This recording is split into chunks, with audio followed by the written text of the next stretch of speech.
Yeah, it's like a custom version of IRC. It's supposed to be IRC protocol, but a lot of the things that IRC should be doing, Twitch doesn't do. So you kind of have to like figure out how Twitch wants to do things.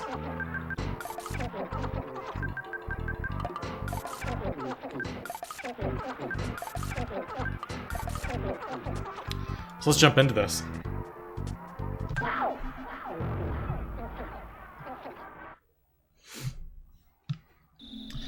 Yeah, the chat is IRC. That's about it.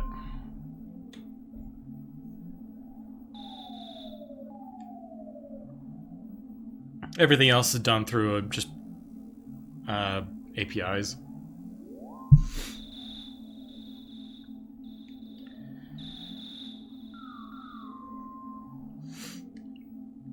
IRC is completely battle tested and open source, so it's the go-to option when building a new chat stuff, because it's already got all the kinks worked out.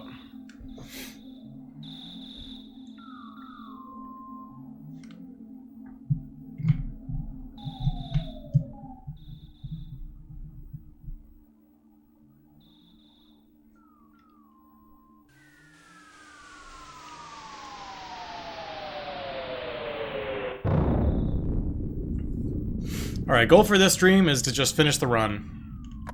We didn't actually finish the run last time.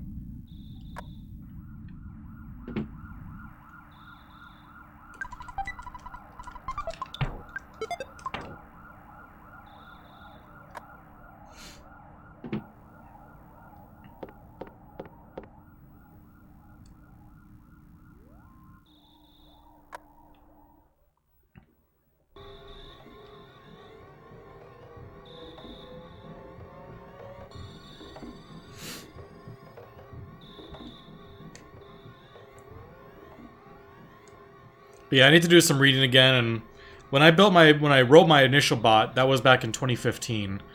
And I imagine things have changed a lot, and my bot has kind of been like scraping along with me making as few changes as possible. And at this point, a lot of the things my bot does is probably out of date. So whenever things break, it just doesn't surprise me anymore.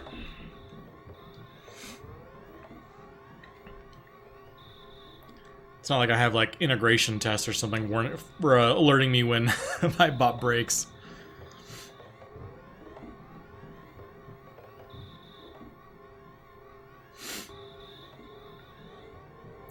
No, the HP command shows you how long you've spent in my chat. And the PP command shows how many chat messages you've sent in my chat.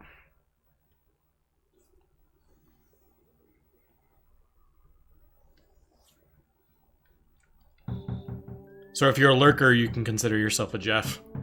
Lots of HP and no PP.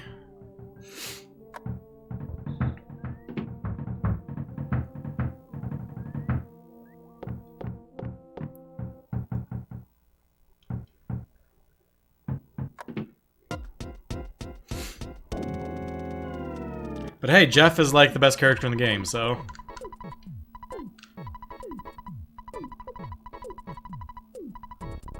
Hey, what's up, Matrick? How you doing?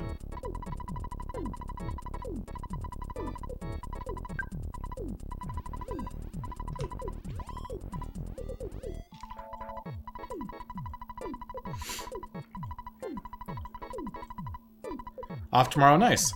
I am off tomorrow as well.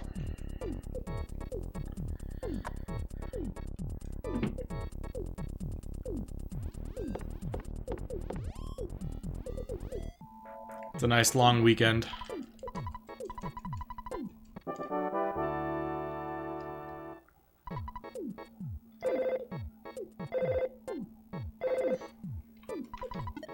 Maybe tomorrow I'll spend some time where I've been like throwing around the idea of like rewriting my bot. Just because like I've learned so much when it comes to software development since I wrote my initial bot. So many things I would change. So just as a new like fun project for myself, I might just like rewrite it.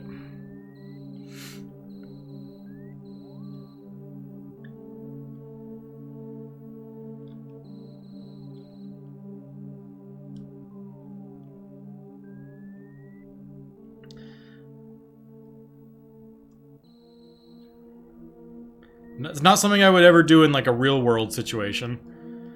Have a working piece of software and just like, let's just rewrite it. Because that's like the worst thing you can do.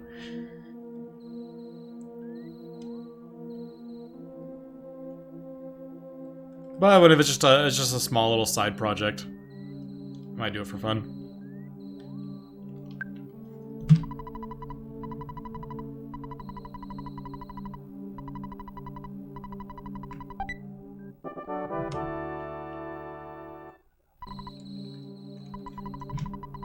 Yeah, that was a really good hill. I think we only had one despawn, 2 despawns.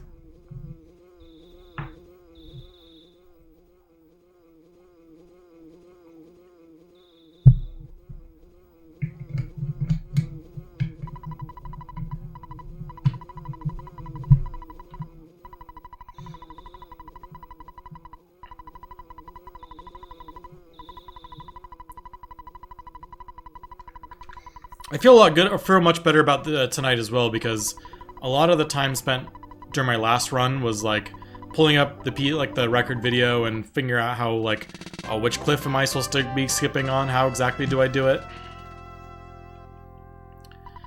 And I feel much more confident that I won't need to look up any actual skips this time around.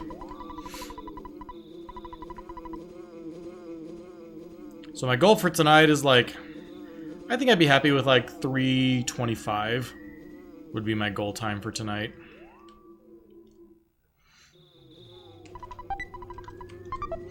Is it possible to do corner clips without sandwiches? In some cases, yes. For example, the ones in Tucson. The ones in Tucson going south you can do without skip sandwiches. But most of them require it.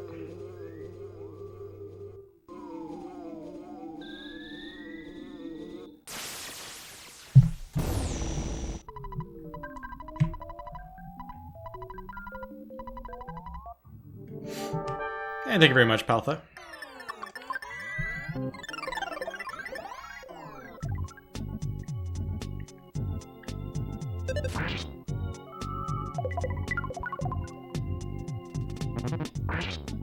It's so hard to get proper lighting in my room at this time of day. Sun's so bright coming into that window right there. Sandy, what's up?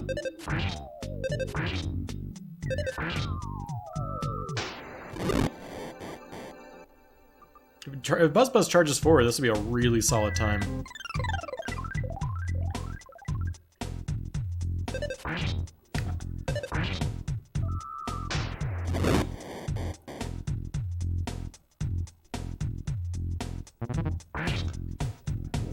Cool.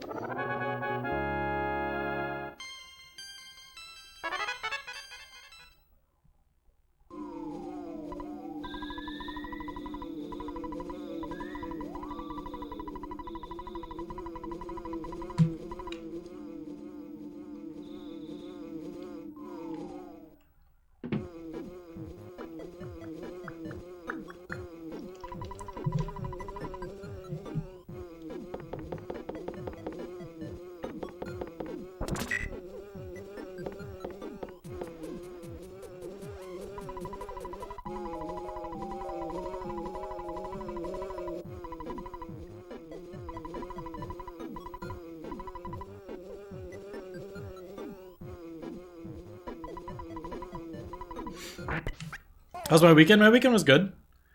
I'm trying to think what I did this weekend. Farmer's market starting back up, so we went there yesterday.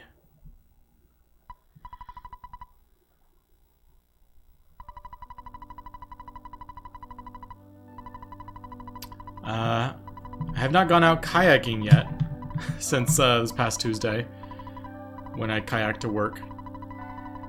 But the plan is to go back out tomorrow morning.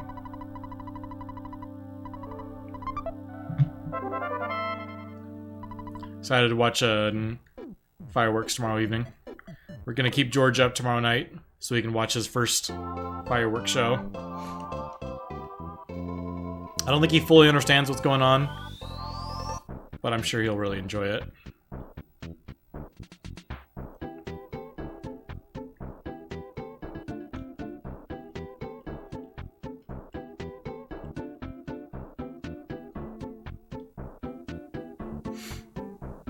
George is good.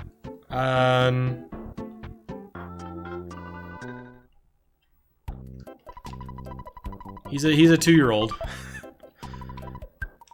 He's got the attitude. But he's also a lot of fun most of the time.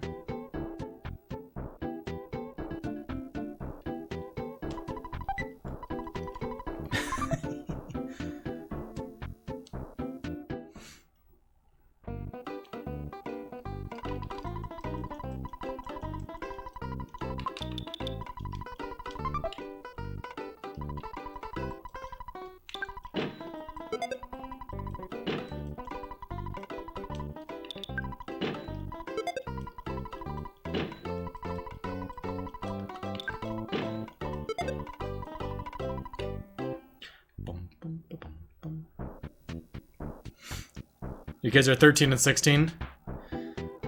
I'm sure you've. I don't know what it's like to be like that far removed from those two-year-old days.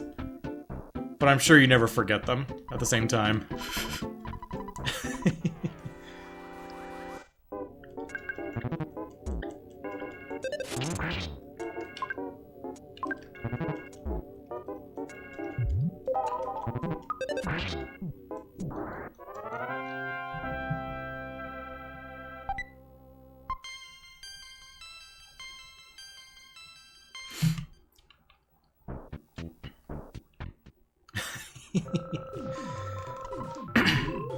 That's what being a grandparent is all about. You get to enjoy the good times and hand it back for the bad times.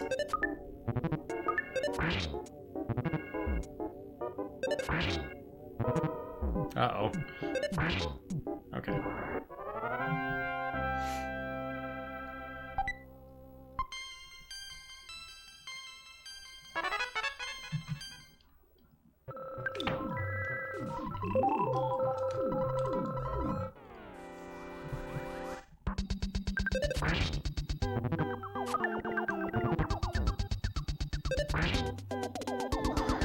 The crazy thing is, even though I took 3 HP of damage, I still have to heal that, because that 3 HP is critical. Hey, thank you very much, Rizu.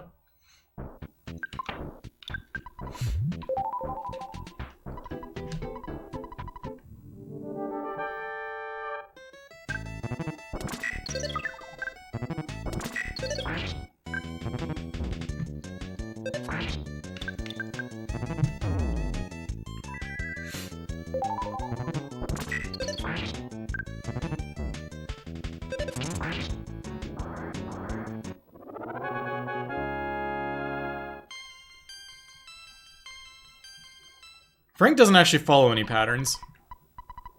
Frankenstein is completely scripted, though.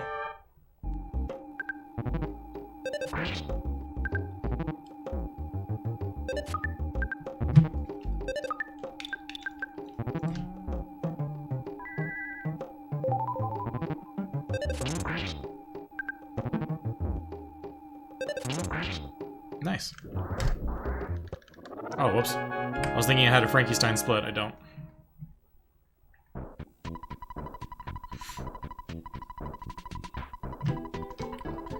Nope. So he has 3 moves. He has the brandish, coming out swinging, and then a move to lower your guts.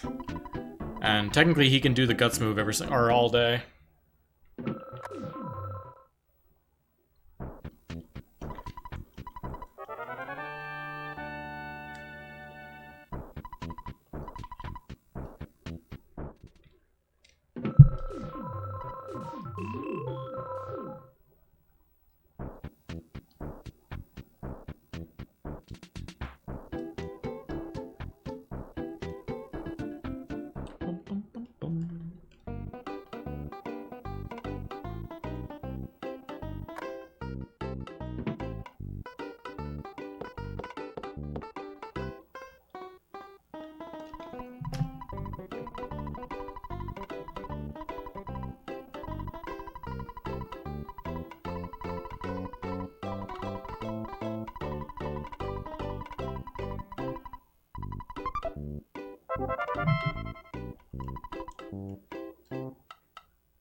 Hey, what's up, Swish?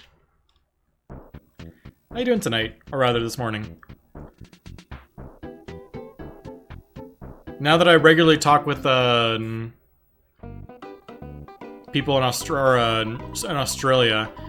it's helped me to really iron down like the time differences.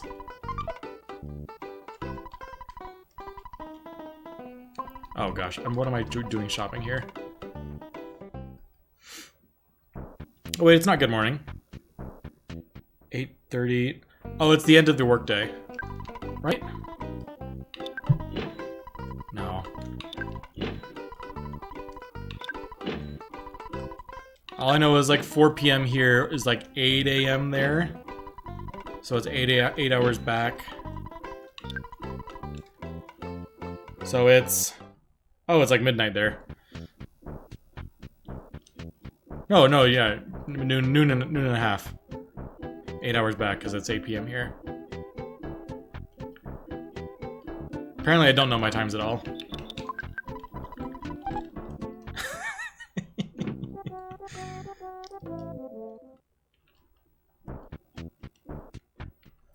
All I know is like from the hours of like 4 p.m. to 5 p.m. is when I like have to try and communicate with them to try and get all the stuff done while we can both like communicate in real time instead of 24 hours gaps in emails.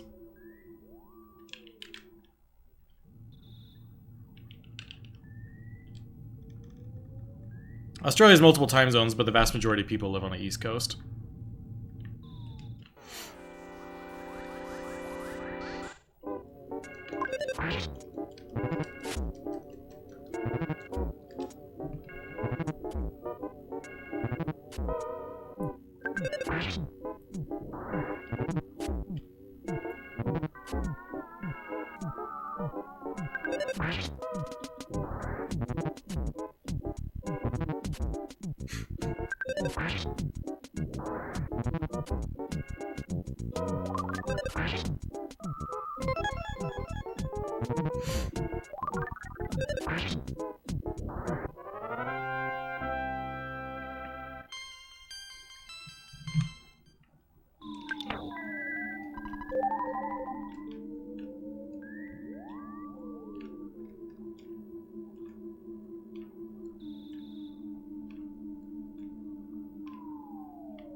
Yeah, I'm Mountain Time, so if I live East Coast, then essentially there is no overlap in working hours.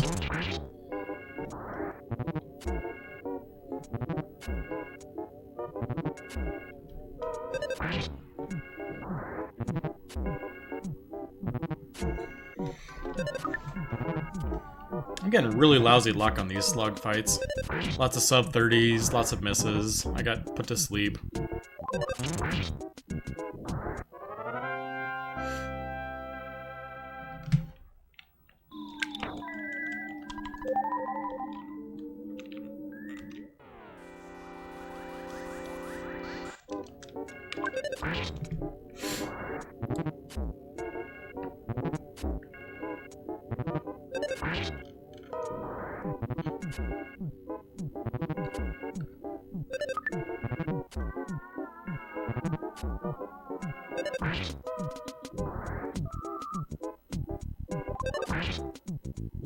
Seriously, I'm having a life up after like every single fight. I guess now that it pushed me up, I don't need to life up for the next one. Surprised I haven't gotten a rat yet. Usually you want a rat to pull up so that no more rats spawn, like that. But I think I need to pull them further east so that other stuff will spawn.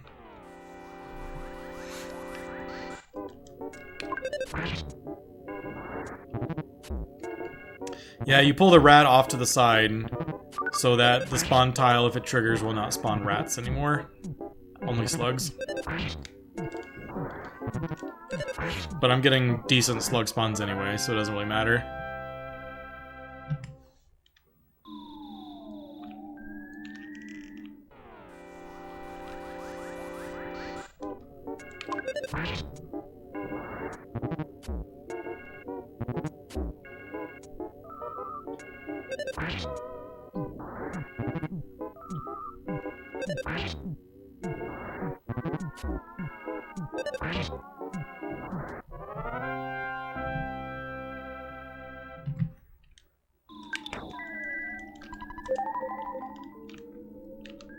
See, this one I would try and pull up, but I think he's too far south to get him in the right position. But again, I'm getting slugs vast majority of the time. I think this is my level 8 fight. I think an optimal grind includes, like, because the number of slugs you need is actually, by fighting these 4 packs, is actually 2 more than you need to gain in level.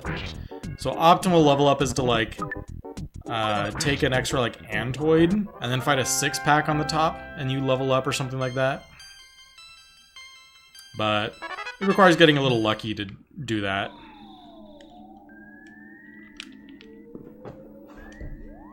Go ahead and life up, because we need to life up anyway. Actually, I probably shouldn't have in case we end up fighting Antoids, so I could have rockened them, but what are you gonna do?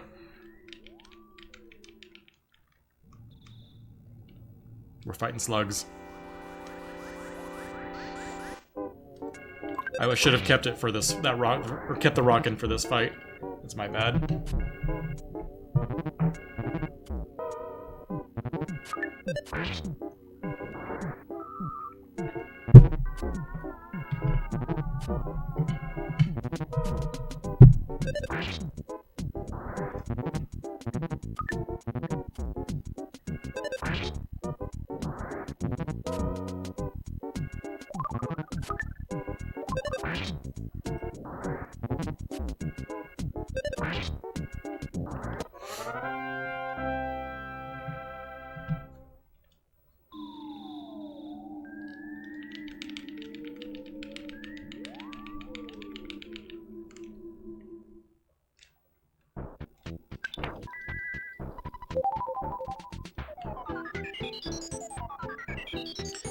Yeah, I have some remote teams that I have to work with, but the most we differ by is just a single hour.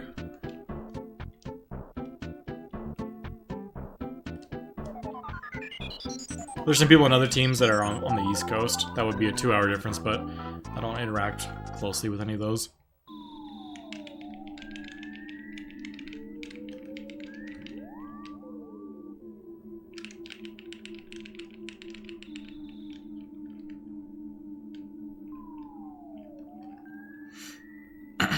What area in Mountain Time am I? I'm in Utah.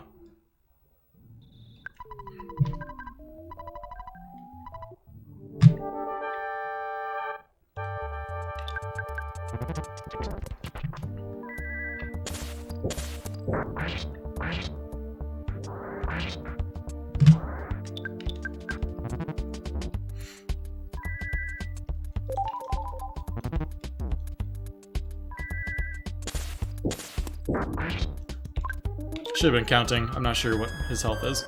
I think I've done like roughly 130.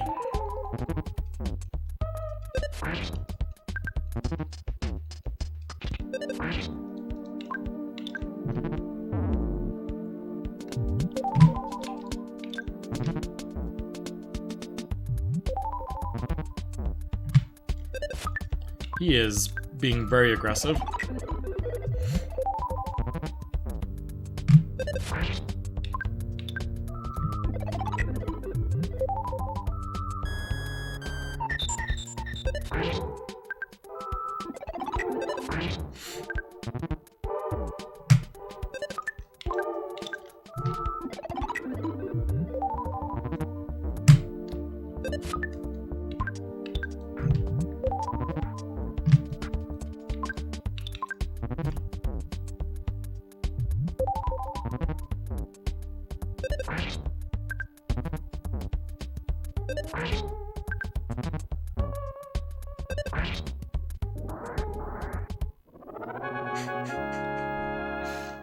What a fight.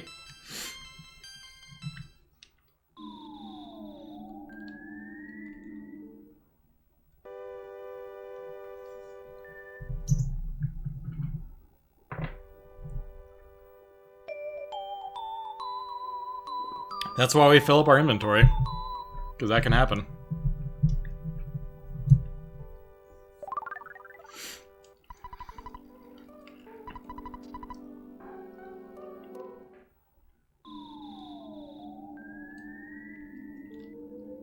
I was completely out of burgers by the end of that fight. How much money do I have? 59 bucks. That would allow me to buy... How many burgers? 28, 42, 56. I could buy 4 burgers with that. I think I'm going to skip going to the ATM and just go buy 4 burgers and call it good. That will leave me with 5 for the upcoming fights.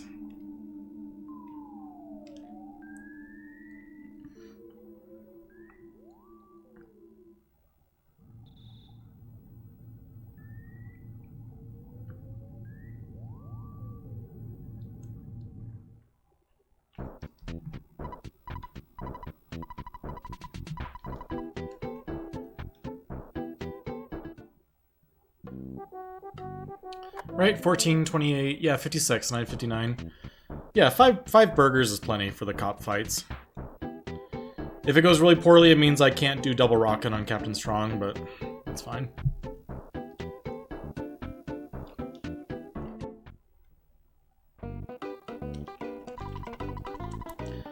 One, 2, 3.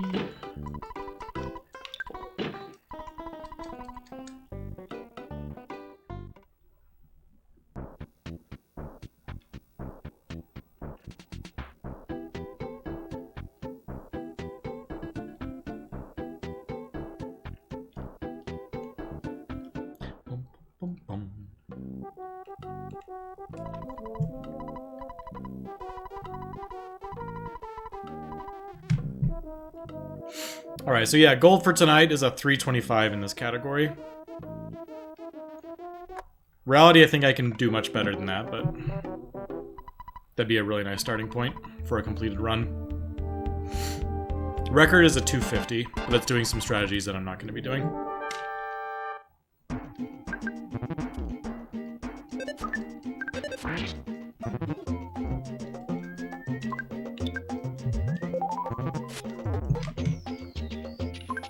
Not a good start here.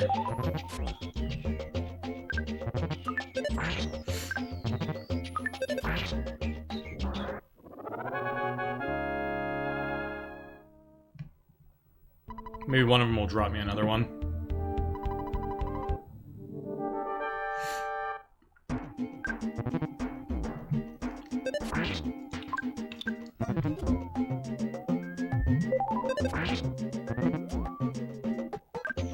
For no out of bounds, yeah.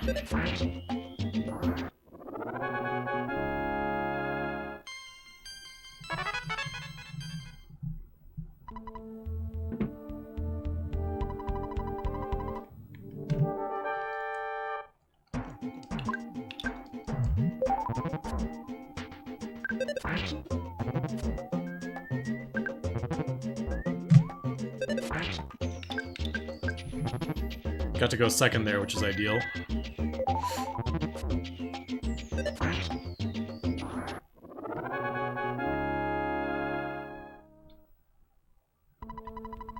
Okay, I can still use another life up and still be able to likely double rockin' strong. Need a burger. Here's my last burger.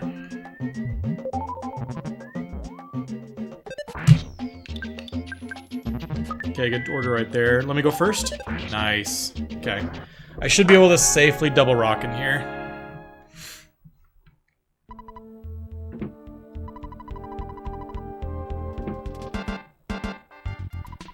Yeah, he can't steal it, but he can hit hard both times. So if my rockins roll low, then I die if he hits both times. But he didn't, so now it's even safer.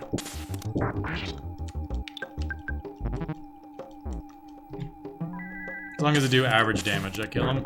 Cool.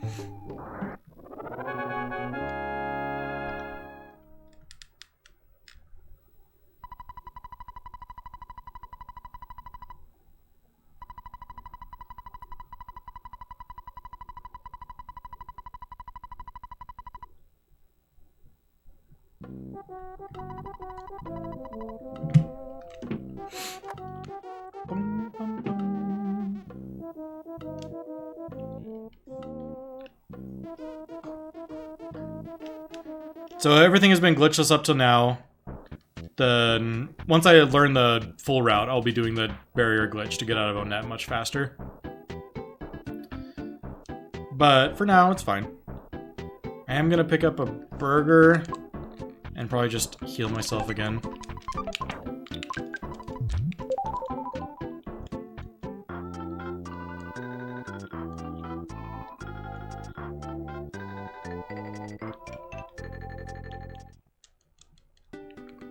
Barrier glitch won't. It doesn't say the full time of like Onet, but because you ultimately do have to come back and still do giant step.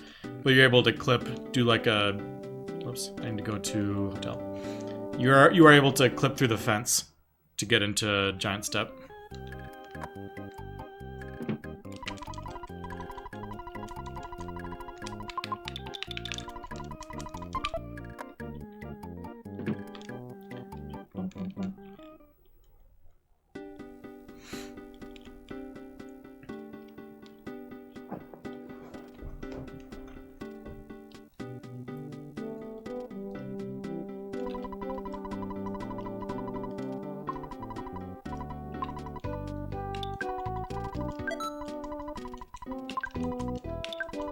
Yeah, I don't think No Out of Bounds has ever been in any marathon. Never a large marathon, rather.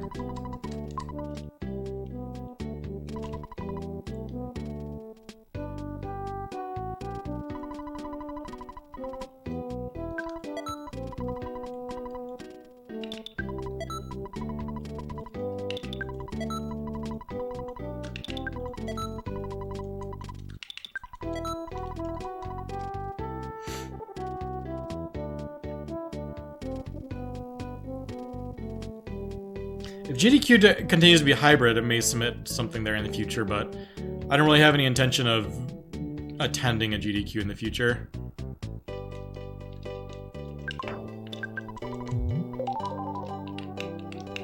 Ah. Oh, come on. I keep walking too far to the left. Oh, I keep getting shoved out. Disappointed. I'm gonna save my rest of my skip sandwiches to be safe for the second one.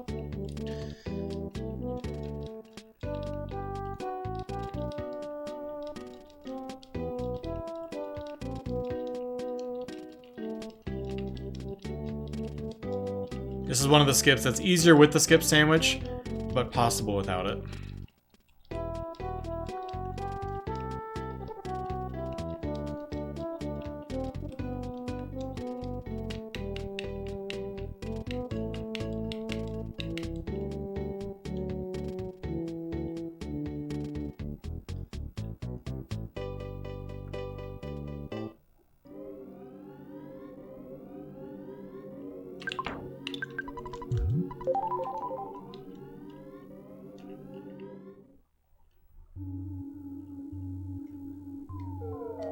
And there is a 5% chance that zombies spawn right outside this tunnel and kill me.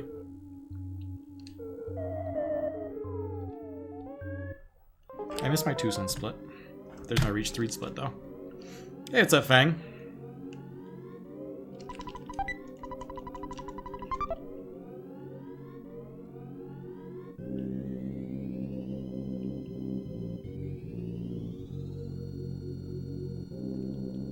Oops, this way.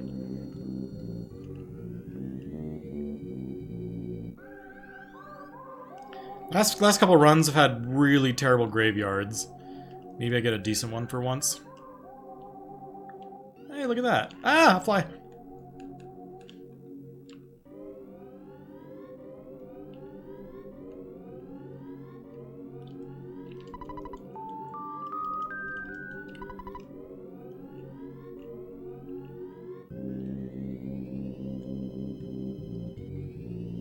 That was a much nicer Winters. Or 4-star, or 3, blah, blah, blah.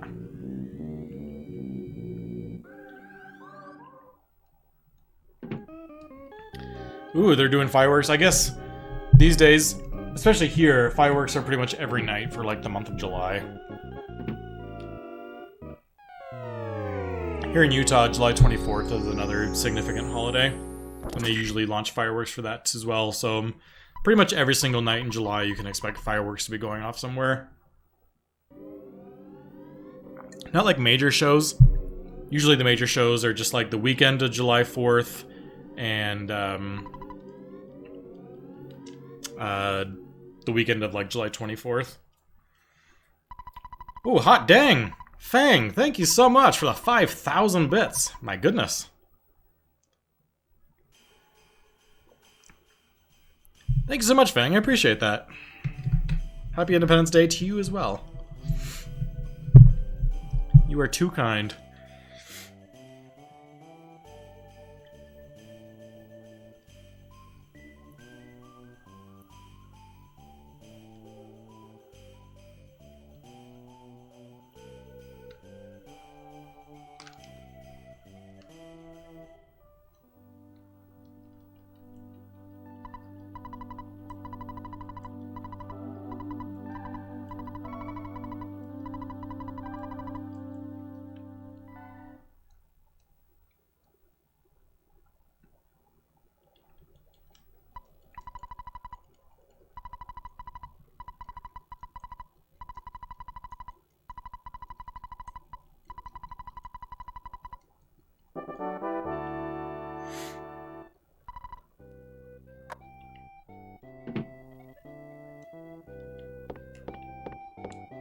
SMB3 rando. I didn't know there was a randomizer for Super Mario Bros. 3.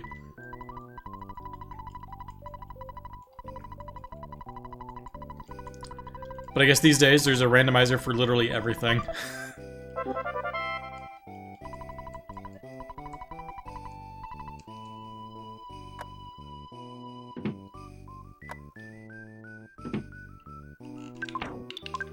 And I get that feeling. Sometimes even when I go back and watch my own randomizer races and stuff that have been rebroadcast, even knowing the outcome, it's kind of stressful rewatching it.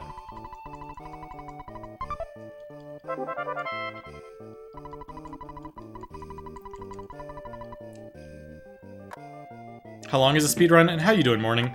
The record for this speedrun is 2 hours and 50 minutes. I still have yet to complete a run in this category. My estimate for tonight is like 320 to 325. I'm doing a lot of safety strats and non-optimal strats.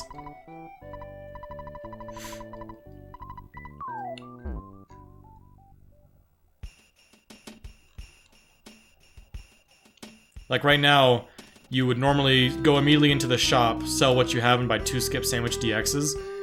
But I'm gonna go south to repair the broken spray can so that I can afford 3 skip sandwiches as a safety. It costs like 2 minutes, 3 minutes to do, but it makes the cliff skips way safer.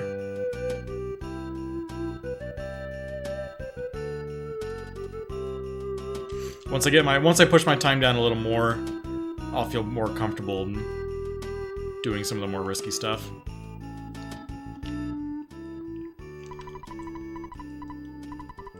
A lot of battle RNG.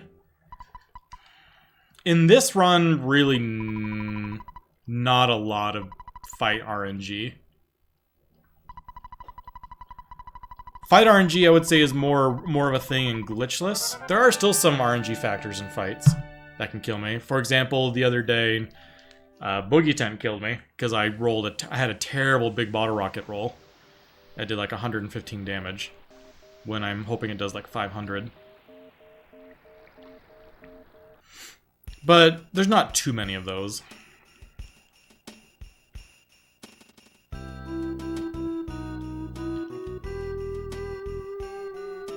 Oh. We'll just take an intentional death. This is actually an intended strat in like photo percent.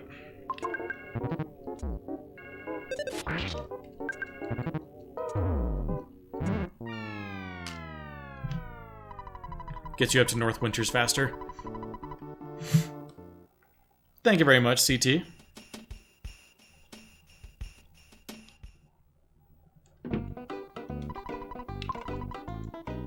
So we want to sell the defense spray.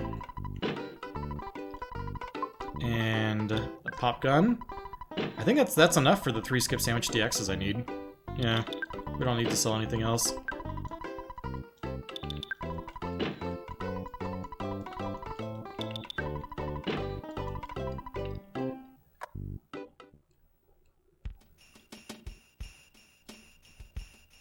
No, I didn't do the barrier skip. I still need to learn the manipulation. Granted, it's not a lot, but I want to complete a run before I start diving into some of the more deeper stuff. It's totally not necessary to finish a run, but it will save about 10-ish minutes.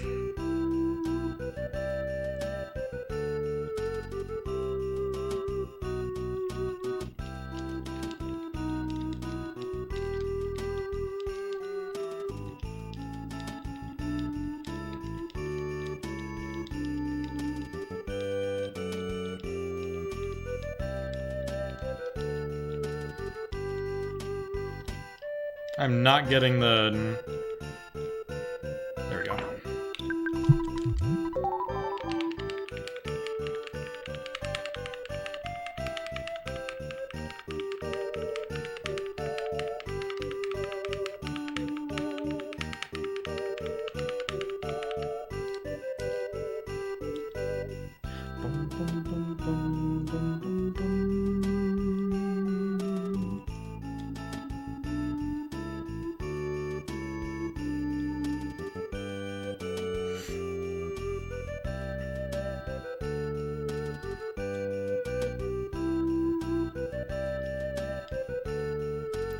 Is that corner pixel perfect? It's not a pixel perfect trick, it's actually an arithmetic error under the hood.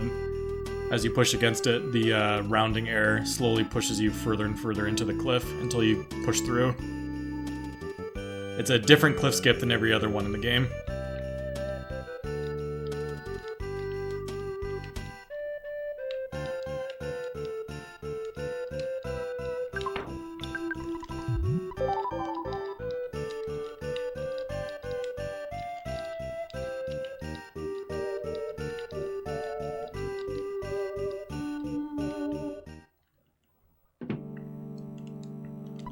My apologies, the bot is broken.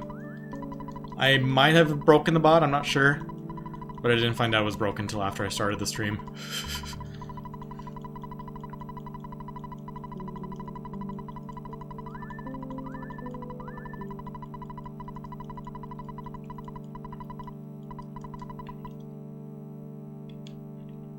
It's interesting that the skip sandwich timer pauses while you're talking to someone.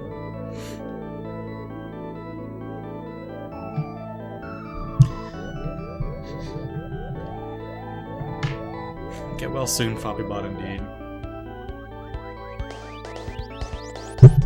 The woes of a bot that I wrote 7 years ago haven't made any updates to, and just hope every single time I turn on the stream that it works, because I don't want to look at it again.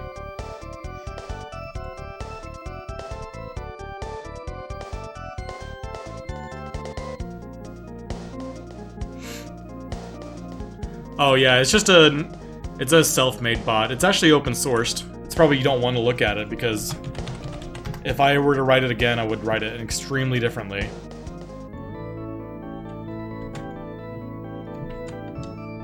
But that's the bot.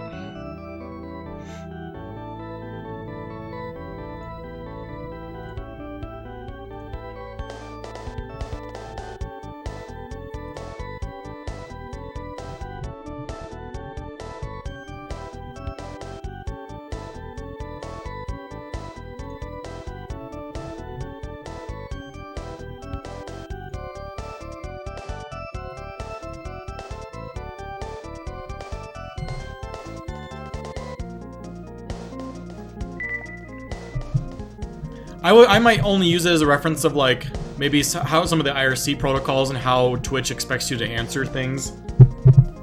Like whenever it sends you a ping, you have to send it a pong or else it'll disconnect you. There's some other little small nuances to how you need to handle messages and whatnot. That I might use that if you are building your bot, but I probably wouldn't reference any of the connection stuff. It's all old. And I might use a more modern library. Unless you want to just write it from scratch for fun.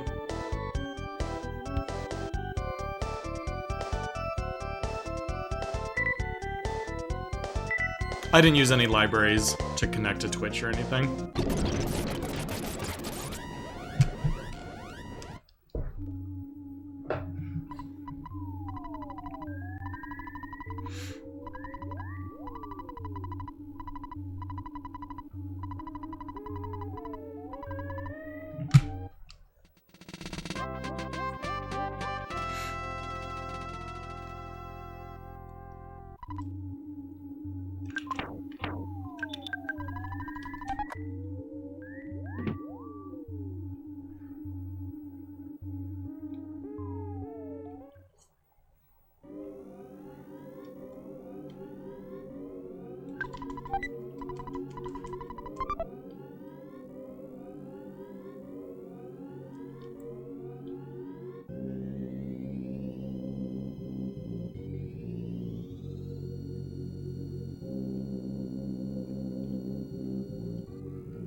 Yeah, I was a Java boy when I wrote that. I'm a backend developer by trade.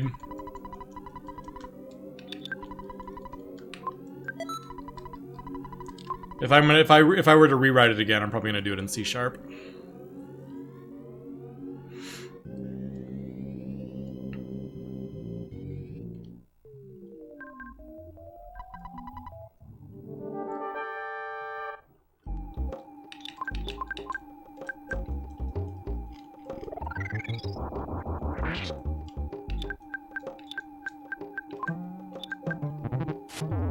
No!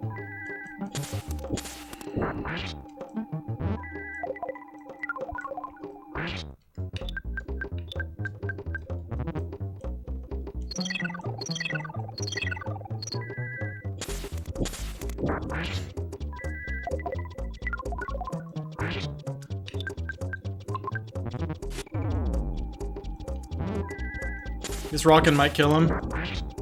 Okay, good. Still obnoxious.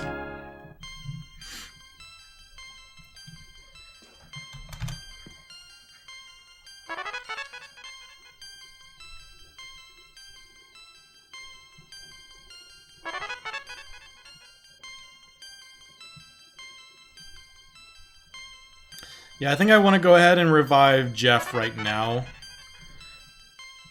Jeff dying there is kind of iffy. It means if I get unlucky, he might die to the first mole. Because he didn't get that experience, but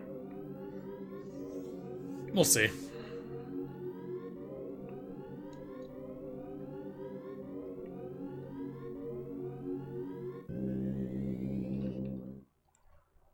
Yeah, the winters went decently. I don't think I did the death warp in my previous run. Right now I'm just comparing it against best segments because I've never actually completed a run using these splits. So we're going against best segments as good as I can do. I've only had one run get past this point though. I did one run where that died to Boogie Tent, and then the second run I just kind of gave up at the end of it because I wanted to fiddle with some out-of-bounds testing. And where I gave up, there's no difference between this run and glitchless, so I didn't feel like I had anything left to learn in that run.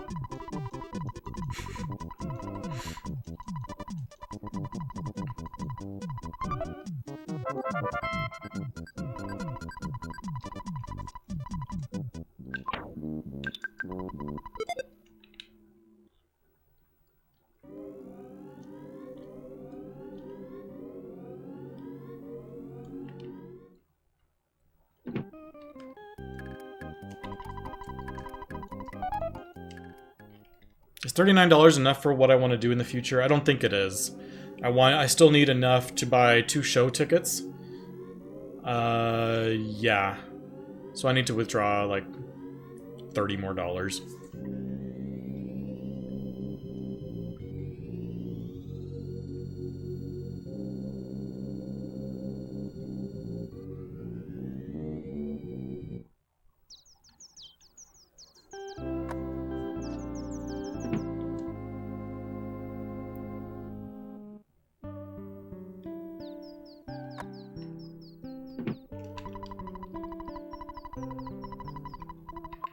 Actually, I probably could have just sold something at like the arms dealer in the desert or something. Oh well. So now we're going back to the West Tunnel. Oh yeah, it's a good thing I withdrew money because I need enough money to give to Apple Kid. So it looks like I am going to sell something to the arms dealer anyway because I still need more money.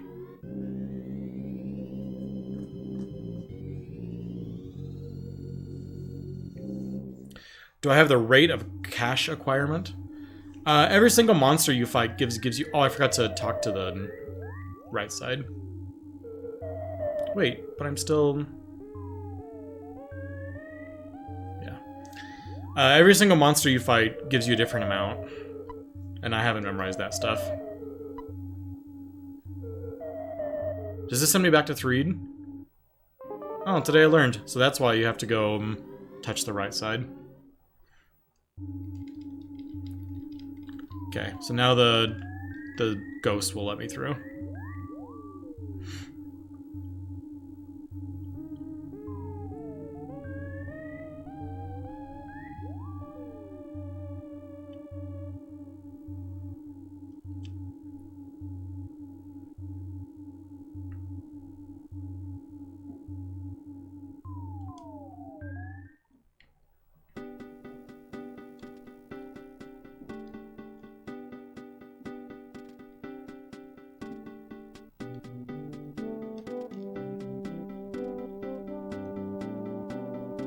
No! Too many hippies.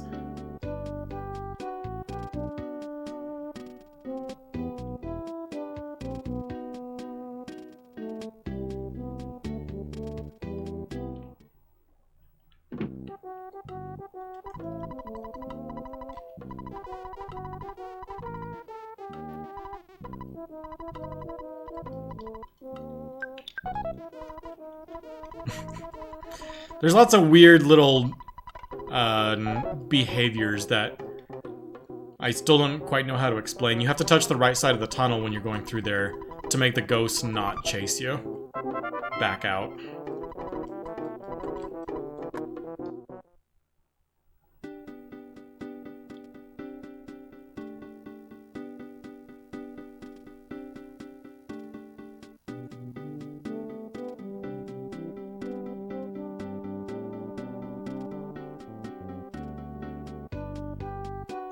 So Mole Cave's gonna be a little scary since Jeff was dead for Boogie Tent.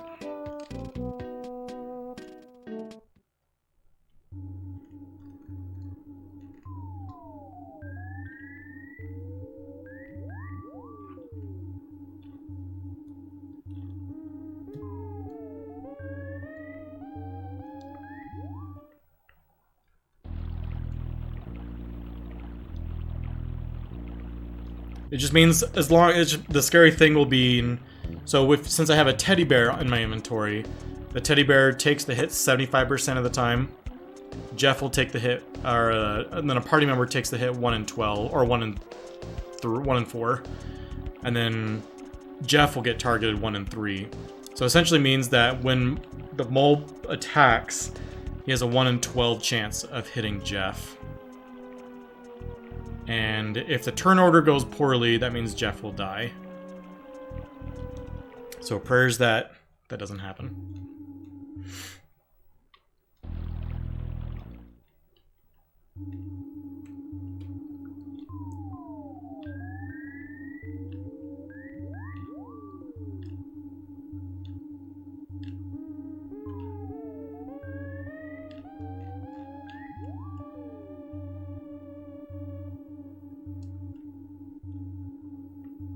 So we need the pencil eraser because we need it for Monkey Cave. But we're not going to actually do PRV right now.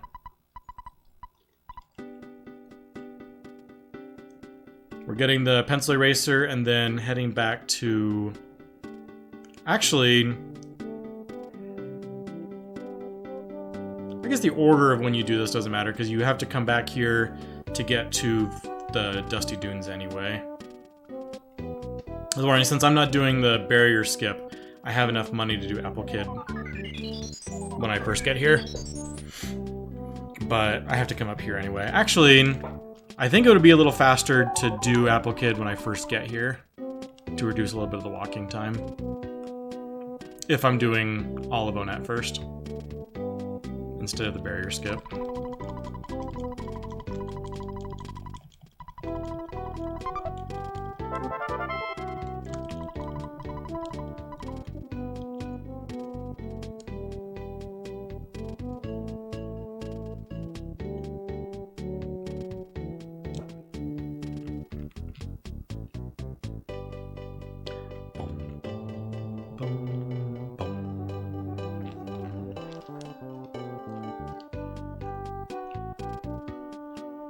she's fine right there.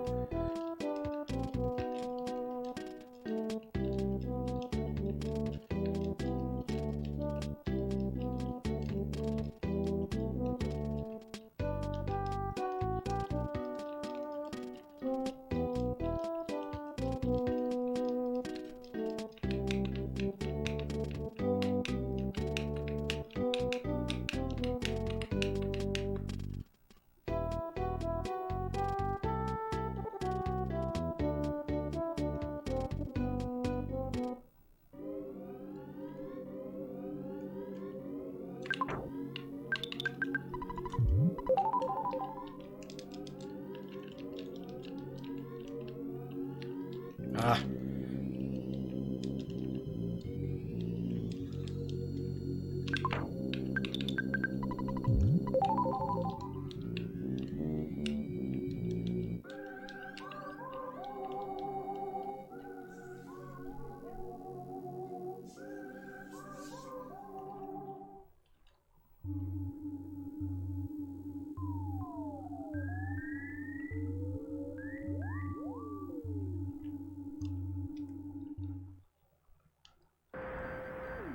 Bing.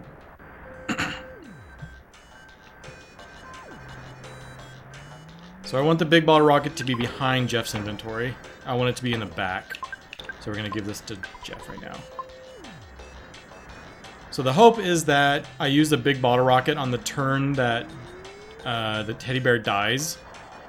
In which case the big bottle rocket will not be consumed. And I will get another use of it.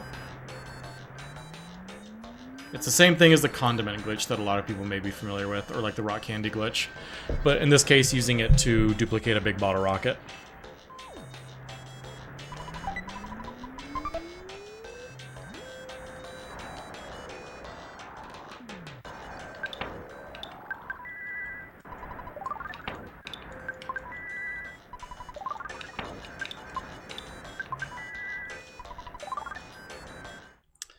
Yeah, that was not out of bounds. The out of bounds that we refer to is like the stairs glitch that allows you to basically like move into like the darkness at the edges of the map.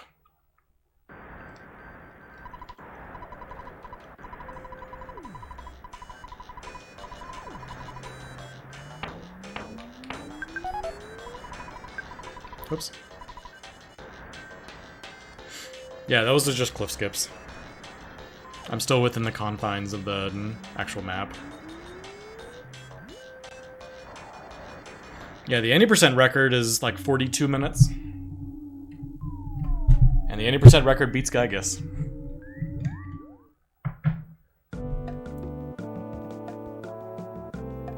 I think my 80% PB is like 51 minutes.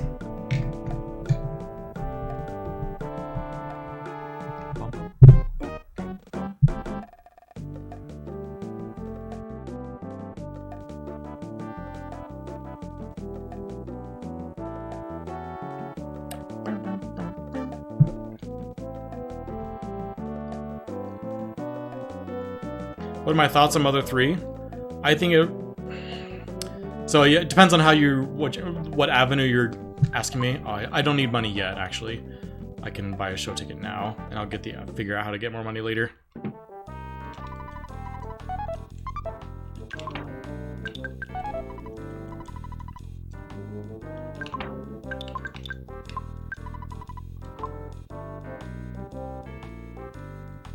I think Mother 3 is a great game. I think Mother 3 is a terrible speed game. If you could skip like the first 3 chapters, I think it'd be a decent speed run.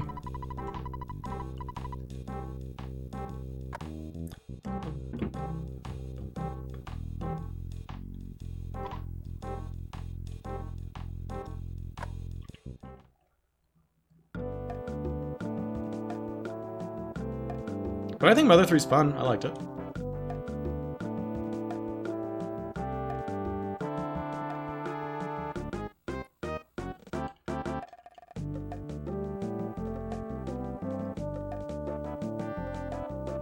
It's been a while since I played it. I think I've beaten it 3 times.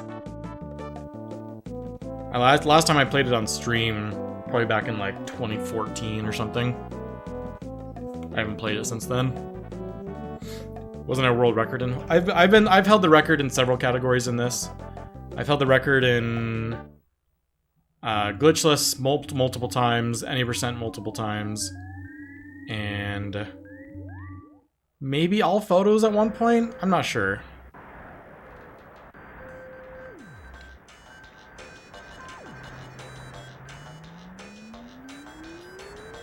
I don't hold any records right now.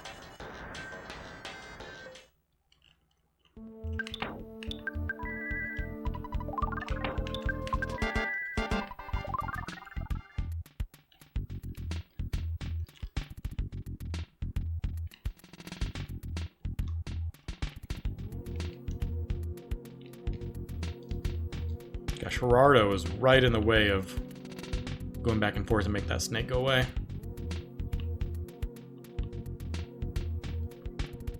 Okay, so scary fight incoming. Prayers that no one dies. Do I live in Texas? I do not live in Texas currently. I grew up in Texas. I lived in Texas until I was 18, 19.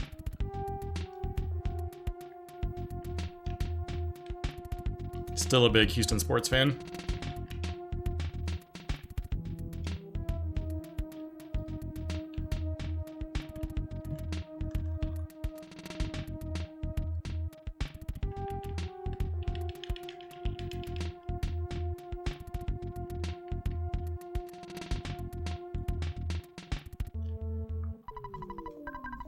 Please don't kill Jeff.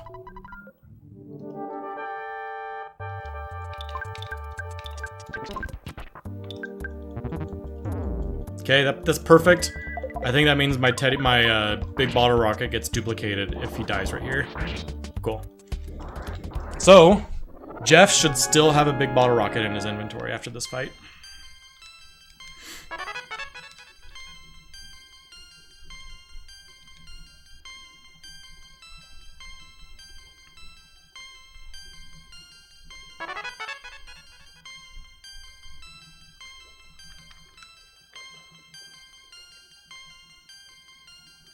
So what the game does, the game like assigns it an index, like you use the bottle rocket at inventory index 10 or whatever. But because the teddy bear died, the big bottle rocket has shifted over 1. And because the big bottle rocket is not in the spot where it wants to take it away from you, it doesn't take it away from you. So I keep the big bottle rocket.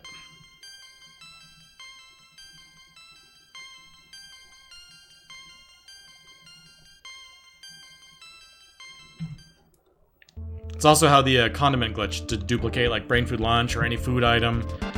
Oftentimes people use it to duplicate rock candies to boost up someone's stats to an absurd amount.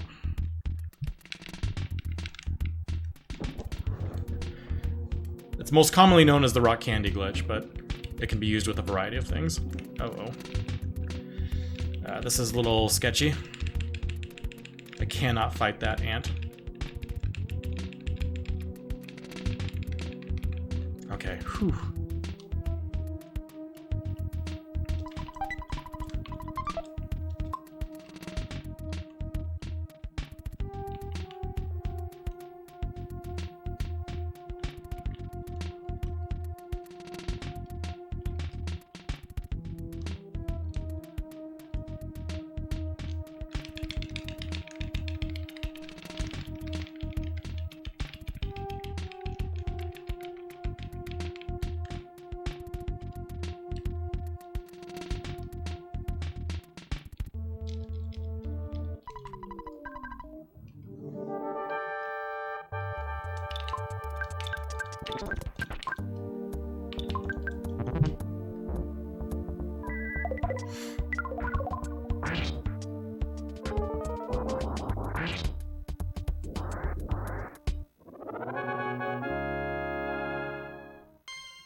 I didn't even look.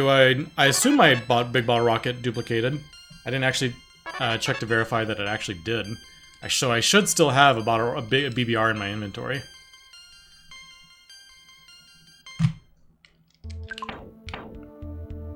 I do not. Did I duplicate it wrong?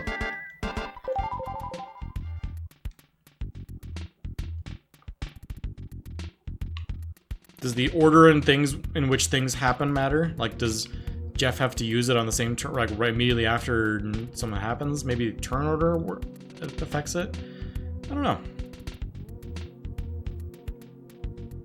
That's okay.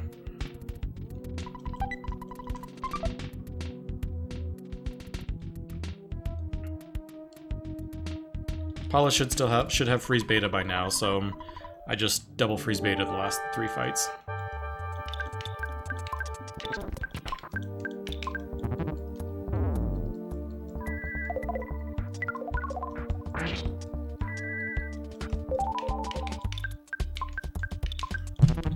Come on, come on, come on, come on, come on, come on! No!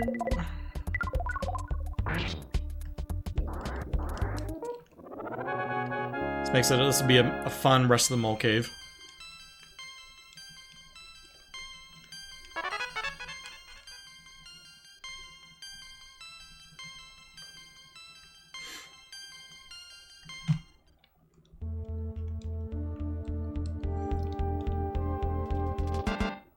To be fair, we do mole cave at a pretty low level, so it's going to be pretty sketchy.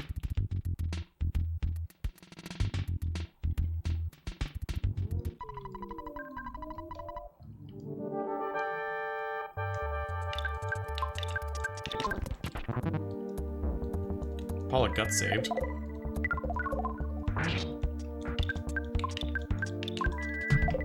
She wouldn't have died anyway, actually.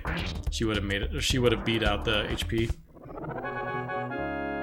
But I have no way of healing her, I don't think.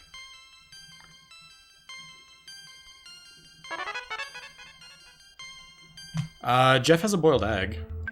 What do I have? Oh, I have another big bottle rocket on Nest. That's why I duplicated it, but I didn't move it over. So I used the duplicated big bottle rocket on the second fight. Where else?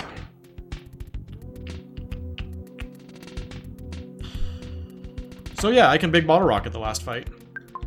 So, blah, blah, blah, blah, blah, blah. Is this a food item?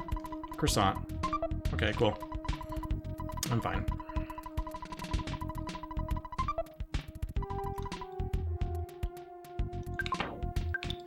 I'll take that croissant. And yeah, and I still have a big bottle rocket, so this should be the final fight should be 1 turn kill.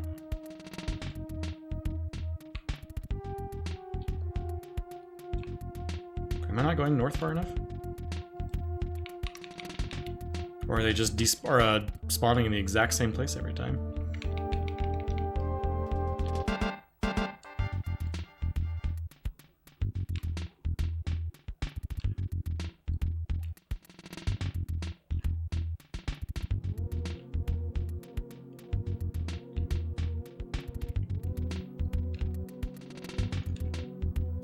So look at that, I duplicated my big bottle rocket and I didn't even realize it.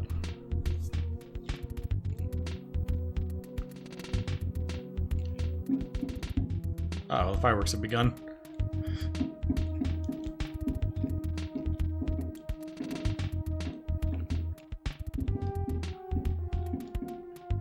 A single duck, I'll just take it.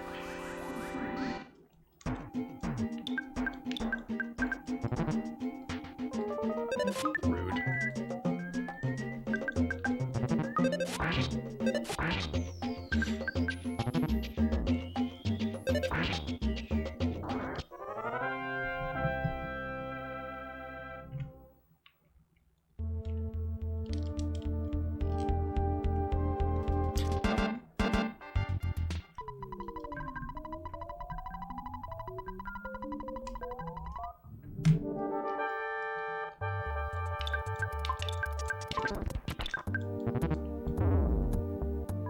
So that shouldn't matter, because Jeff should kill him with this BBR. No! I rolled super low! No! It failed! Ah.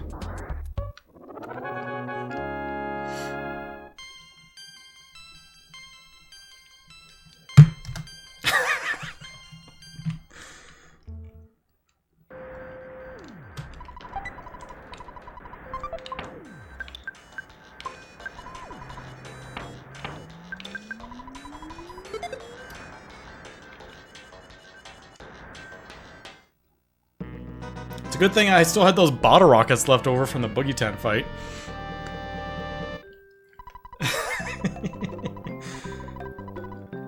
Gosh, my big bottle rockets have been just rolling abysmally.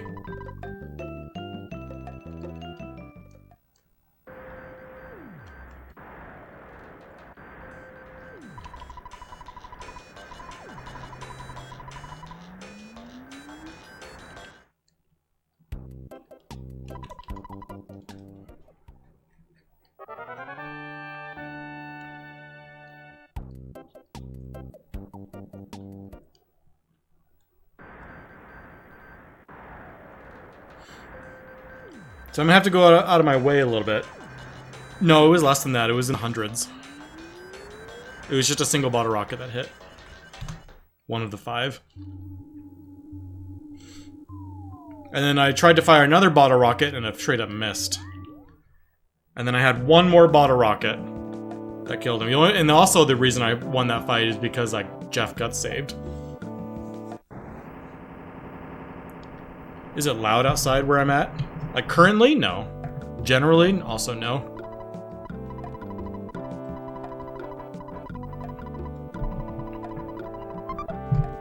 I'm hearing some fireworks off in the distance. I think some people are just firing off because it's July 4th weekend. I don't think there's any big shows or anything tonight. All the big shows are tomorrow night.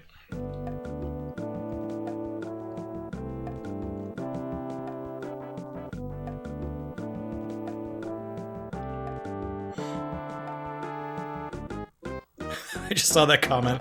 Jeff is the Earthbound character ever. That about sums him up. I do have to go out of my way to revive Jeff. Or to revive Ness and Paula. But that's okay. It's better than the alternative, which was to have to go into Mole Cave again.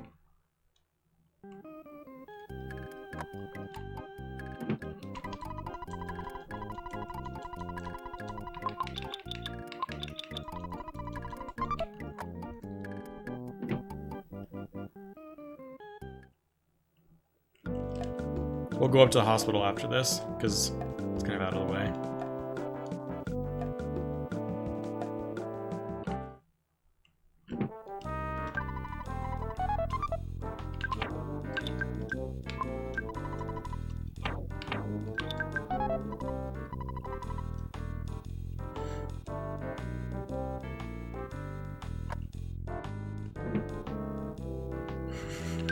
The little heater. Whoops.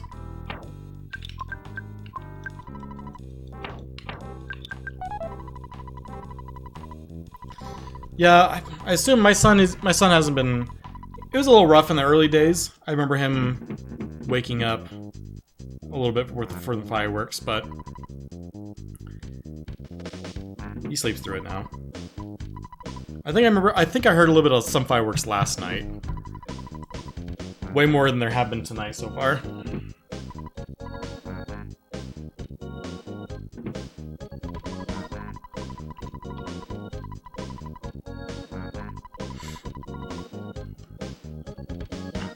But my son is 2 and almost 3. And he sleeps pretty soundly these days.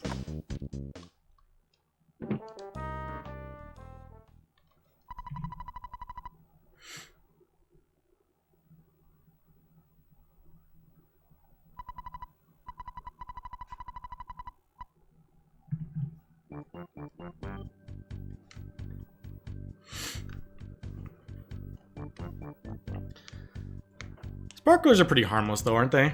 Are sparklers enough to start a fire?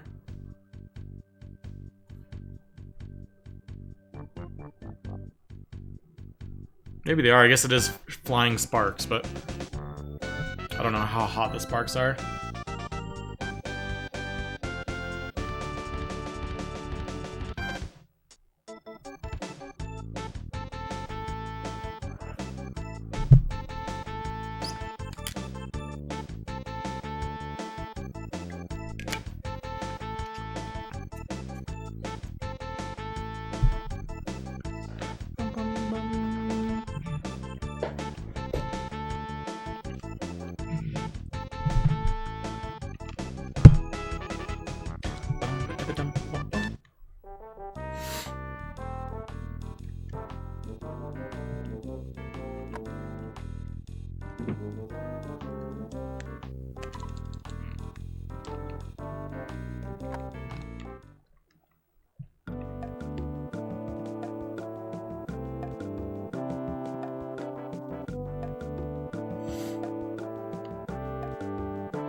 Will this restore my Psyche points? I think it does, right? Yeah. But everyone's levels are a little lower, just because people have been dead for random occasions. Ness was dead for... Ness and Paula were dead for the last mole. Jeff was dead for Boogie Tent. I guess no, Ness was dead for 3 moles. Ness missed out on a lot of experience.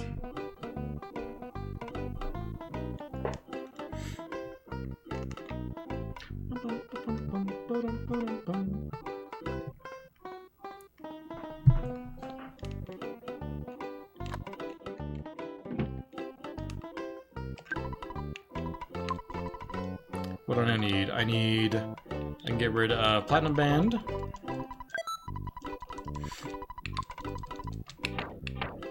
The Holmes hat.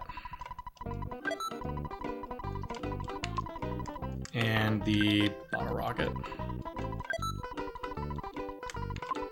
Anything else out of Jeff I want to get rid of? I want to give the Bad Key Machine to Paula. Right?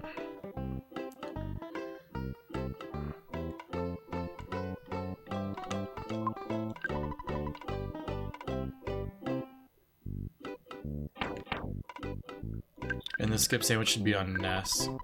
Okay. So if we're doing 4 super bombs and 8 BBRs on Jeff. 2. 3. I don't think the event happens if Paula's dead.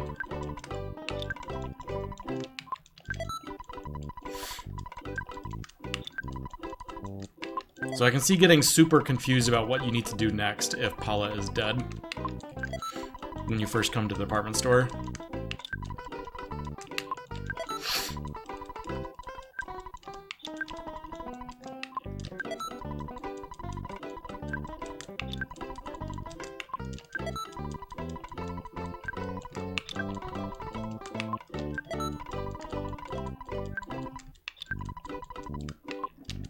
And then 4 BBRs on Paula.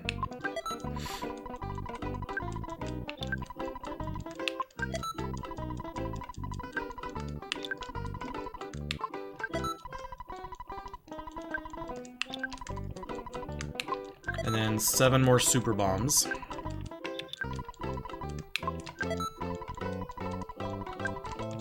We buy all of Ness's items last, because the more items that are in your inventory, the longer it actually takes for that screen to open. It's actually different from the Mother 2 version of this game, or the Japanese version. The Japanese version, all menus always load instantaneously. But in this game, the more items you have in a person's inventory, the longer it takes to load, so you actually want to buy things strategically to maximize, or to minimize loading time.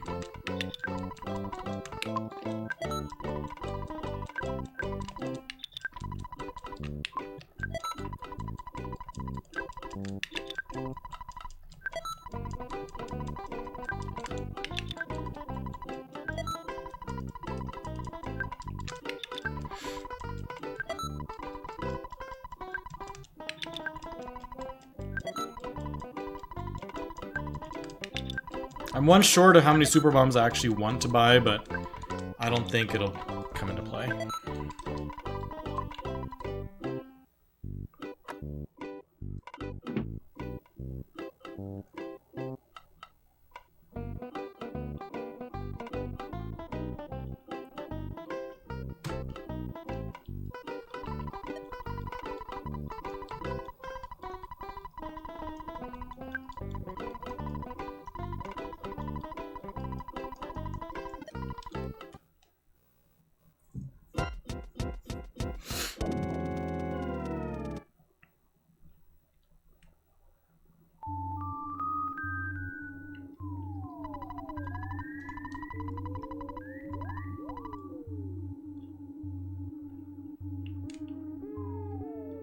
Dodge this present.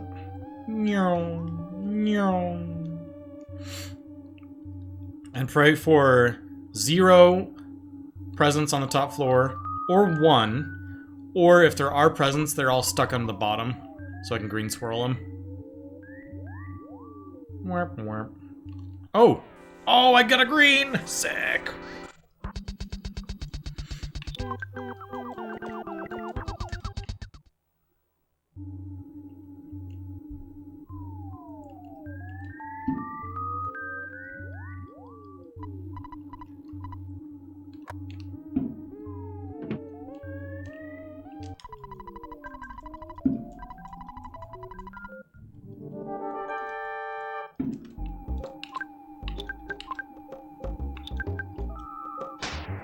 That's fine, that doesn't kill anybody. Decent damage. Nice.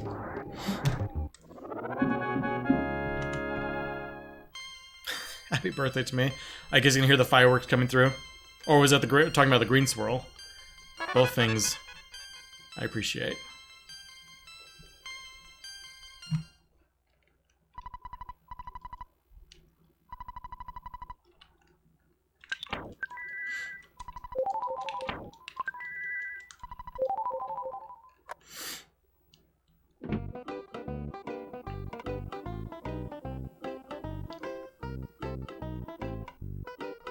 Yeah, especially with a 3 fight, and since Ness is underleveled and everything, he's gonna die faster from the mortal damage.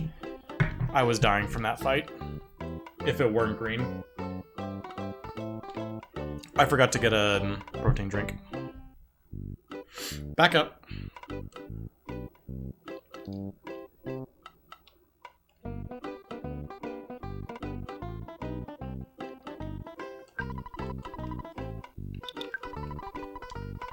I don't have enough money! For a friggin' protein drink? I guess we didn't use one of our super bombs that we normally would have, so you can have that.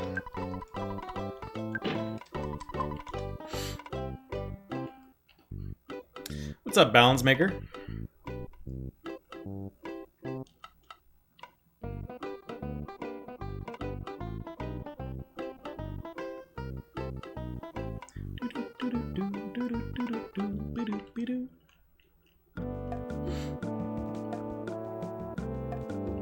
Can I buy a protein drink? Oh, you don't have enough money.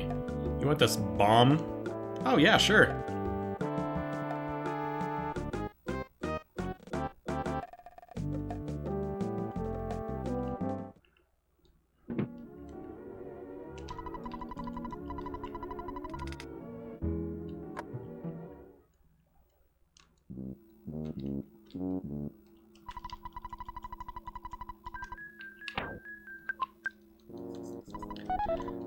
My apologies, CT, the bot's down right now.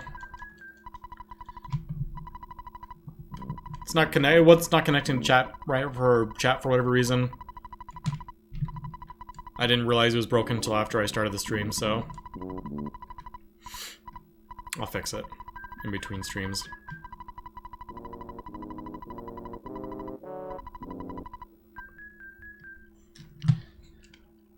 Saw a stream suggested an Earthbound Speedruns figure to watch. Aw. Well, thank you. Glad you're here. I'm glad that the Twitch algorithms recommended me to you.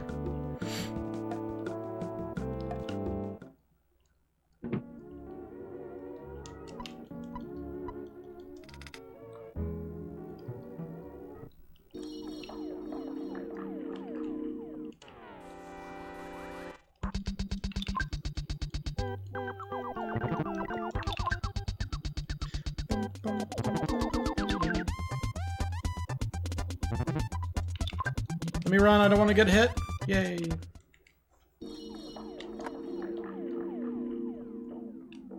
There's a nice little cliff skip in Moonside that I didn't know about until I started learning this run.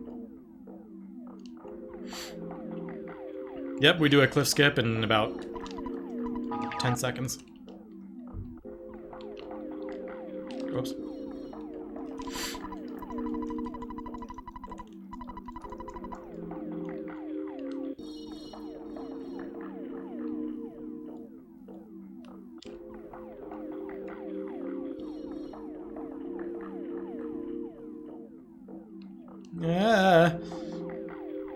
Get to him, get to him, get to him, get to him. Dang it.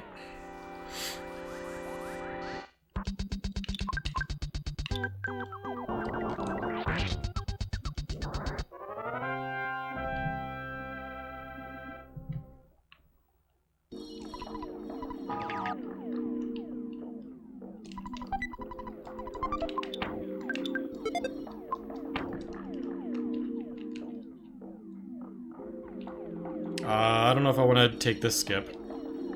Ah! I'm not doing it.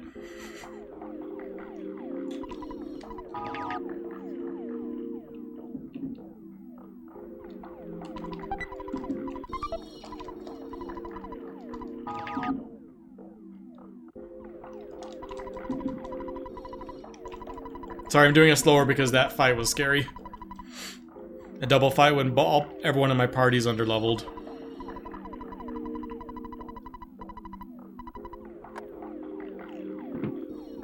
Did I not skip his text? Oh my gosh.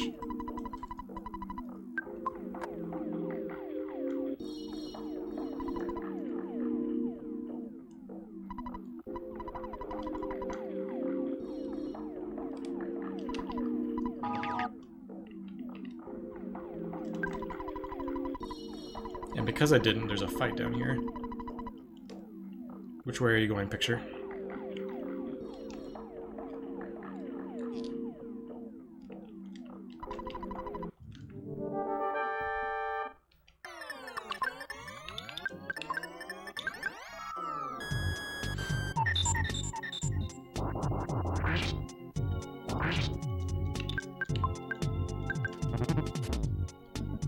I don't even have Rock and Beta. And because of that, I'm gonna just chuck a Super Bomb to finish this.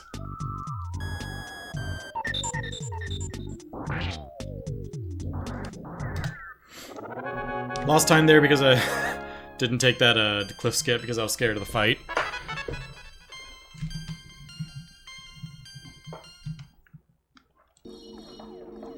Still learning a lot about the ins and outs of this run. This run has been kind of hanging on by its fingernails for quite a while.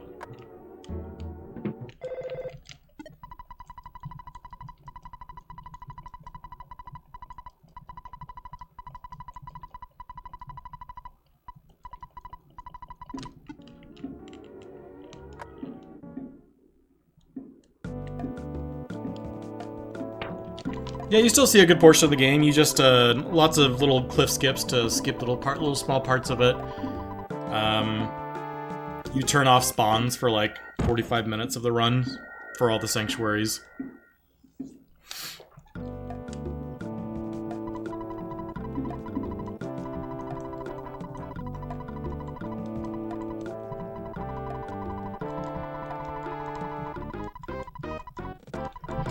Why am I mashing? I have a turbo controller right next to me.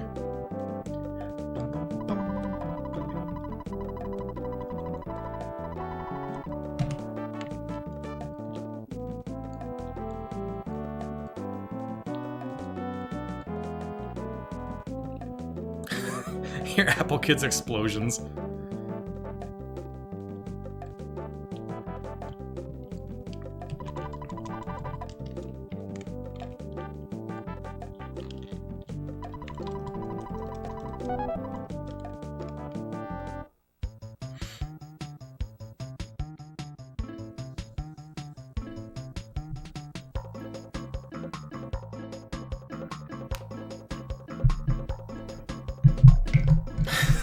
The loudest thing here recently, no one's really been launching fireworks near me.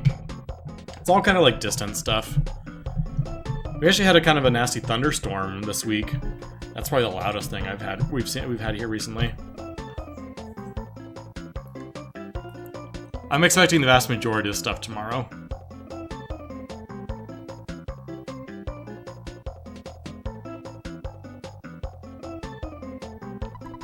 We're going up to watch a city show nearby with my parents tomorrow.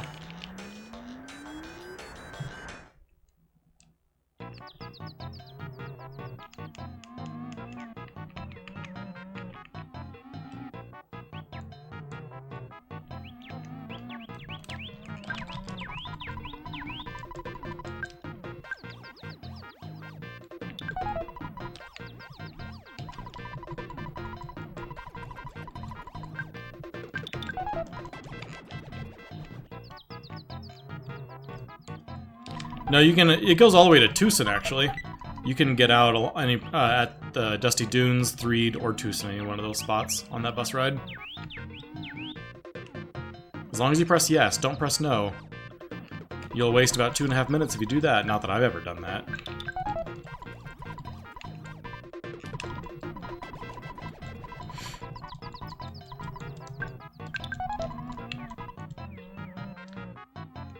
I've done lots of stupid mistakes through the years.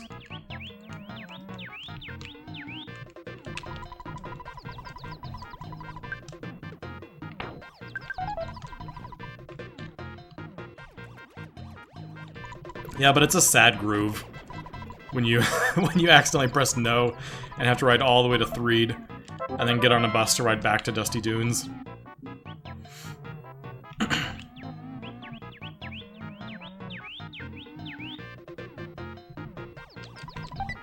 Groove sadly. It's like the classic Breaking Bad meme of Jesse riding the go-kart, and the caption is "Go-kart sadly." It's a classic.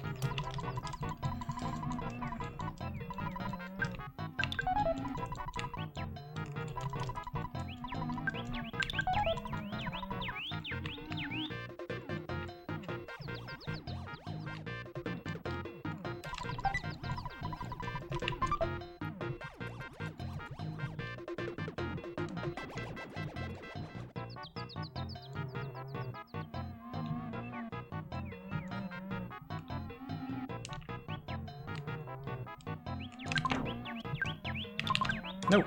There we go.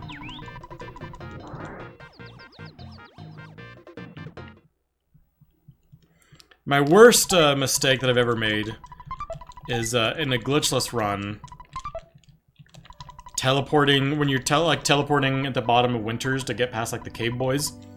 Teleport too long, and you teleport away, and the only way back is to teleport back to Northern Winters.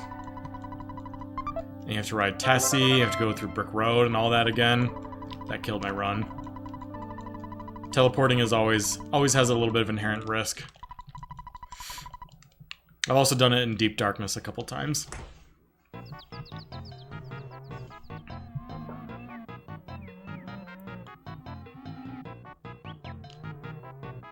Another classic stupid time loss I had one time, I think it was in my 354 world record. I accidentally ran into an enemy because I wasn't paying super close attention here, and all the enemies are running from you, but I turned at the last second, and it ended up turning the fight into a regular fight instead of a green swirl. And the enemies here are the Milky Well enemies. They're actually pretty tough, especially with only 2 people. And I wasted like 2 minutes on the fight.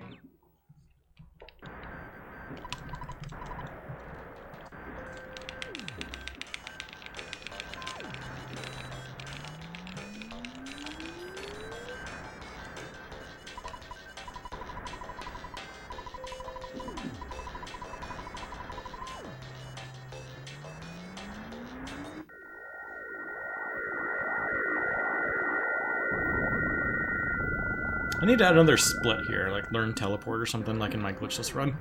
Kind of a long gap between splits.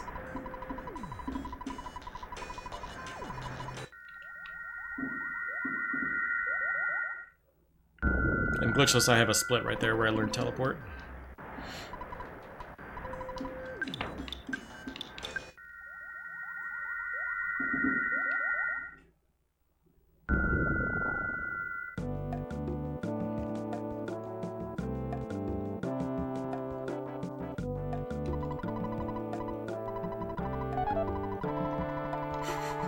What's up, Solomon? It has been ages. How you doing, buddy?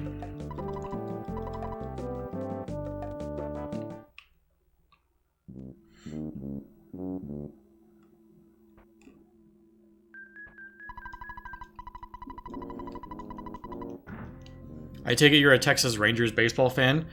I'm a Texas Rangers fan in so much that I enjoy seeing them below 500.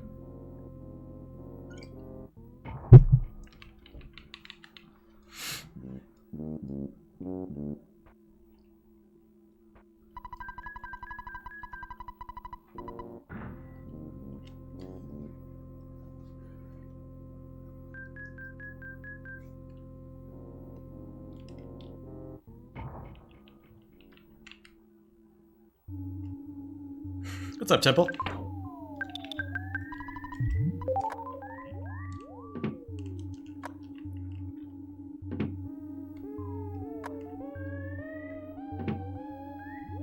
Bad spawn! Ooh, I still beat it.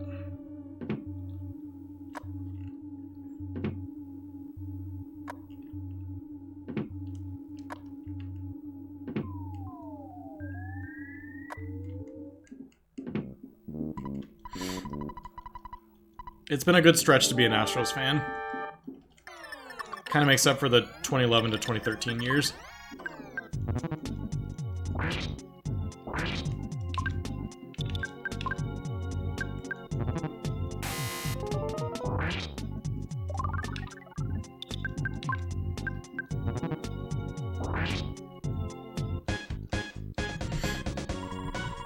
I know the World Series win that the Astros has is tainted, of course, but in the moment, it's still one of my fondest memories.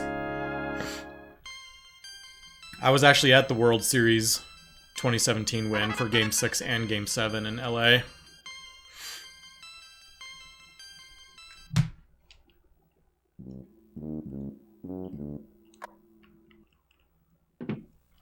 I actually got on TV. There was like local Houston news stations. And after the game, we had made it down to like the pretty low level. We kind of snuck in where we shouldn't have gone, and I got on the news station, asking me what my thoughts were on the win and stuff. Just a little like 20-second snippet, but it was fun.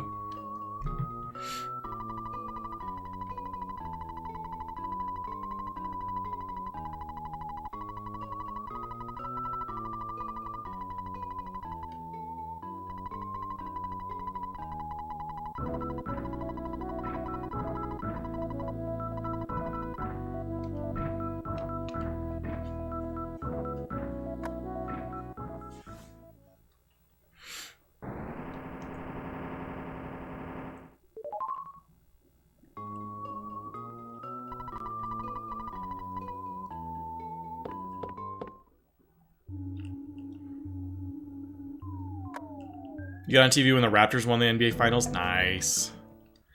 That was, what, 2 seasons ago? Or was that 3 seasons ago at this point? Was that just last year? Before the Warriors this past year?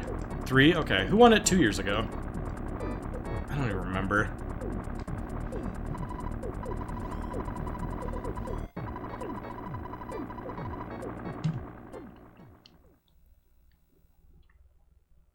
I'll be completely honest. So I'm a Rockets fan. Oh, that's what it is. The Bucks one. That's what. Yeah. Okay. I'm a Rockets fan, and I mean I follow the Rockets, but I will admit that I'm kind of a fair weather Rockets fan, and that Rockets are full on rebuild mode. And probably will be for at least 2 to 3 more years. Maybe in 3 years we start competing and sneaking into the playoffs and stuff, but until then I'm just watching from a distance.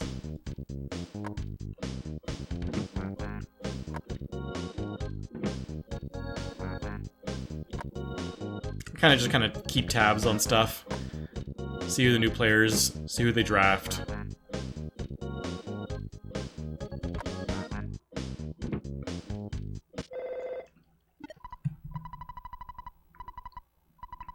Yeah, there's not much baseball here either. I watch a lot of baseball games. I know it sounds crazy, but I probably watch 70 to 80% of all the Astros games. And when I say watch, I mean I'm not like just watching it. I'm usually just like playing video games or doing something else with the game on in the background.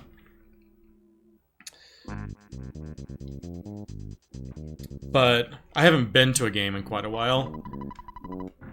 Here in Utah, they do have the Salt Lake City Bees, which is the AAA affiliate for the Angels.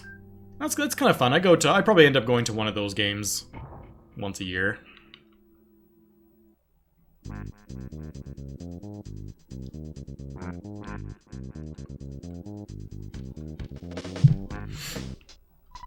Ooh, an Angels fan. I'm so sorry.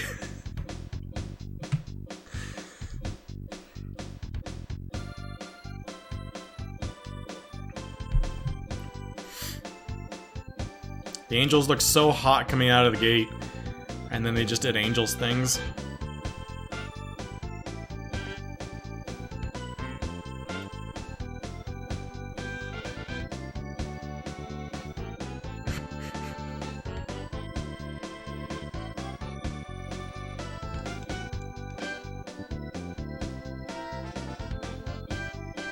What did the losing streak end at? Was it 14 or 15 games? Do they have an Astros in 30 minutes, or like they do for the Blue Jays? What do you mean, Dragooner? Was it 13 games? I don't even remember at this point. I remember it was a lot. Somewhere in the teens. It got to the point where I was like watching all the Angels games just because it was just so fascinating.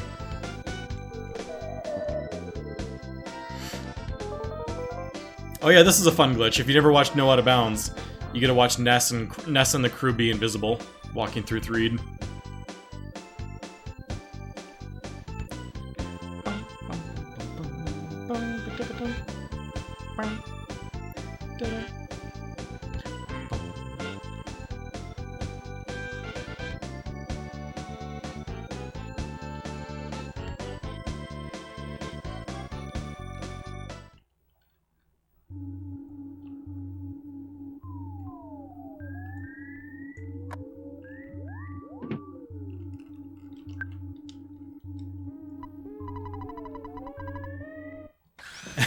Yeah, I'm not sure exactly what triggers it, but yeah, the whole crew is invisible coming through here.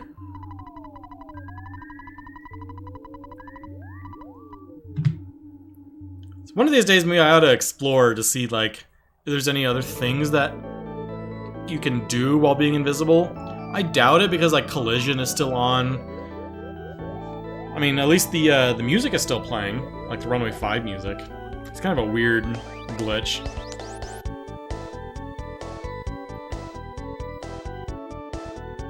Oh yeah, the recaps. I don't know anything about like the 30-minute ones like they do for that, but they usually do like the condensed games, like on the MLB app, that are like 8 to 10 minutes. I'll often watch those.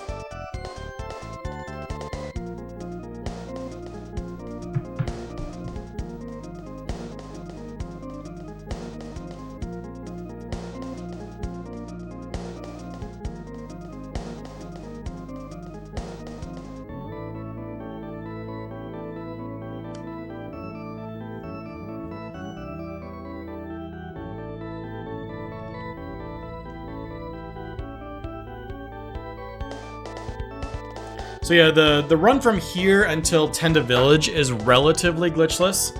There's still some cliff skips we can do on the way there. The biggest one is in Dungeon Man. The first time you enter Dungeon Man, you can cliff skip onto the cliffs and get to the Yellow Submarine immediately. And you never have to like walk with him south or do the second visit or anything. You can just get to the Yellow Submarine immediately.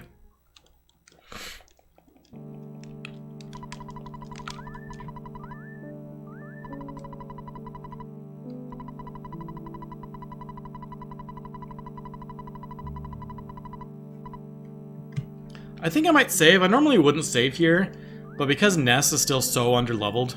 For anyone wondering why Ness is so underleveled, Ness was dead for 3 of the mole fights. So Ness has missed out on a ton of experience. And I actually don't even know if he has Rockin' Beta yet.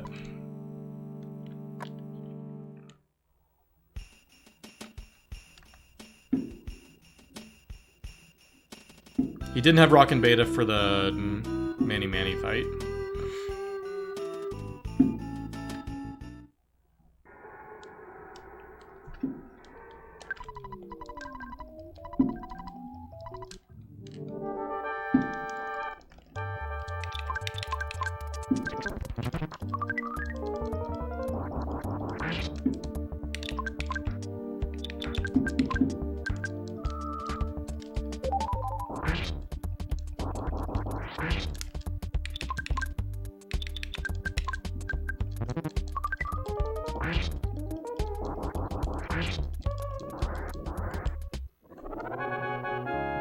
Alright, we've made up a little bit of time. I'm not sure what differed from Manny Manny from last run to this run, but looks like we saved about 2 minutes.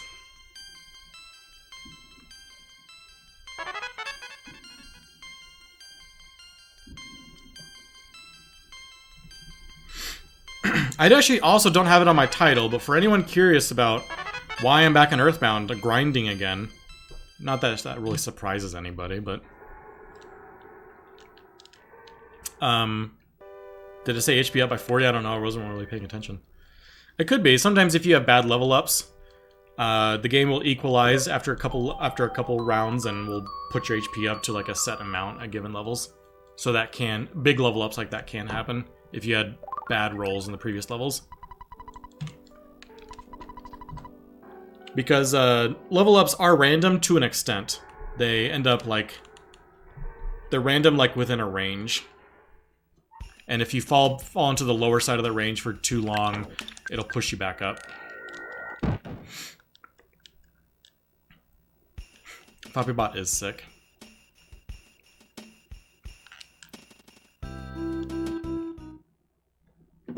But anyways, excuse me. I'm doing something kind of like a, I don't know what I'm officially calling it, something like the career repeat. But I'm going back and learning a new category for every single game I've speedrun in the past, in the same order. So, if you go back and think of any games that I've done speedruns of in the past, and you're like, I wish Andy would speedrun that again, you're in luck, because I'm going to be speedrunning it again. I thought for a long time, like, what game am I gonna speedrun? What's gonna be my next project? And I just kind of like stumbled through stuff for so long, and then I'm like, I played all these games before that I know I like. Why not just approach them all as like for a new category? So they're all kind of fresh. So that's why I'm starting with Earthbound, and I'm not just like learning it just to learn it. I'm actually gonna be learning every run and pushing my times down to a solid amount. Really quiet. So starting with Earthbound, learning No Out of Bounds because I've never done that category. And then I think my second run I ever did might have been Little Nemo. So that'll be probably my second project. And I forget what the exact order was. Yeah, I mean, I'll probably start uploading again. I usually just upload like every PB, whether it's good or bad. I have yet to PB in this category, so if this run turns into a PB, I'll probably upload this to YouTube. The only reason I haven't uploaded anything into YouTube for a while is because I haven't PB'd anything in like a year.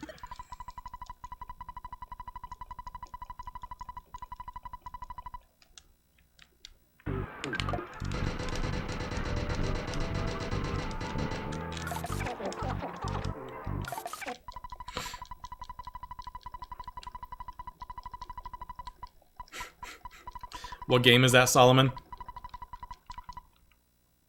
Don't you dare say Earthbound.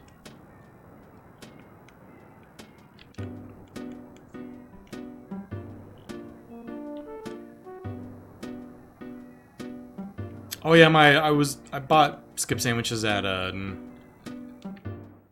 department store in the last run. I should probably keep doing it in that same order.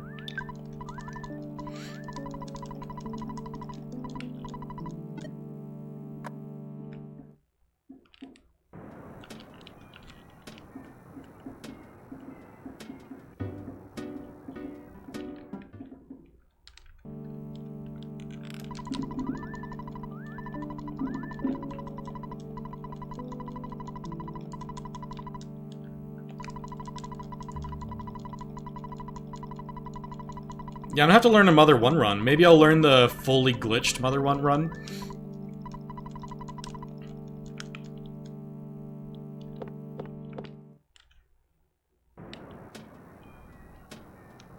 I think when I played it the first time I did glitchless, I think? I don't know if there's a true glitchless category. I probably did whatever was closest to that.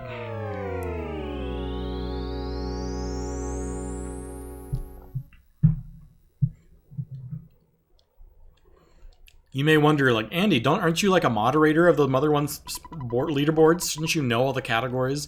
Yes, and yes.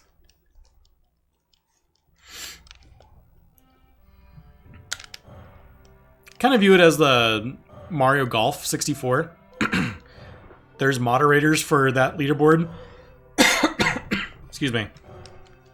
But everything gets auto-accepted in that on those leaderboards.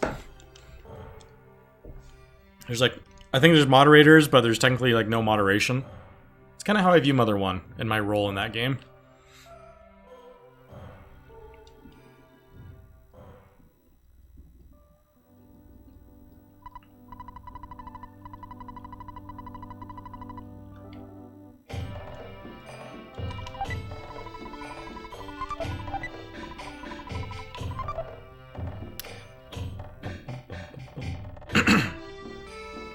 I'm also not sure, for Yoshi's Island, I never really pushed my time down that far, so maybe for Yoshi's Island I end up just doing another, a warpless run. Just because, I think I only completed like 5 runs of that. And I'm not doing 100%.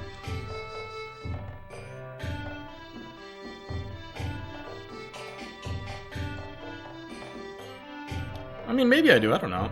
100% is very technical. And would require a lot of work.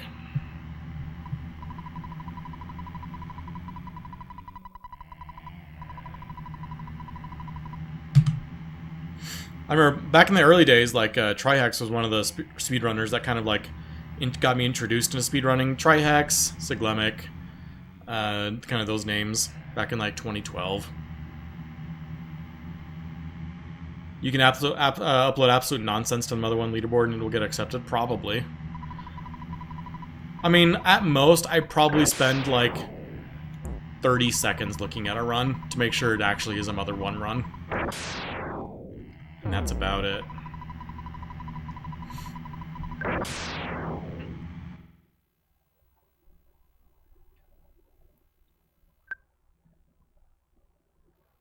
I remember I even got a poster signed by Trihex. There was like and he was doing, back when he like had posters and stuff, and he was like, you donate X amount, he'll sign it and send it to you. I remember I did that and got one signed from him. That was probably, what, like in if I had to guess, that was probably 2016 or so.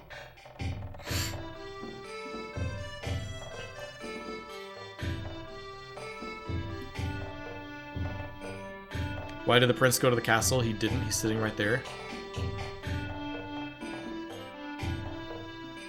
Oh, because I was summoned to the castle and I didn't go?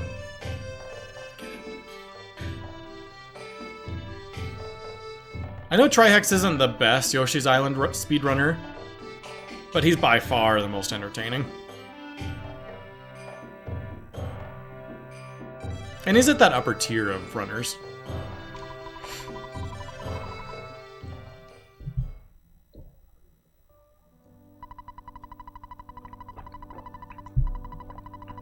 Trihex is just a super entertaining personality.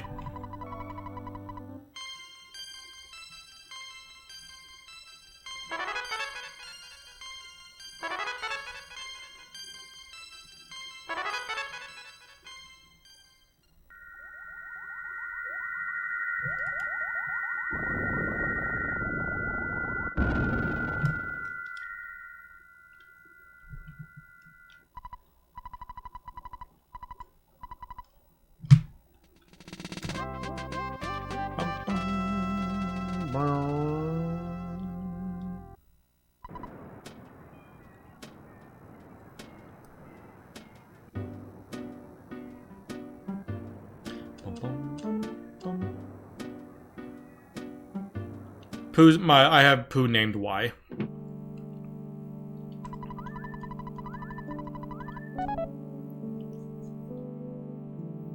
I remember Kolthar the Barbarian. He's a good guy.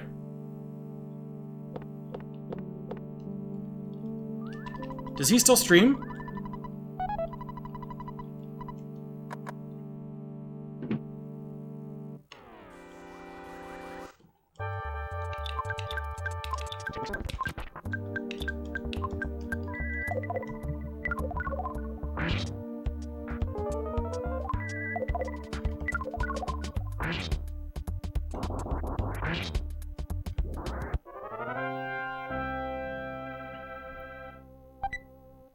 Hey, I got a mummy wrap.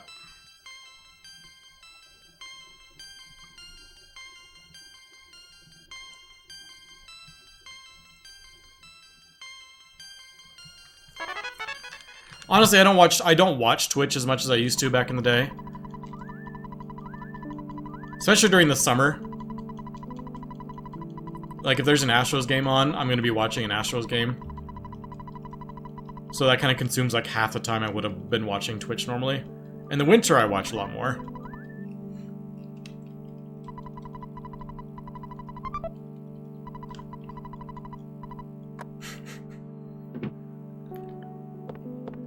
%50 chance every time.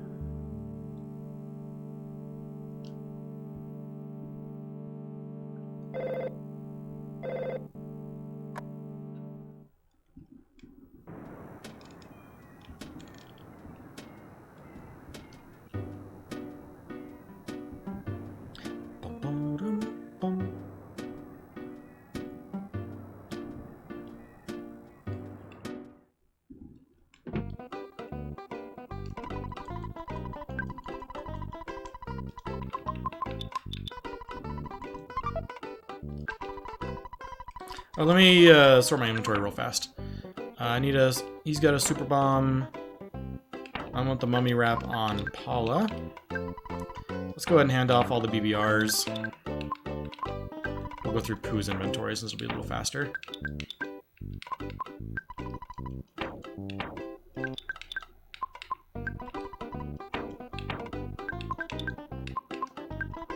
And then, so I got super bomb, mummy wrap, big bottle rocket. I need another super bomb there. Okay. Now we can fill up on skip sandwiches.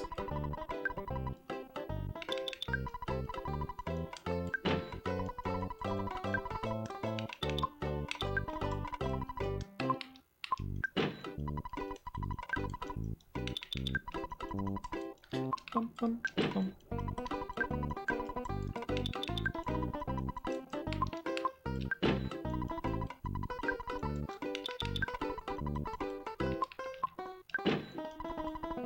Really, we only want to buy as many as we need until we're getting to winters, or before we're going to go do Stonehenge again.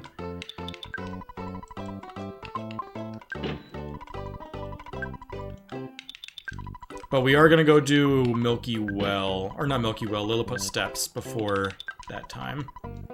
So we do want to buy a decent amount. I actually think we fill everyone's inventory right now.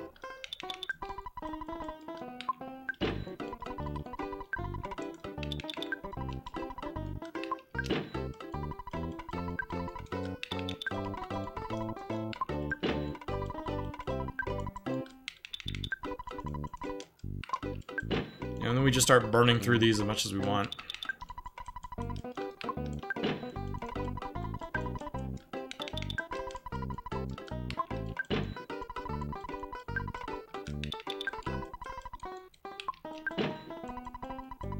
Paula still has a boatload of super bombs. Why do I buy so many super bombs on Paula? That is entirely unnecessary. Should I be throwing super bombs at a lot more enemies than I have been?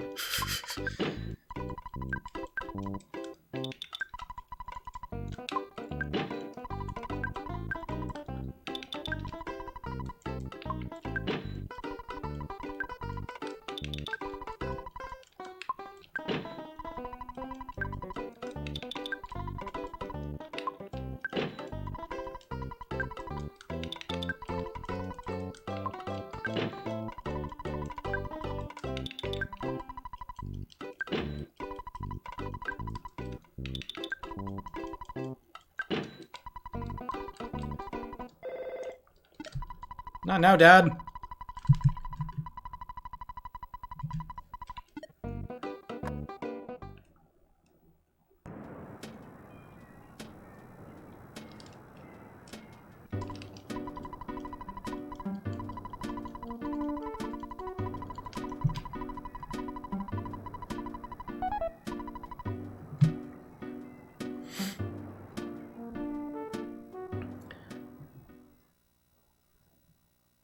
Side note, this song is like top 10, maybe top 5 in the game.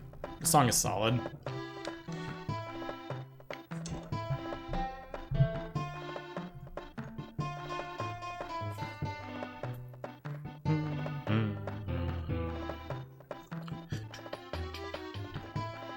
So I'm trying to think of like, so we bought a boatload of skip sandwiches, and then we can fill up again when we hit winters for the rest of the game. So through then, we're only doing Pyramid, a little bit of Dungeon Man, and like Peaceful Rest. We gotta do a couple cliff skips in Peaceful Rest.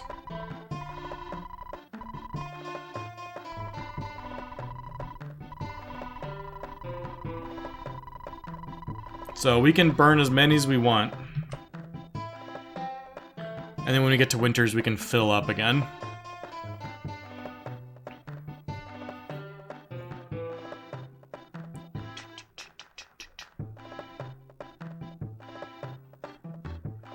This fight should be relatively safe. I think, especially since we got the mummy wrap, I'm not gonna die. I could have people, I could have some of my characters die, but I'm not gonna wipe. The mummy wrap makes it, I think, fairly safe. Actually, I don't know if Paula outspeeds the Kraken.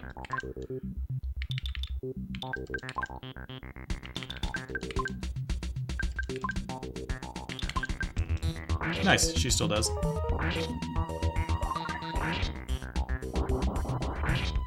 Easy.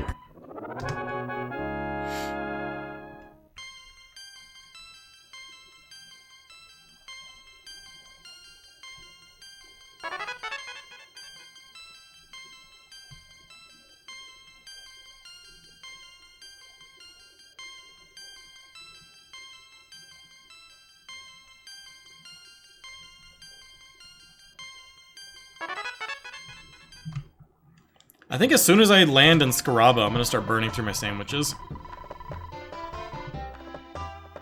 And maybe we use... Oh no, we're gonna have to fill up on explosives and deep darkness when we get there. So we want to use Jeff's first. Yeah, we definitely want to use all of Jeff's skip sandwiches first. So that we don't have to end up like selling them or something. Because that's a total waste. So yeah, let's use all of Jeff's sandwiches first.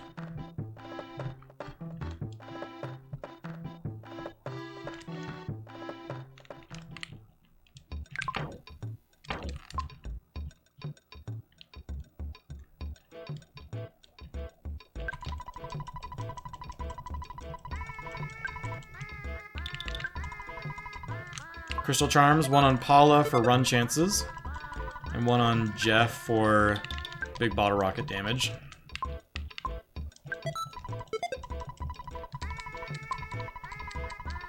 Go around these trees to avoid a photo.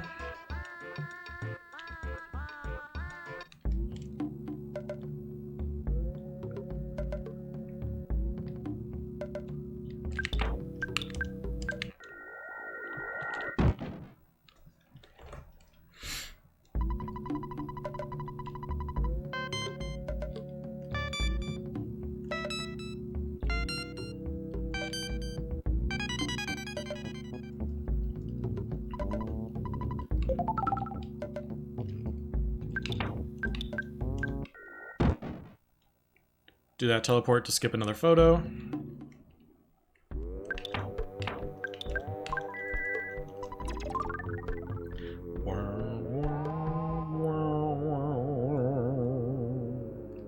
Nice spawn so far.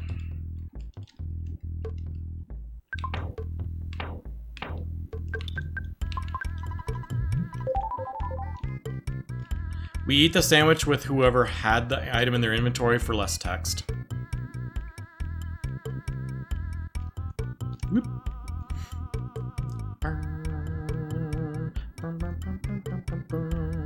I'm gonna open up the inventory or the menu real quick to scan. How do we want to approach this? See if we can get a green on this guy. Nice.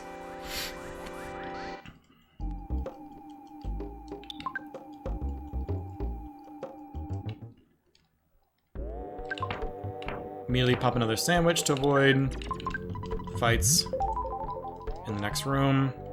If you come into a room with the sandwich active, they never come off the wall in that scenario. Okay, what do we got in here? Lots. Oh, I might have been able to green that coffin. He was super close to me.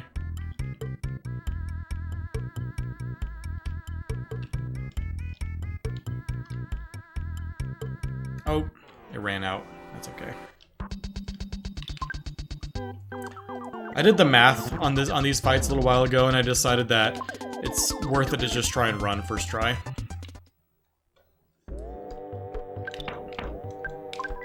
So even in glitchless, I think from now on, whether it's the both kind of hieroglyphs and the Guardian Generals, actually, I'm going to be trying to run from all of them. Because I think it starts as a 30% chance to run, and it's high enough that I think it's worth it to just go for it.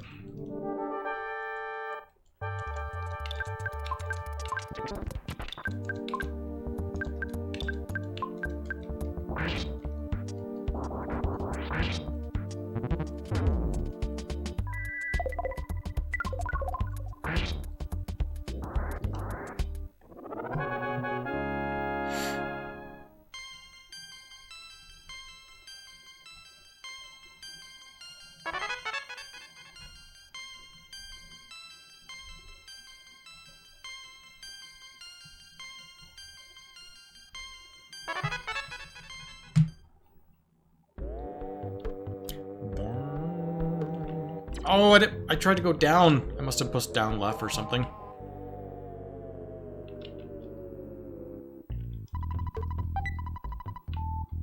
Beep. No. I will be turning off spawns. And there's many more cliff skips involved. So I will be going back to rescue Paula, and instead of the fight with Pokey, just teleport out.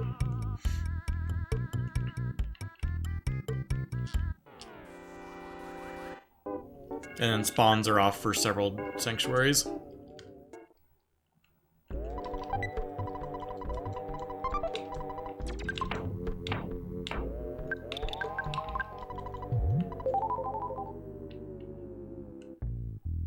But yeah, it's mostly cliff skips and that sort of thing from here on out. Can I squeeze in? Nice.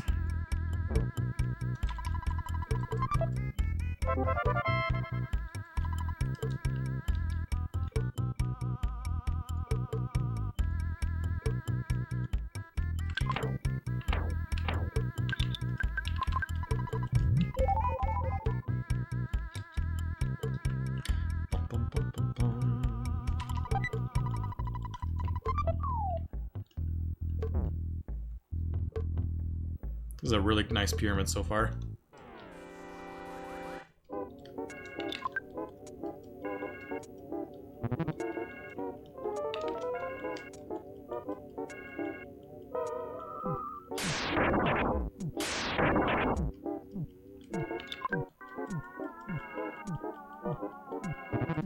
So I think I'm at like roughly a 60% chance to run right now.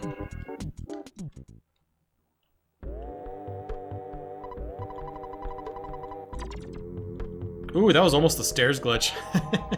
That came up pretty close to where the stairs would have triggered it.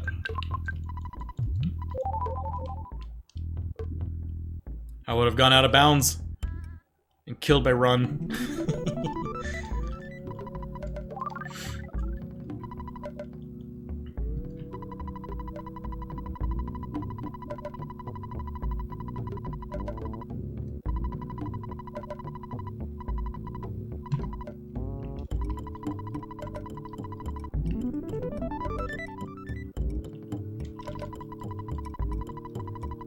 Okay, who does this go to? We need to see who pay attention to this. Jeff. Whoa! Oh my gosh, there's so many enemies.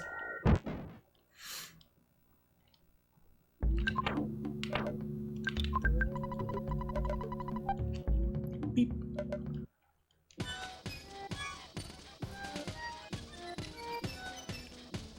Nope, nope, nope, nope, nope, nope.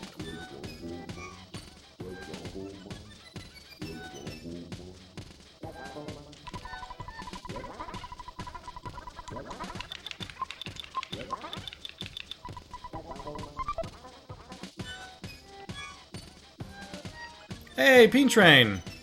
Thank you so much for that raid, buddy.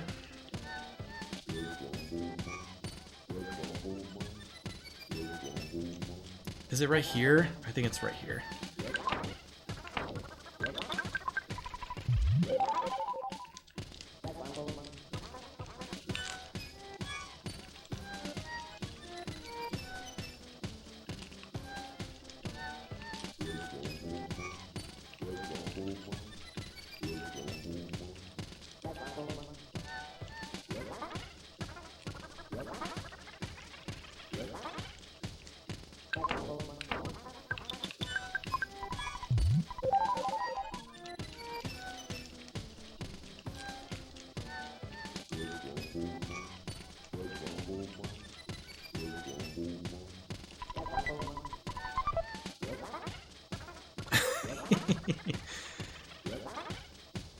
How'd the stream go tonight, Peen? What were you working on?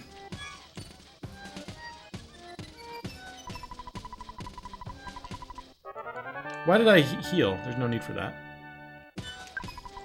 Glitchless too ingrained in me.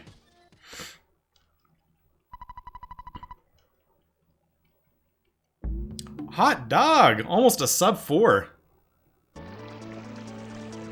Do you have a sub 4? I don't think. Oh, okay. You have 359. I knew you were right on the verge or not. I'm sorry.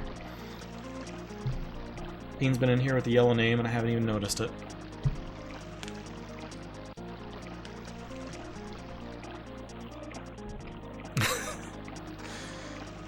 $401 solid though.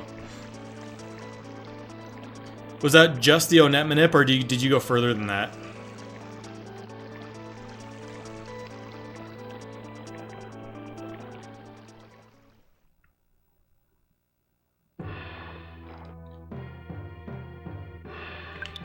A little further, right there.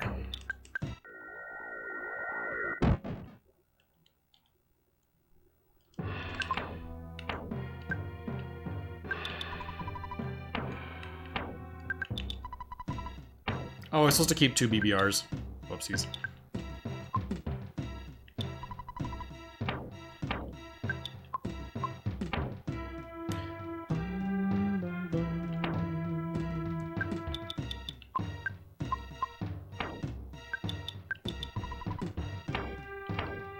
All these super bombs I didn't need. What am I doing with all these?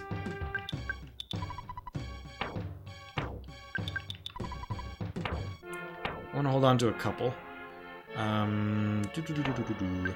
Brain food lunch over to Paula. Life noodle. Oh no, hieroglyph to Paula. And then I want. I actually got rid of too many super bombs. That's okay.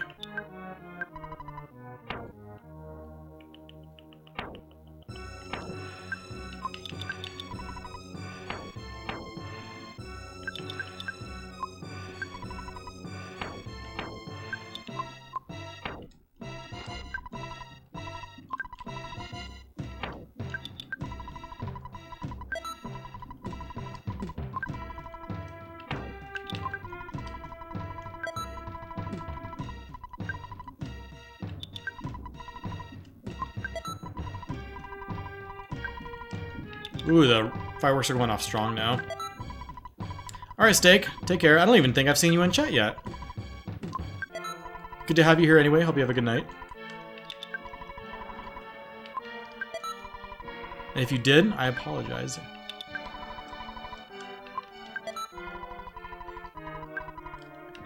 Tusamanip, I've never even learned the Tusamanip, and it just seems scary.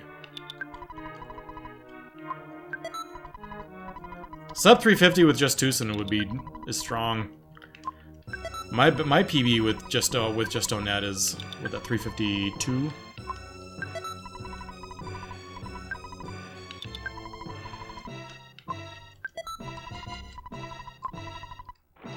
Oh wait, no, I want one more super bomb on Paula. Yeah.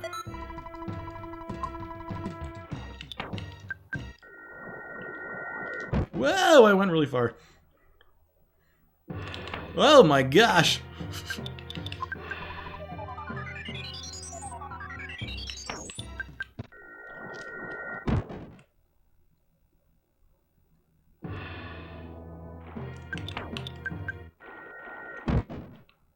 Tried to squeeze in between that gap on this tele. Oh my gosh! There's so many enemies everywhere! I gotta go around the right side. Ew. Yeah, I still have yet to complete a category, or a run of this category. What's up, Daniel?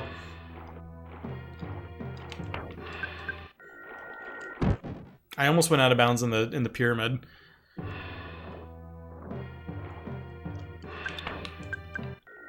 Whoa.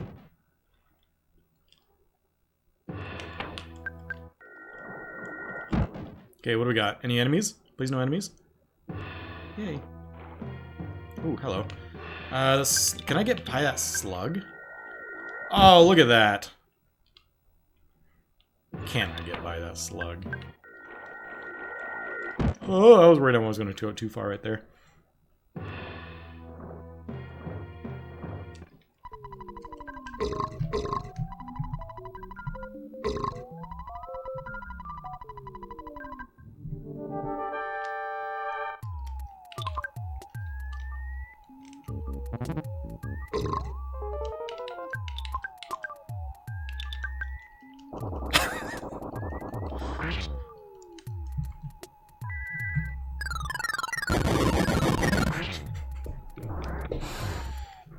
Daniel walks in and immediately just starts tearing apart my run. I deserve it. I was hoping that you wouldn't detect that, but you're like honed in on every single little thing I could possibly screw up.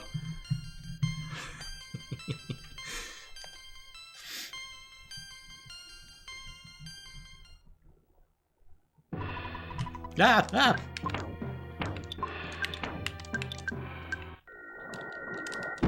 Oh gosh, I ran into an enemy, I'm gonna die. Why is there so many enemies right here? Whoop. Why is there? Why are there? Why is there?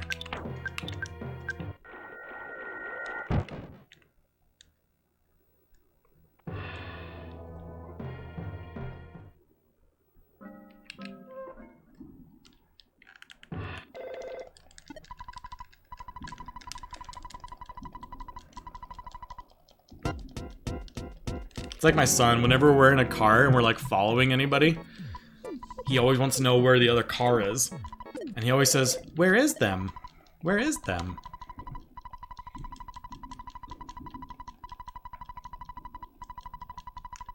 No, George, where are they? Where are them?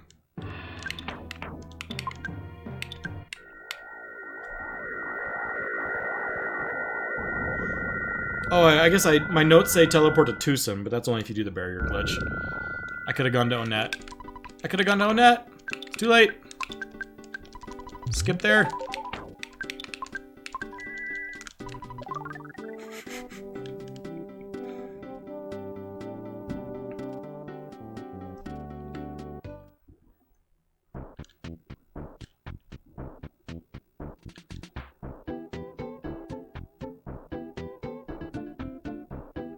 Okay, there's 2 cliff skips in PRV.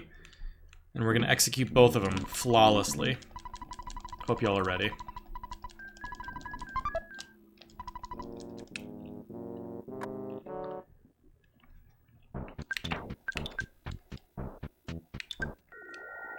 Does anybody remember the line in... So I watch a lot of Toy Story these days. And Woody's talking about moving buddies. And he says, if you don't have one, get one. That tone of saying get one is like ingrained in my mind, and I hear it all the time whenever I say anything related. I'm like, I want to make a reference, but nobody will know it.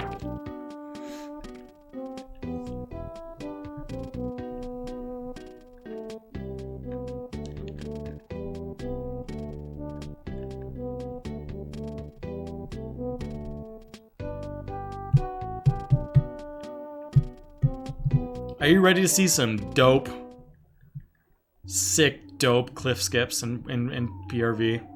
Hope you're ready. Because we're gonna do some dope skips. So dope.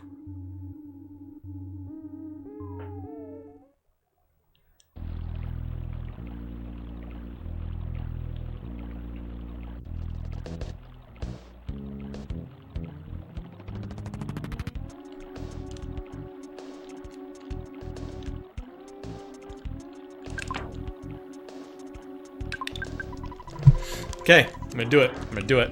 Here we go. There's one right here. Oh, it's gonna be so good. Here we go, here we go, here we go, here we go, here we go, here we go, here we go, here we go. Let me in! Let me in! Let me in!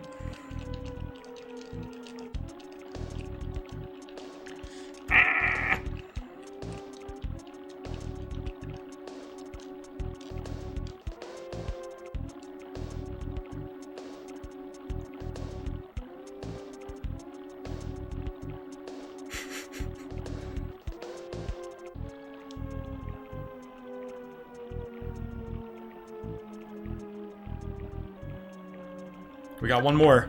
Let's go ahead and prep it now.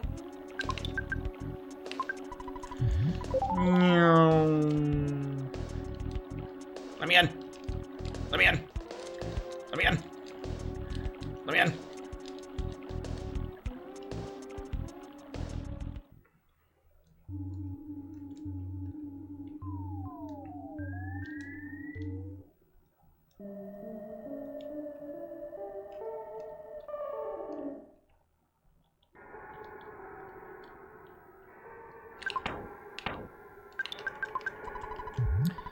Let me in. Isn't it right here? Crud, where is it? It may not be right there. Where is it? Ah, I'm not sure. Oh, I think it's right here. I think it's anywhere, actually.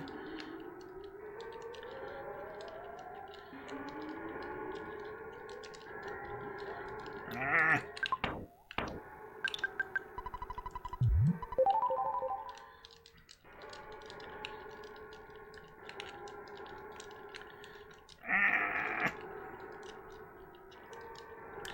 I know there's a trick to do this one fast, but I don't know it. My left hand is gonna fall off.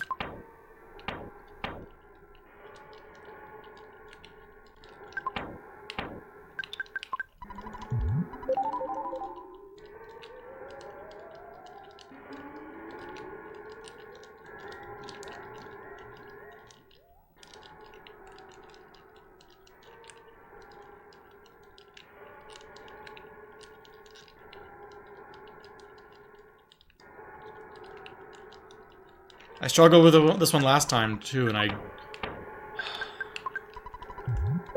want it so bad.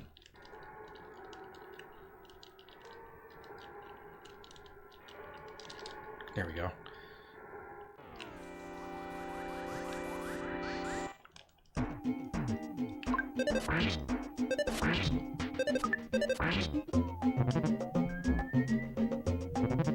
Maybe I should have just done like a fire beta. Hindsight.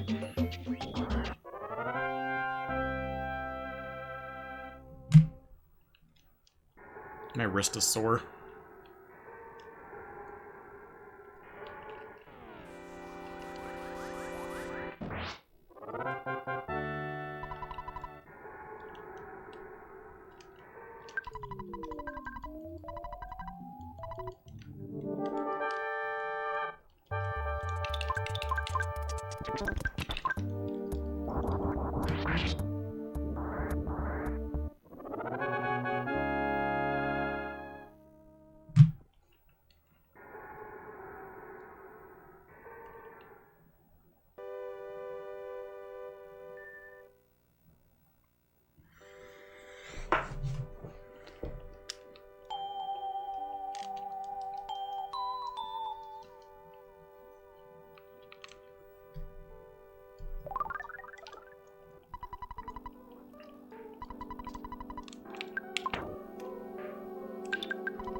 Earthbound soundtrack tier list. Ooh.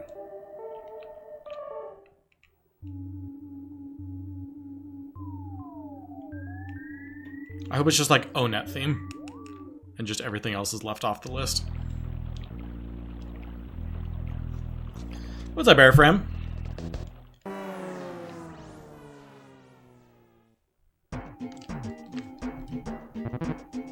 He's gonna steal my skip sandwich.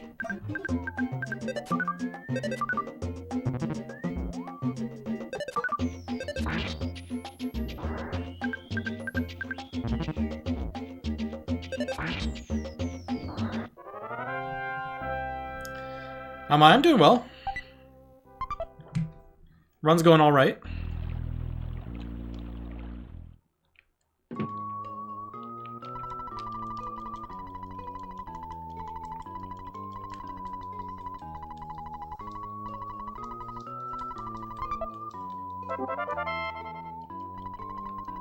We got double Paulas. And then, oh hey Pokey. See ya, Pokey. Meow. We're just gonna twirl in front of him.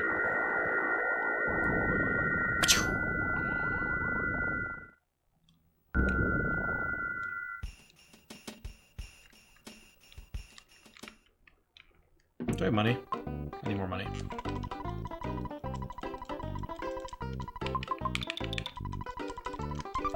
More sandwiches.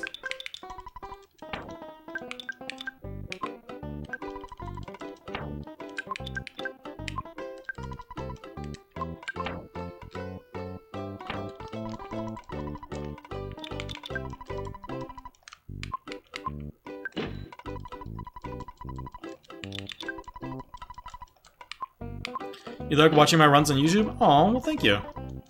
This will probably be my first, like, official PB in, like, a year, so this one will probably finally make it a point to upload another run.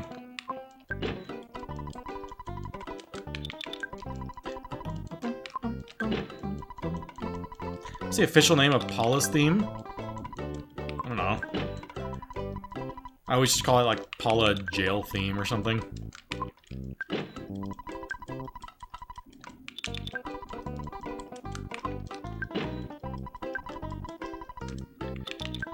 I forgot to drop the Casey bat. Exit out. Drop the Casey bat. Go back in. Buy more sandwiches.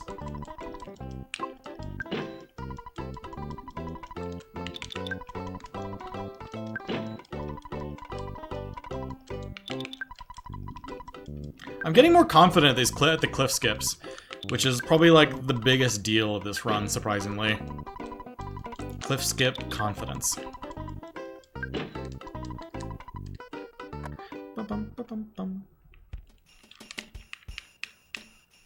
I think I got it first try. No. No, I didn't have it set up right. I think I was off by a pixel. That's right. Right? Oh, come on. How is that wrong both times?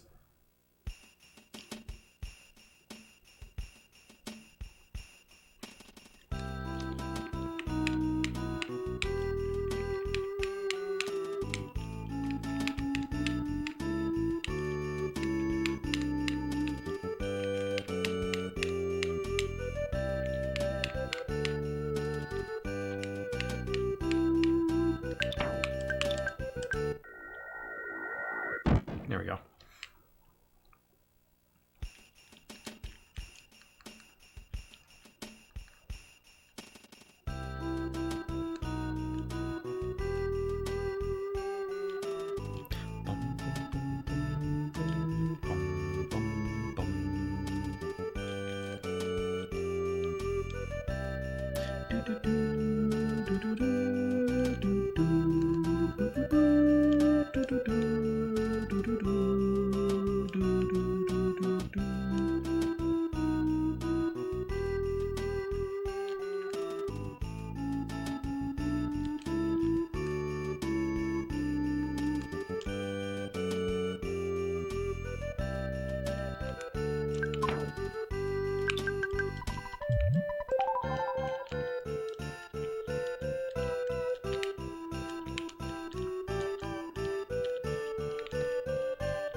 Oh, I think I was doing it right there.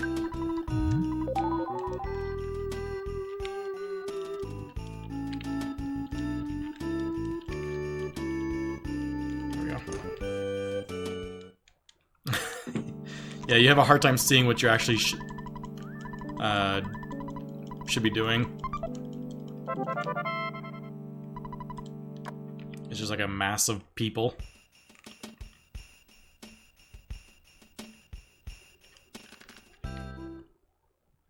So, get ready for the best Stonehenge you've ever seen in your life. You guys ready?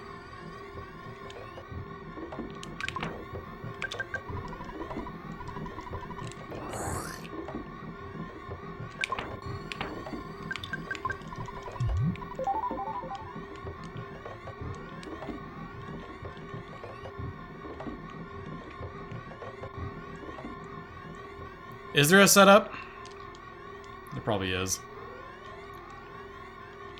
I think there's also a setup for like things like the fence to giant step and a couple others, but I don't know what it is.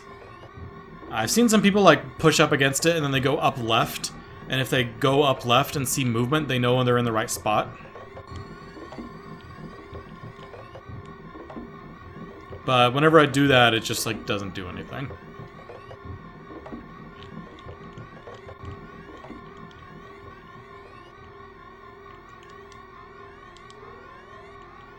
Line nest, dumb freaking face up with a cliff.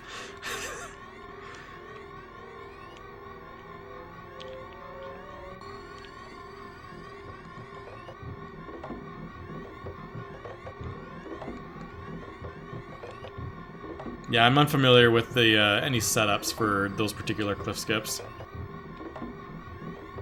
I need a tutorial. I need a lesson.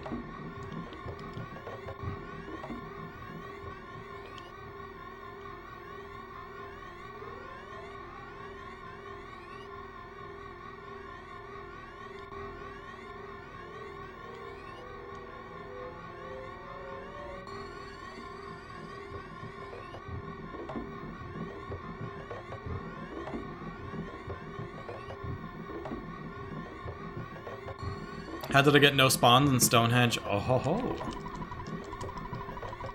Well, if you remember me twirling in front of Pokey, that was the magic event. The game turns off spawns before the Pokey fight, and turns it back on at the end of the fight. But because I twirled away, the game has yet to turn encounters back on.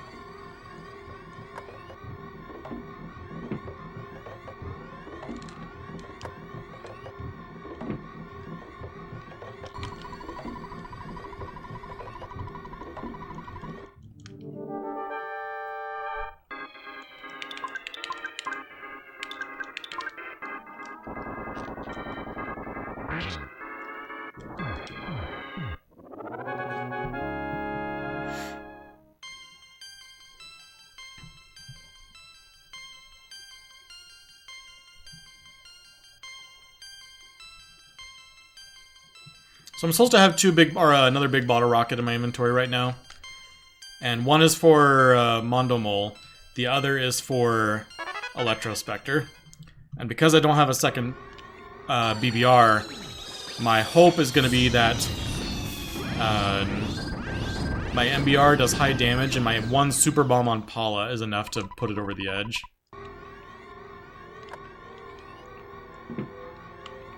Otherwise, I might have to go back and buy more MBRs. I'm still learning the inventory management for this run.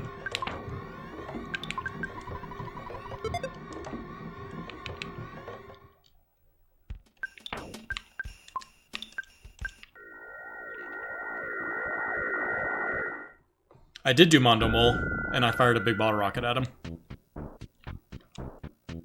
Which is, I'm saying, I was supposed to have two, one for the Mondo Mole fight, which I've already done, and one for Electrospectre, and I fired my one at Mondo Mole.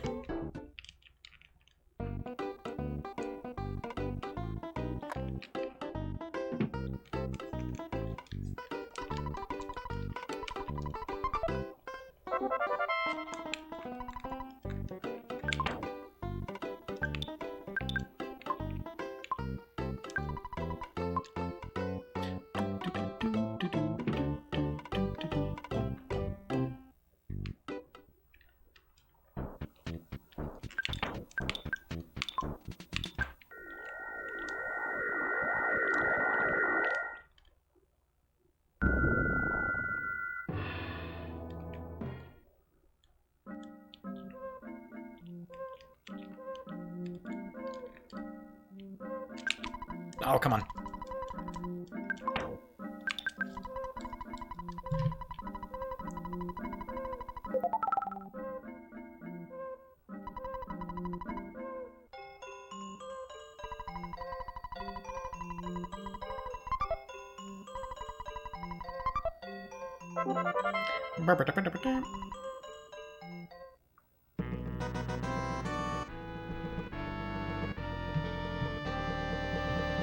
Okay, so spawns are going to be turned off for the next few dungeons.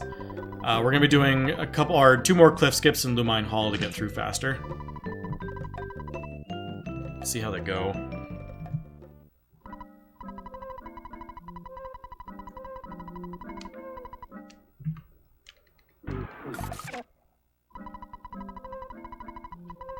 Getting off the cliff is the same one that was in blah blah blah blah Lilliput steps. That particular cliff skip is my hardest, is my biggest enemy right now. I need to figure out the setup. I am ooh. I haven't seen anyone else use that player name. I like it because it fills up the entire space of the text box. Some days, more people will start using it.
Come on, big, no whammies, no whammies. Oh, that was terrible damage. I'm gonna have to use another MBR. Warp, warp.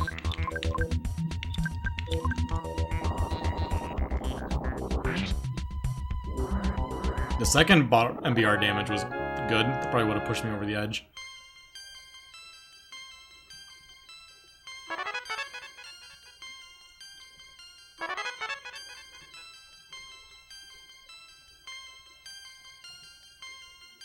The highlight spot for me, I can probably find a setup for it. Okay. Well, maybe I'll make a clip or something at the end of it, and I think it's that and the giant step fence clip that I know there's a setup for, because Octopus Gal does it pretty quick.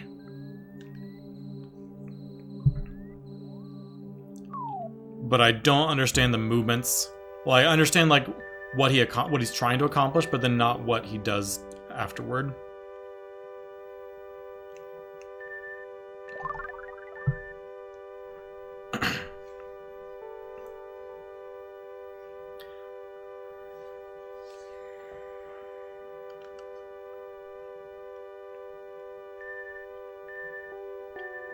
Okay, what do we got coming up?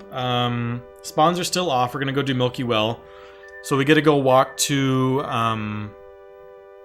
Saturn Valley and do 2 more cliff skips that used to be actually pretty tough ones, but as like the time has gone on, they're a little easier. So I think I actually saved last time in preparation for it, but I'm not gonna bother. I have like 20 sandwiches. If it takes me more than like 4, I would be shocked.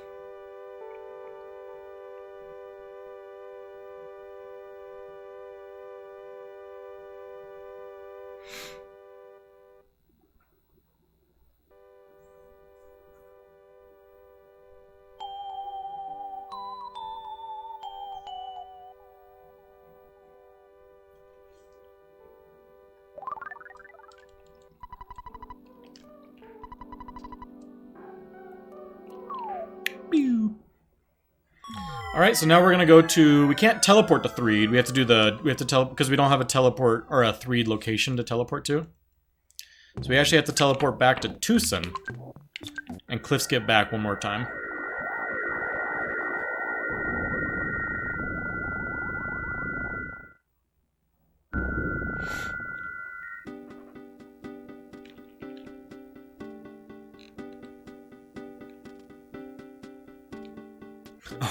You can't take the bus because there's still ghosts in the 3 tunnel.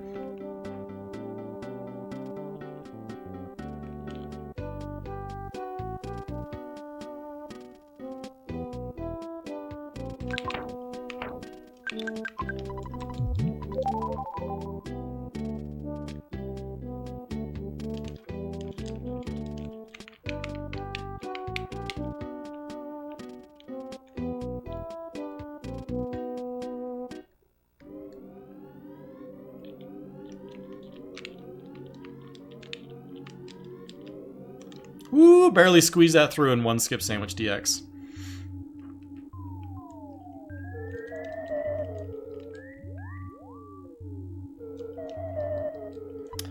You get it when you like enter the town as the game expects you to. So I think it's when you enter from the left tunnel in is when you get the teleport location.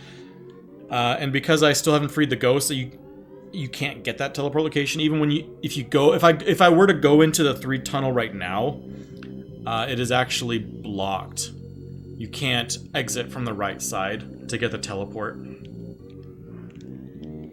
So anytime I need to go to 3, I just have to cliff skip back in every time.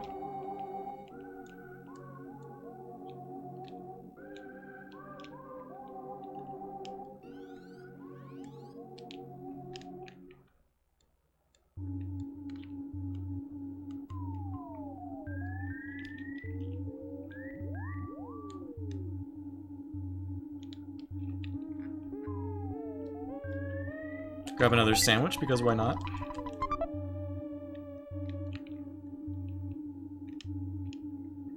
It wouldn't be that big of a deal in this tunnel. The enemies might be running from me at this point because of my levels. But at the same time, it's nice not having any fights. Milky Well would still be kind of a nasty area because the enemies there are always bad. No, I don't. I intentionally don't pick up the fly honey because it just wastes space in my inventory.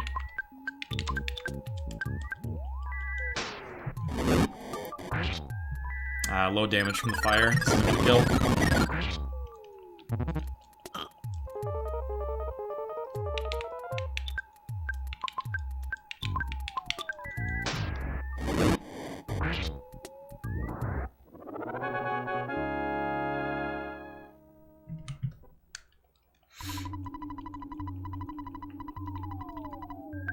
Master Belt hates people like you.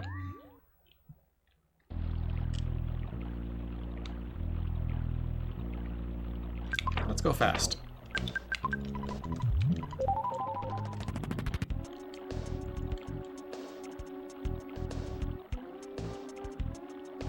So yeah, we're entirely skipping Belch's base by going around the top of Saturn Valley to get to Milky Well. Saturn Valley is the name of that song is called Hi Hi Hi.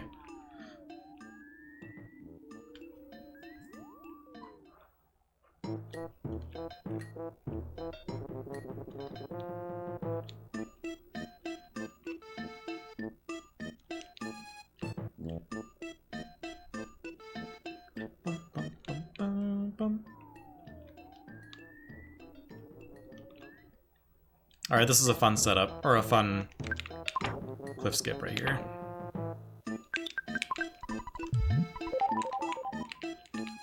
Whoops. How long do spawns stay off? Until I do it, or do some kind of event that would turn them back on. whoops, I didn't mean to go back in.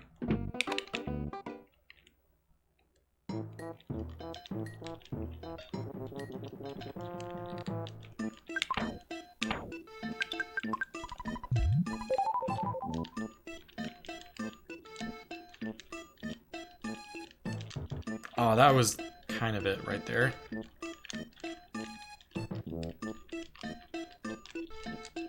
Ah, I keep getting pushed out when I'm like in the right setup for it.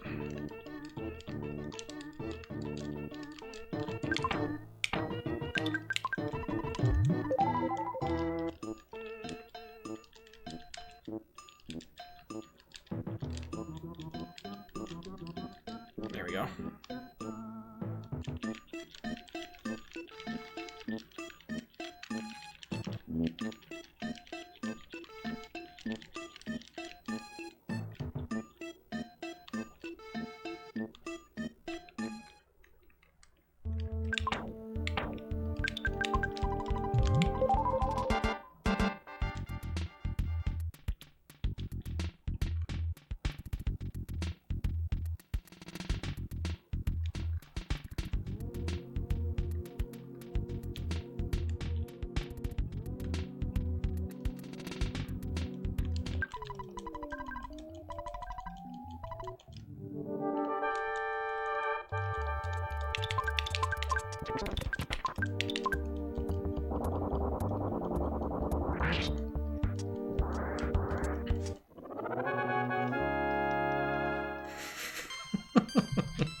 We look like same.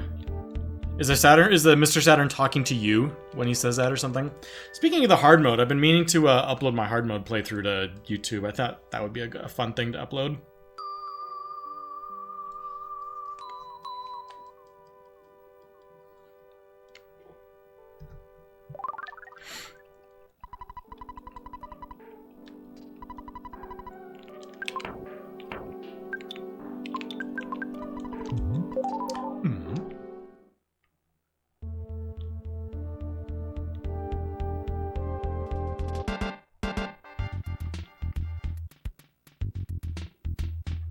Yeah, because I have every single VOD I've ever made, or ever streamed to Twitch, backed up. Going back like 4.5 years.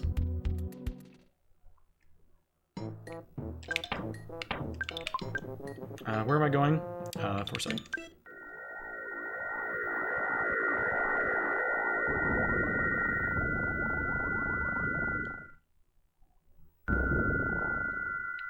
So hard mode is a custom hack made by a member of the speedrunning community, Riliux. And he didn't just like turn up the levels of difficulty. He kind of like had like intended strategies in mind for certain monsters and stuff, certain bosses. And sure, you can like bang your head against them and probably eventually get through using like the standard techniques. But the whole idea was there's probably smart ways to approach every single boss that require you to think of like things in a different way than you normally do in Earthbound. Alright, Rizu, have a good night. Thanks for hanging out.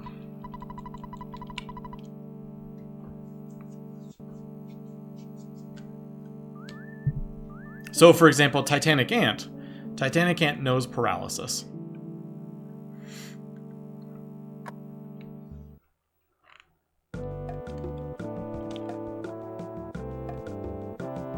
And you might think, how on earth do you deal with paralysis that early in the game?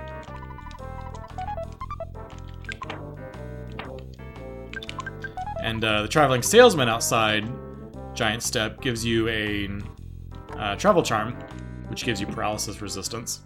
Most people don't realize that. Because normally you don't encounter paralysis until way later in the game, so it makes no sense that they would give you a paralysis resistance item. But now there's a use for it. But even with that, the boss is still tough.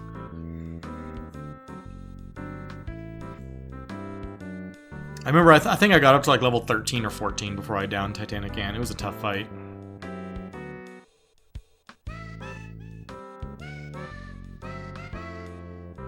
I remember Carbon Dog and Diamond Dog particularly were very difficult. I think Diamond Dog has like 6,000 HP instead of the 3,000 that he has. And there's another big thing is that no one sells multi-bottle rockets.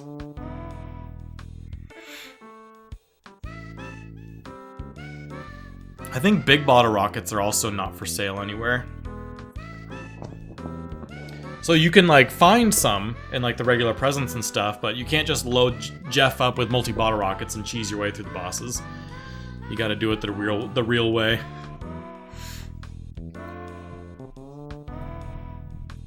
But I mean, there's other things like you got now like having a knowledge of how Brain Shock works can come in clutch. Really using Jeff's spy to identify resistances and weak points on enemies are very important. A lot of times when I would hit like a boss for the first time, my expectation was that like I wasn't going to even try to do damage.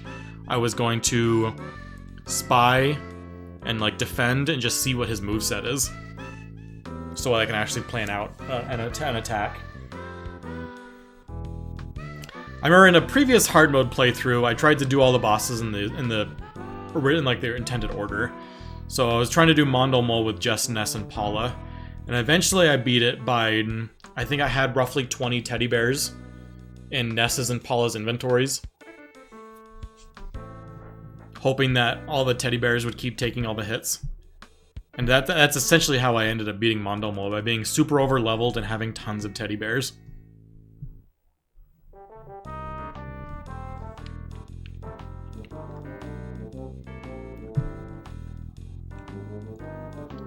I didn't do that in my second playthrough.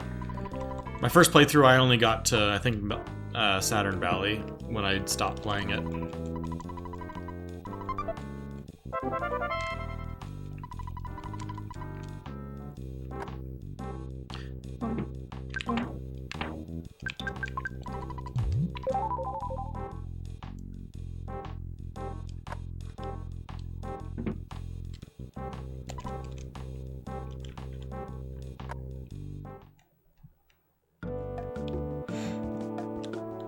So when this run inevitably finishes, I think my plan is I'm going to learn the barrier glitch manip. I've done barrier glitch manipulations in the past. I mean, that's how I got my any percent down to 51 minutes. But I need to learn, it's a single segment barrier glitch. And I'm pretty sure it uses my, I can use what I already know up through Starman Jr. So essentially it's only like 3 more minutes of manipulation I need to learn. And as soon as I learn that, I think it should shave off about 10 minutes of the run, 10 to 15 minutes. You still have to go back and do Giant Step, but you do it during the sequence when the spawns are off. And you can cliff skip through the fence. So you don't have to do Frank or any of that.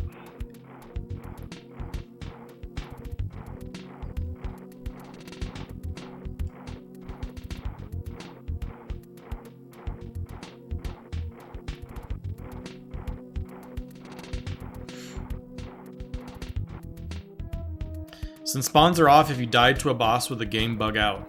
Yep. Indeed it would. Depending on where you died, you could probably recover, because the game will come back on as soon as you load a new area. I might also be able to use the Sound Stone. I think if I use the Sound Stone to reload the area I'm in as well.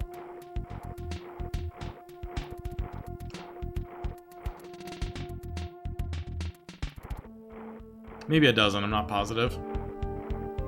But regardless, if you can navigate yourself blind back to a door somewhere, then you can recover.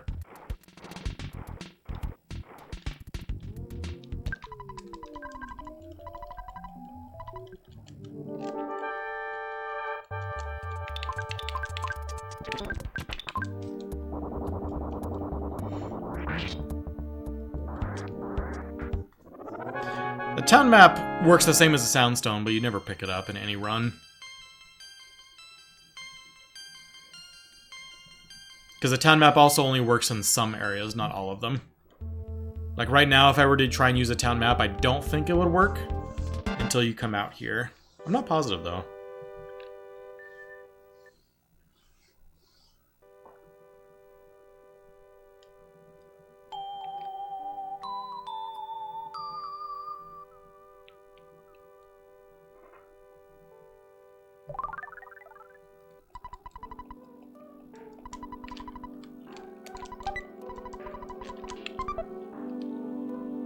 Oh, I didn't pick up an exit mouse, did I? Oh, man. Rookie mistake.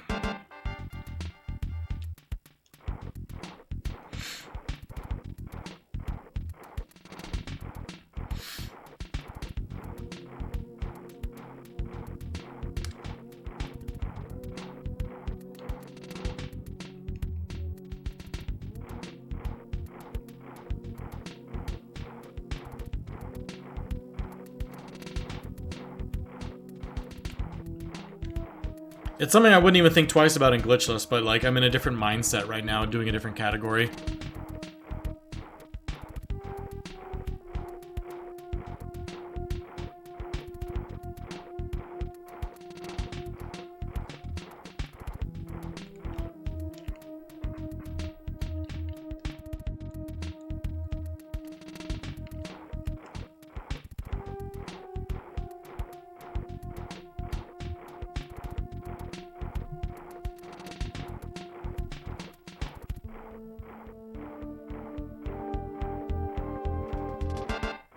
I'm pretty sure a lot of my time saves as well are going to come down to better inventory management.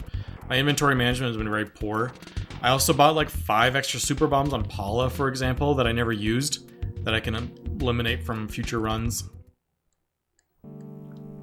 I might have to also look at like Octopus Gal's runs, because I copied his inventory purchasing at department store, and he bought all the super bombs that I put on Paula, but I never used them. I'm not sure where he did.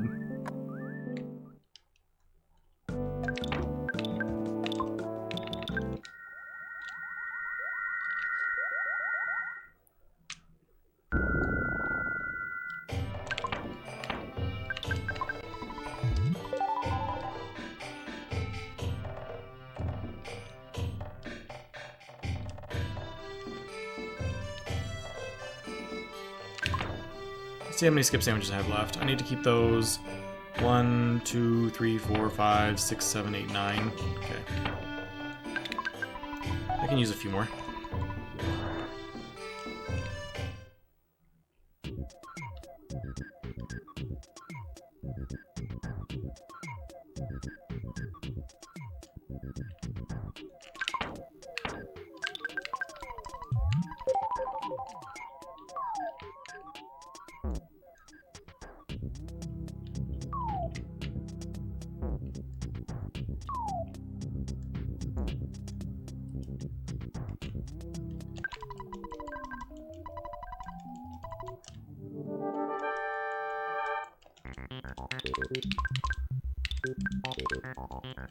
So I have 3 MBRs after this.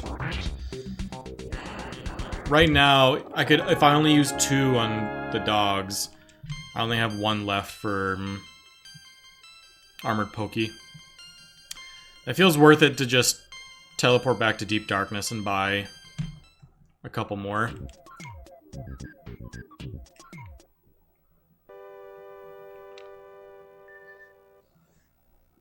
It's my own fault for, I should have been fine, but I sold one of my big bottle rockets when I should have kept it for Electrospectre. Lesson learned.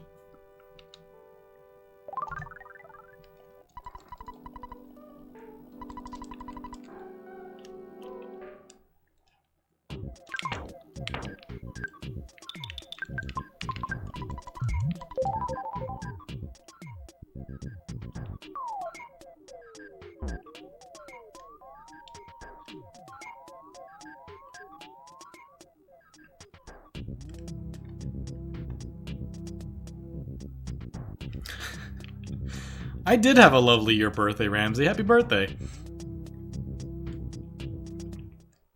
Hope it was a good one.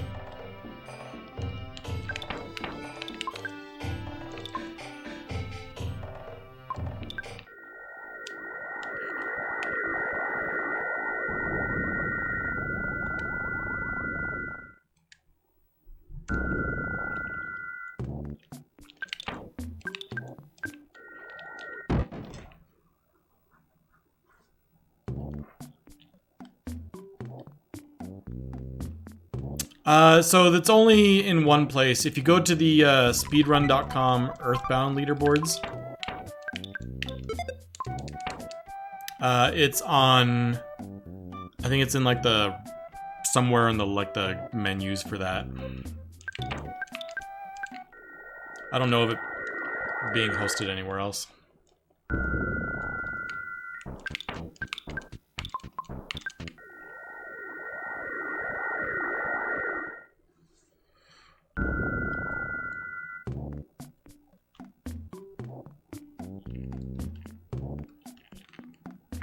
Another thing I'd like to do someday is really get better at the teleports here in Deep Darkness. Or not Deep Darkness, Underworld. And get a better grasp on like how far I can actually go before I can crash. Maybe set up some intended teleports and stuff. That's one area I've always neglected. Underworld teleports.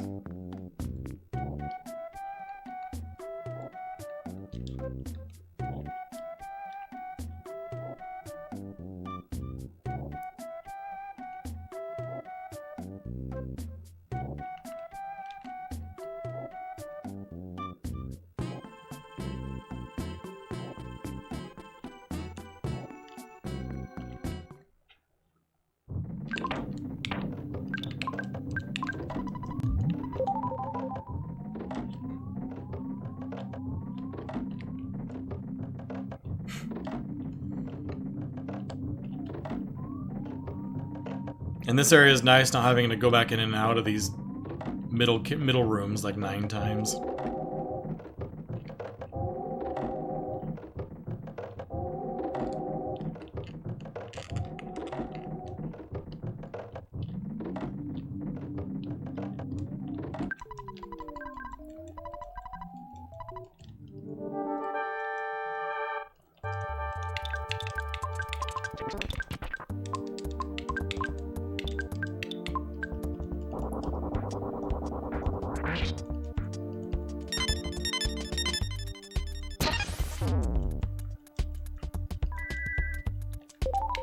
If I'm gonna go back and buy more multi-bottle rockets, I might as well just fire 2 here.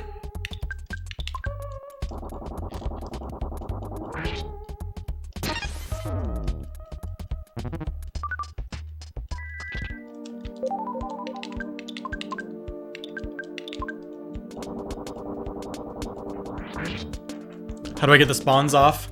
So a little while ago I went to Peaceful Rest Valley, and I talked to Paula to get the Franklin badge, and when you come out you're supposed to have an event with Pokey in a little fight, but in the game turns spawns off so that when you come out there's no crows anywhere. And instead of taking the fight, I initially initiate a teleport and bounce. And the game never turns spawns back on, because the game expects that event to turn the spawns back on.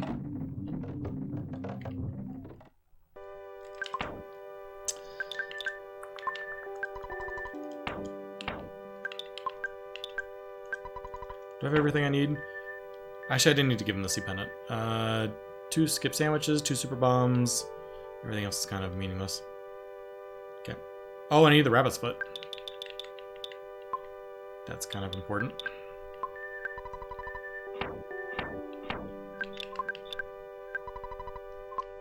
Go and equip it.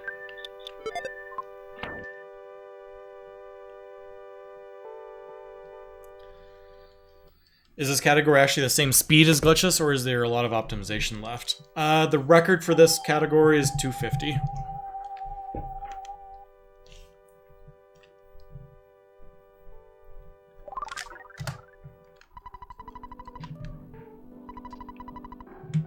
So about, what, 45 minutes faster?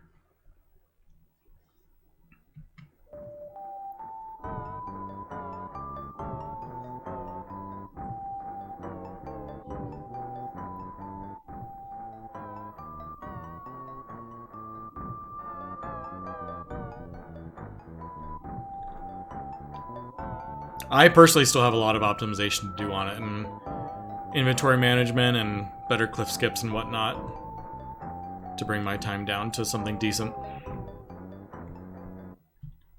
So the record glitchless run might actually still be faster than my run by the end of this. I'm not sure what pace I'm on at this point.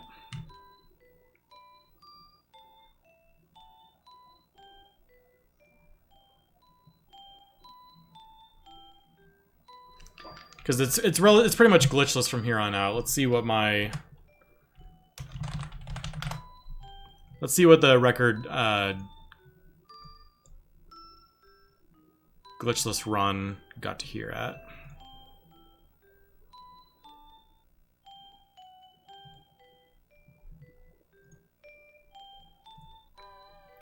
We're about 5 minutes ahead of the glitchless world record pace. Which isn't that much considering how much I skipped.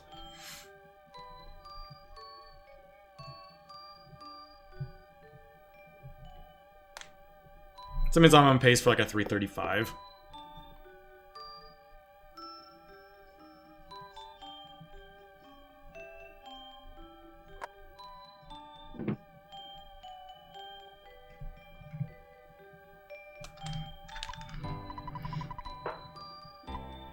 Assuming nothing crazy bad happens.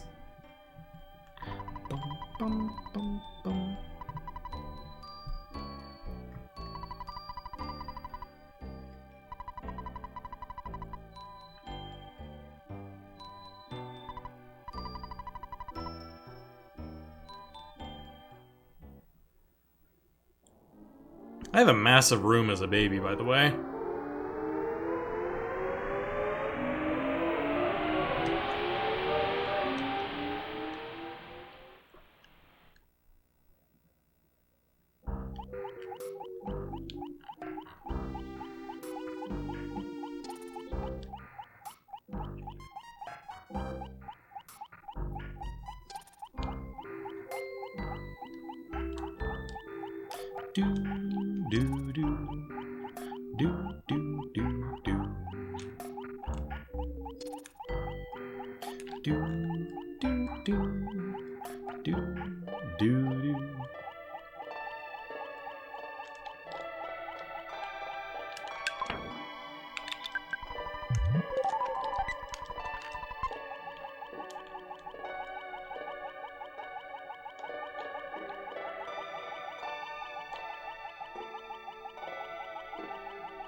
Oh, crap. I got stuck.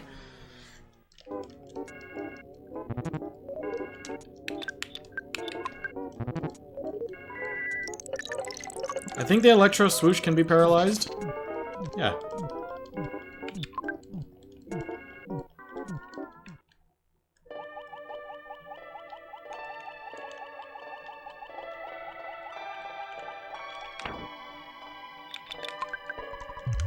Hey, what's up, Perry?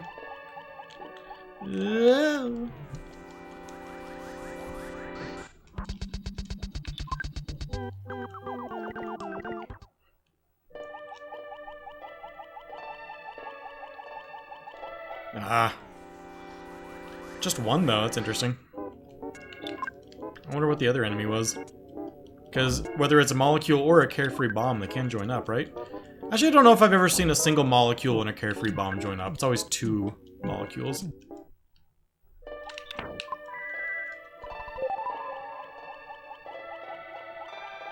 Whoop. You split the gap.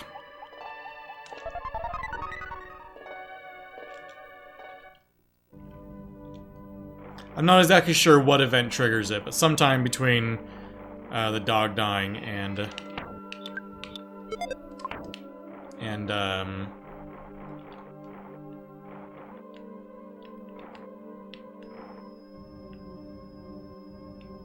that'll work. Yeah, someone referring to the dog dying and you becoming movable and Magicant spawns get turned on. I'm not exactly sure what the exact trigger is. Come on over. Yep.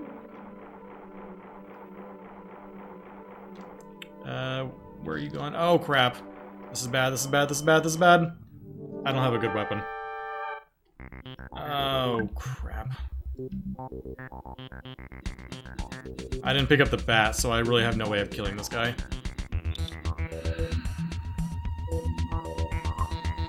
Shoot.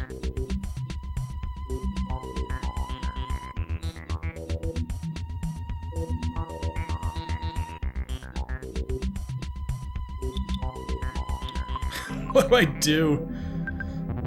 I think I just die. Hope I get smashes, I guess.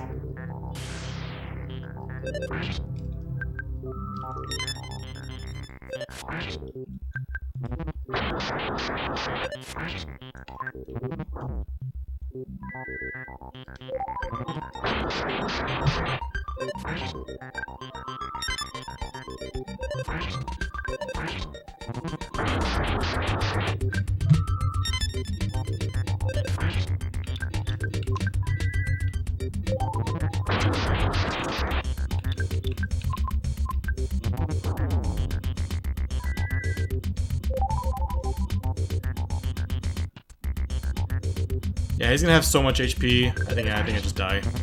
It's gonna take so long to recover from all this. That's unfortunate.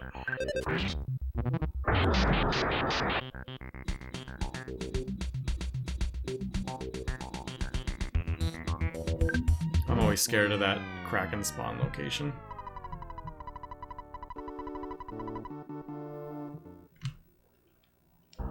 I have no skip sandwiches for the second walkthrough, but I didn't have any skip sandwiches in my glitchless record run either.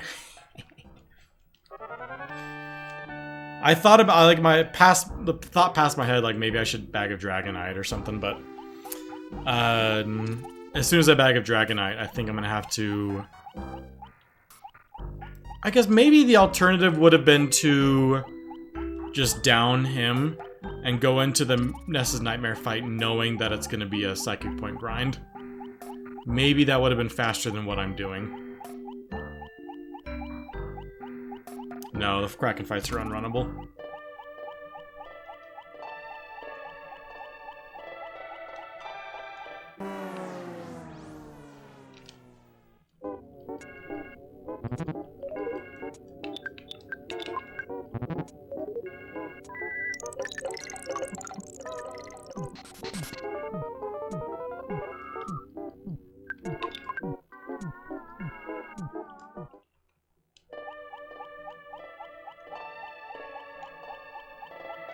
Yeah, I'm wondering if the Psychic Point grind might have been the right move.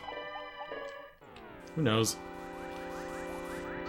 Oh, I still have the Sea Pendant on.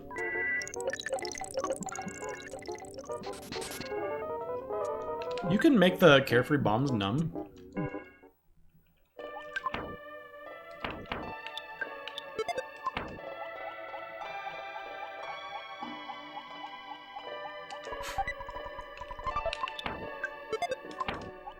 I mean, it takes like 3 seconds to pick up. Maybe I should be picking it up for these next few runs.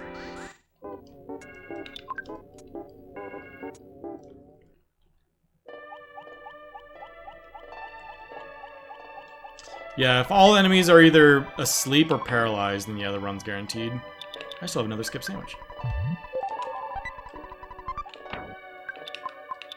I'm just playing it super safe.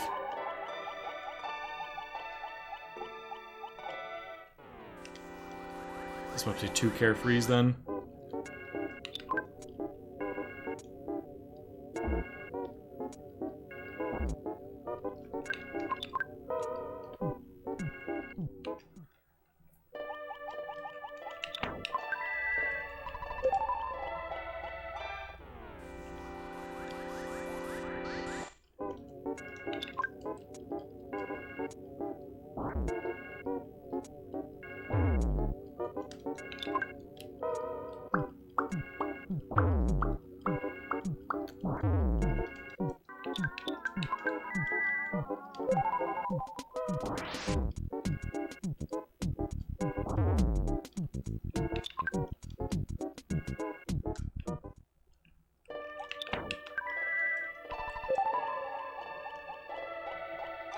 Can I skirt these guys?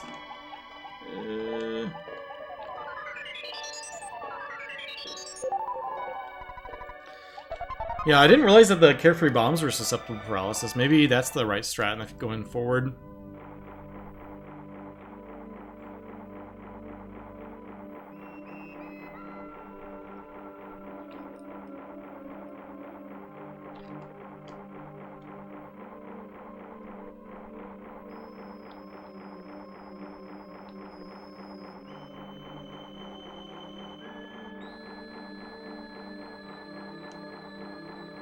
What's Kraken doing way up there? Okay, let's drag him over. Come on over. What? How did you get loose? Oh my gosh. He clipped through the... Blah.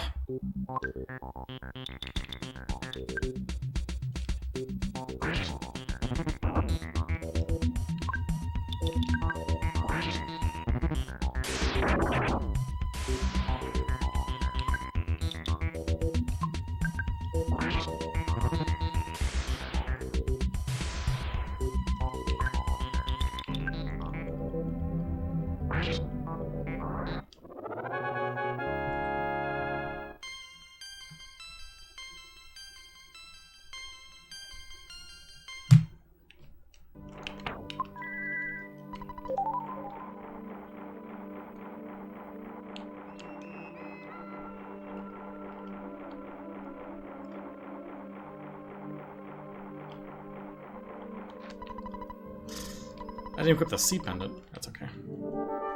We're gonna be grinding this one out.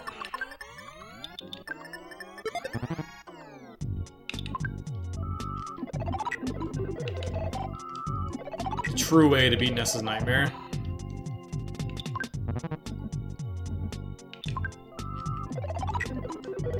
Is he just gonna shield beta the entire night?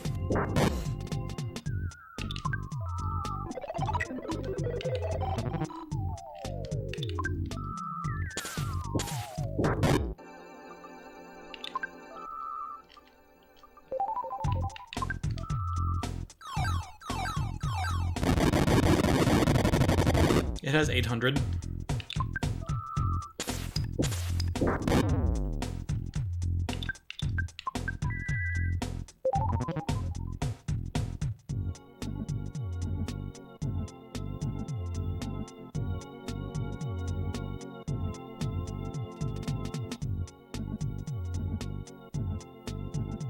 Oh, I guess I picked up a bat. I could have just bashed the previous Kraken.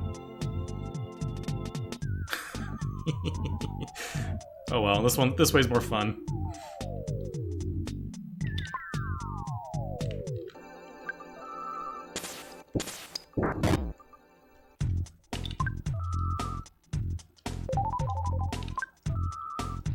See, every time he does that, it's like 98 of his 800 psyche points gone.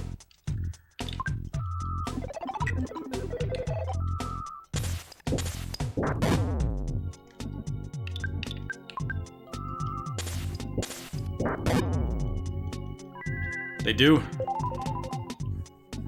So, Rocket Omega is 98 psyche points, and I think he has 880. So he's already probably spent like 250-ish with all of his shields and Rockin' Alphas and whatnot. Maybe 300. So you just spam defend, get through as many turns as you can while he burns psyche points, do 1 life of beta. And then rinse and repeat. Just go fast.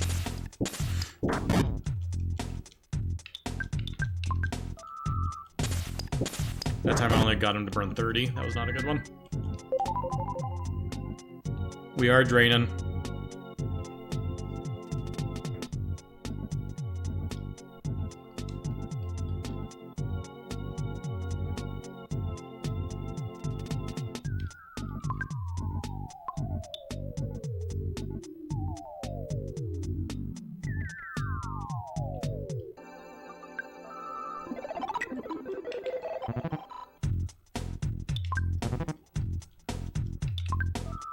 I want him to use Rocket Omegas. That's the key. We started the fight with kind of low psychic points, so hopefully we can still do this.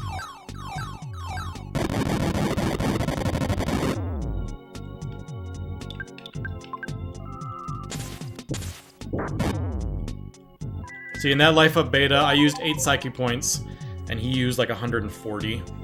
He used like a shield, he used like 4 Rockin' Alphas, a Rockin' Omega.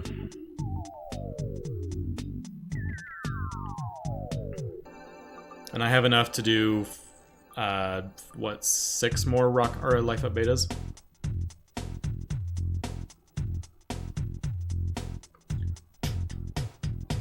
Yeah, the Glorious Light is a Flash Omega. It doesn't cost Psyche points.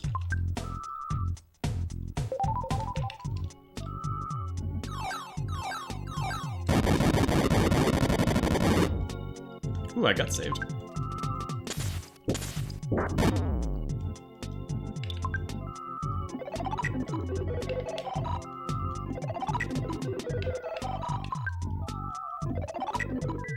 I think a shield beta costs 14. Oh, well, it only costs 10. I mean, he has all my same moves, so.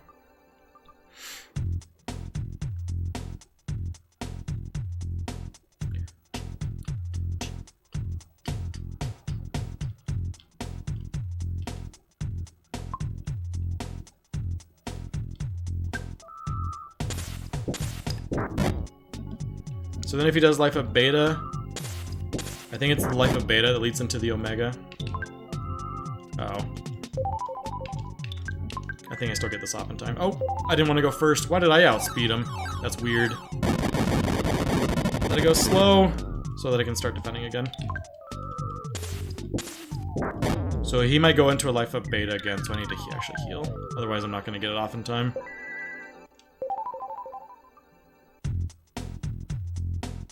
So he's going to do a Rockin' Omega right here. He only does a Rockin' Omega. He follows the pattern Rockin' Alpha, Life Up Beta, Rockin' Omega. But he only has a 50% chance of doing the Life Up Beta after an Alpha. But if he goes into that pattern, he will always follow it up with a Rockin' Omega. So he's about to hit me with an Omega right here. But I have a feeling he's getting low on Psyche points. He might not even be able to afford this one. Nope, he didn't have enough. So he has less than 98.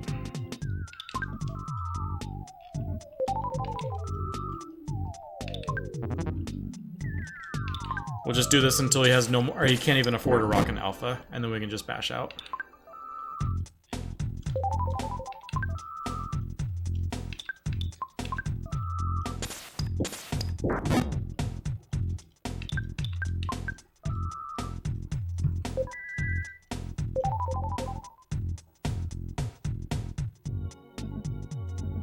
So my guess, so he's done 3 more Rockin' Alphas since the Omega, and like a couple Life Up Betas. He has at most like 40 Psyche points. And that should be fine for me to get 2 more Life Up Betas.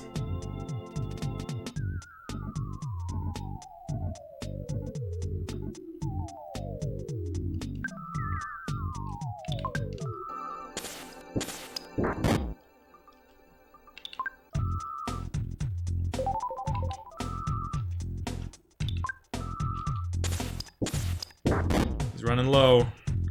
We've almost got him.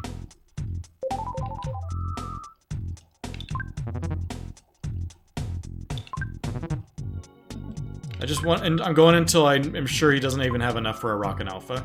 No, he doesn't have enough for a Life Up Beta either. So now we have to bash him, we have to get rid of a shield. It's gonna deflect 3 times, and then we can just auto fight.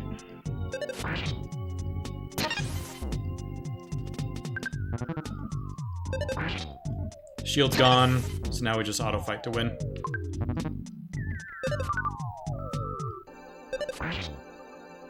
There's another charge? How many charges does a shield have? Why is there still charges on his shield? Why did you life up?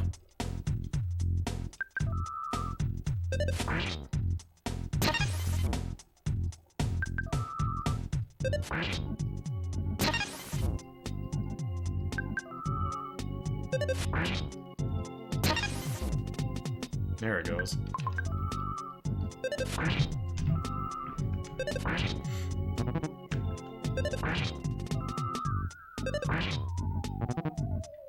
I didn't know you could reinforce a power shield to get more than 3 charges.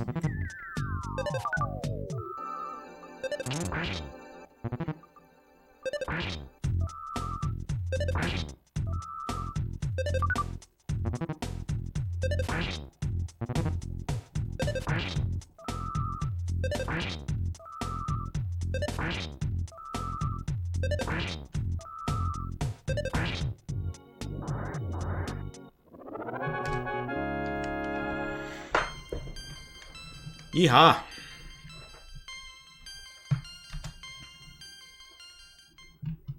That's the sad way of doing Nightmare. If you get really bad patterns on Ness's Nightmare, like in a glitchless run, and get really low like Dragonite and Super Bomb attacks, then you can get yourself stuck in that mode where the only way to kill him is to do that method.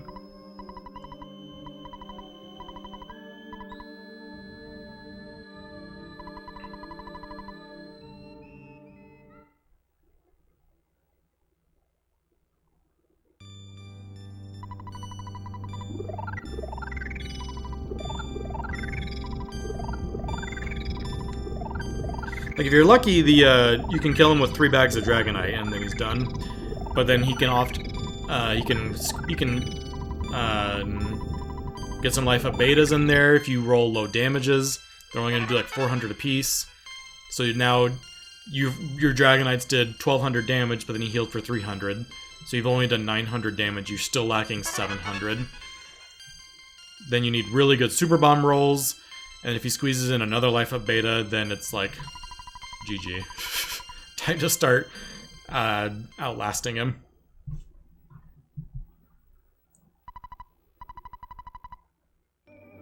That's pretty rare though. I've only had it happen like in an actual run like 2 or 3 times ever.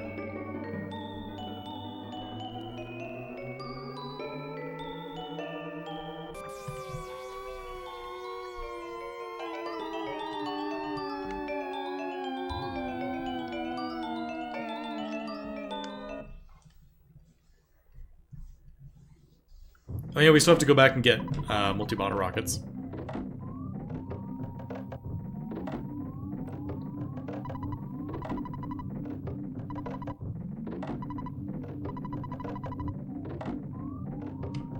Because I didn't follow my route.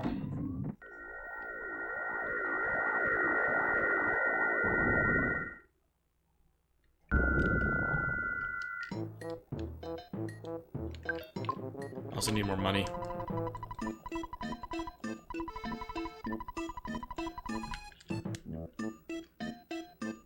I guess I could just go to Deep Darkness and eat the cost. I don't need any more money. Just use the monkey who requires you to... It requires like a 100% fee.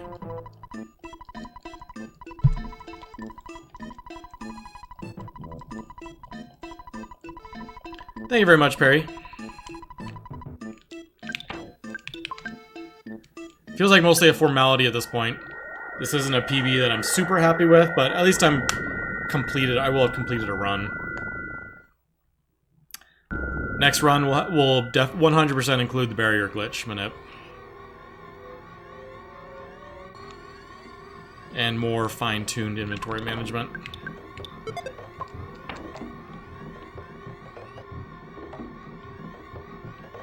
Next stream I might do something like a rewatch of this run, so that I can like take more detailed notes about my inventory states and things about that I should change.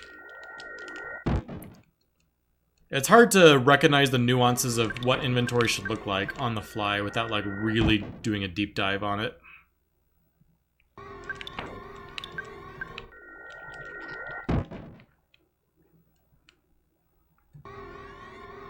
Like for one, I'm probably gonna buy like 4 or 5 fewer super bombs on Paula. I don't need as many. Oh, as soon as I went to status instead of PSI, I knew this fight was happening.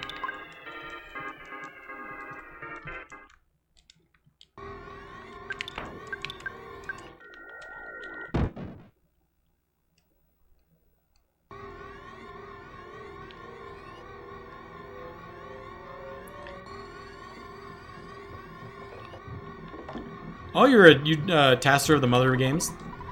That's kind of cool.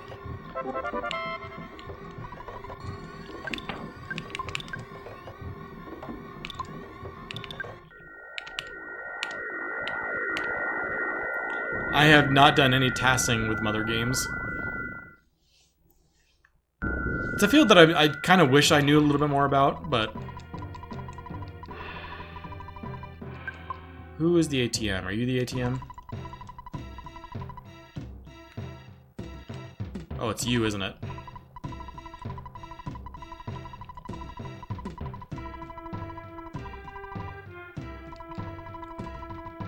Where's the ATM? Is it you?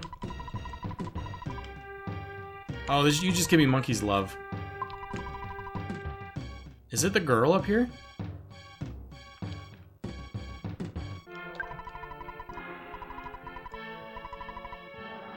Where's the ATM?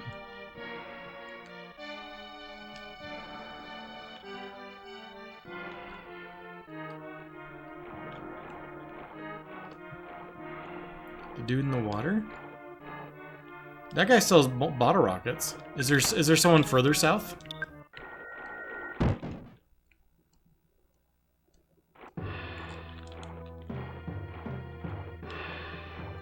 Oh, it's that dude.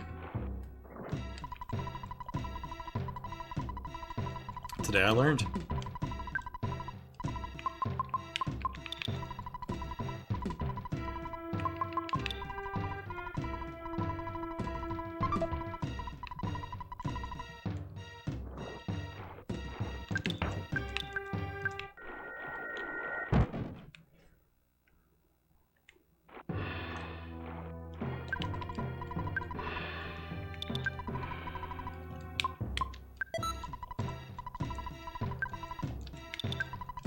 I mean, if I'm here, I might as well fill up on super bombs.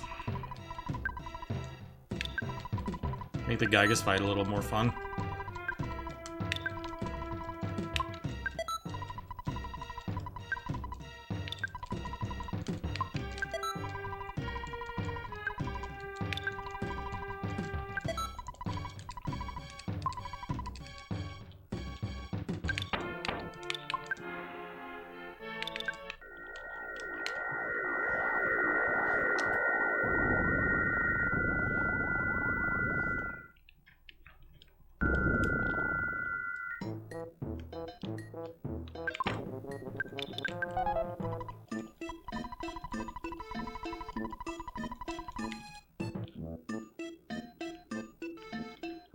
Alright, let's go wrap this thing up and technically have a PB for this.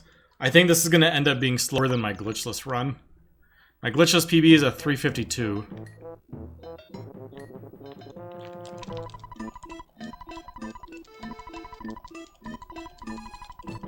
I can't submit this if my glitchless run is still faster. Because then technically submitting my glitchless PB to this category would be a faster time. One of these days, I know someone is going to submit like a glitchless run to any percent. And we're going to accept it. And it's going to, like a 4-hour run is going to be sitting on the leaderboards for any percent.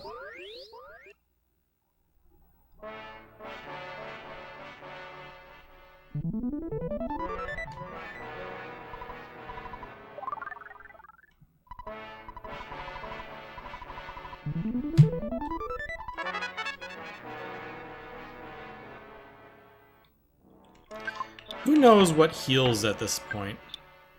So Pooh knows healing gamma. Okay. So really the only person I need to keep alive for the walk is Pooh.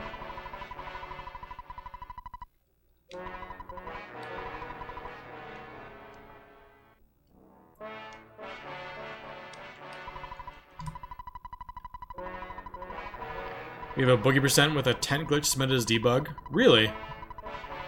I didn't know that. Who did that?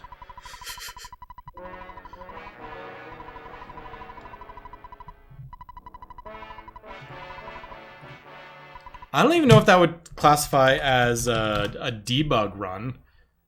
Technically, that would fall under any percent, because you never use the debug menu, right?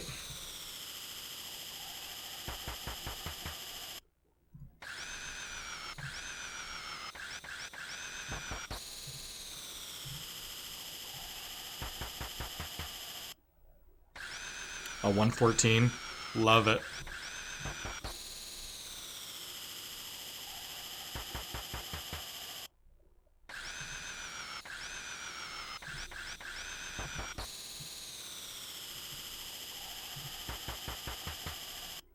Oh, did he get the debug menu in it? Oh, he got the... Okay. Ugo got the menu to pop. That makes more sense. I think sometimes there's some crazy stuff that can happen at the tent. I've seen... my favorite is was Daniel doing a run sometimes after like a boogie race or something. And it warped him into Dungeon Man, but the sprites were all messed up.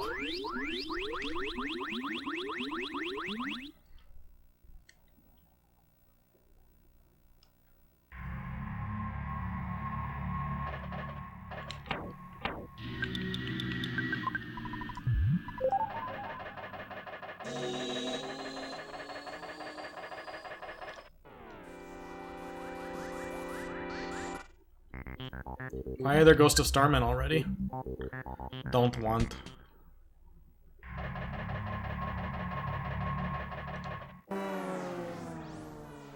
Please be like an Octobot or something. Okay. This is the least scary enemy in this entire area. The classic cues. Ooh! Jeff caught him from behind.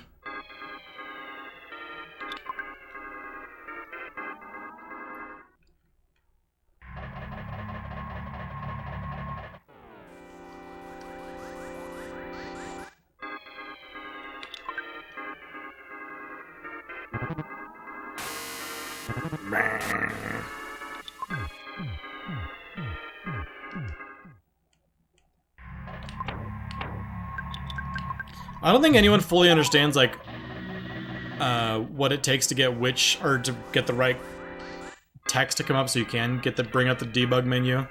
I would love for, like, a ROM hacker or someone who has, like, knowledge of stuff to be able to dig in and understand, like, what exactly is getting triggered to bring that text up. And, like, what we could possibly do to get it up more reliably. Because the hard part about debug percent isn't, like, the inputs. The inputs are technical, but the hard part is just getting the right text to come up.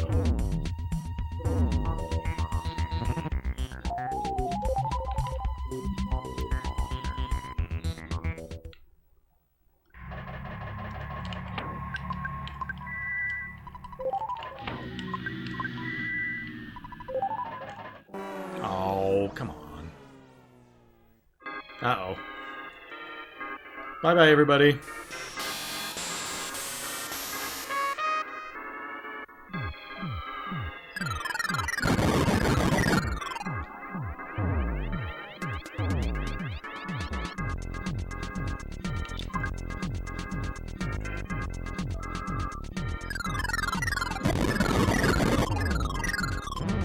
I actually need to heal Ness, or else I might wipe.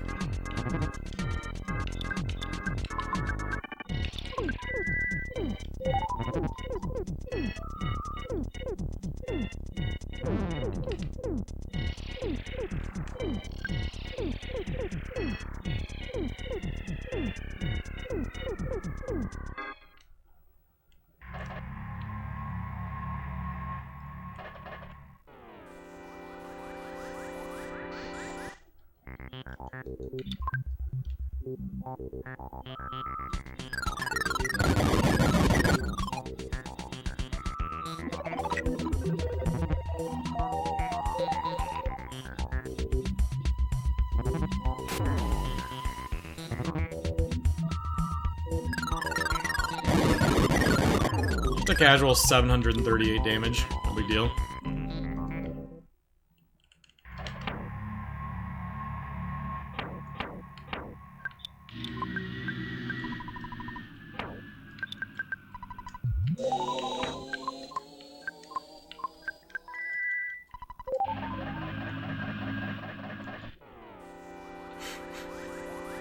I was trying to get up to the next enemy to try and get a green.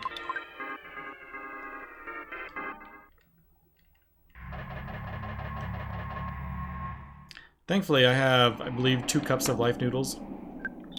So first one's going on poo. Might as well use the other one. Where is the other one?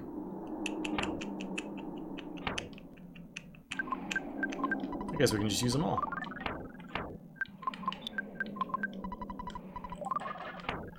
And then C pendant on Paula. She already has the Franklin badge. Rabbit's foot on Jeff.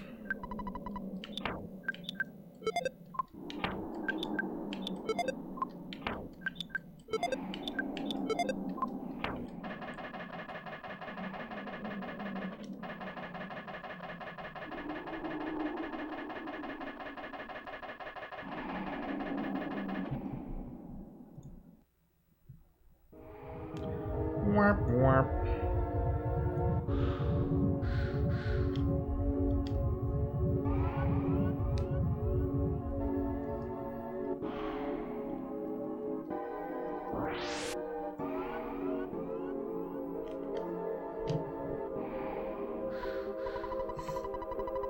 What's up, Beachy?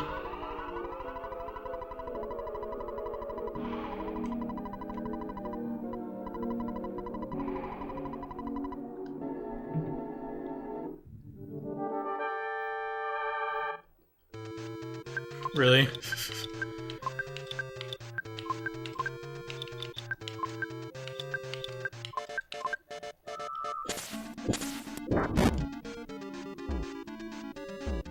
People do weird things for attention. Yo, what's up, Hotbot?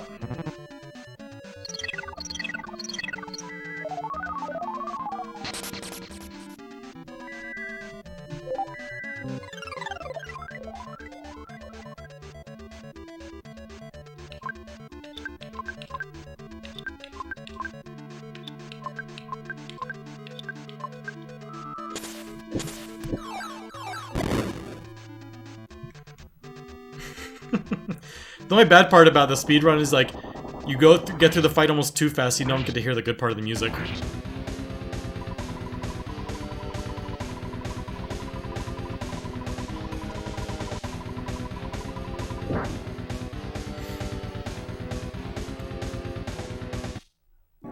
Besides Storm Eagle? I feel like I should know where Storm Eagle is from. What game is Storm Eagle from? Or is Storm Eagle a game? If it's a game, just ignore me. Mega Man, okay. I've never played any of the Mega Man games. I know, I know.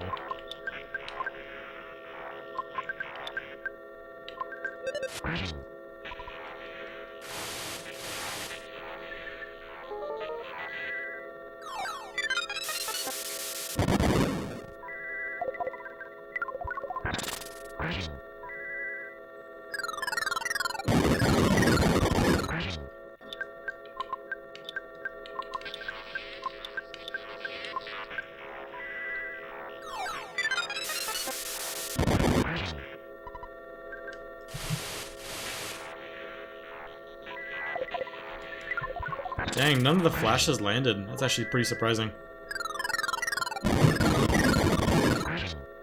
Ooh, 666.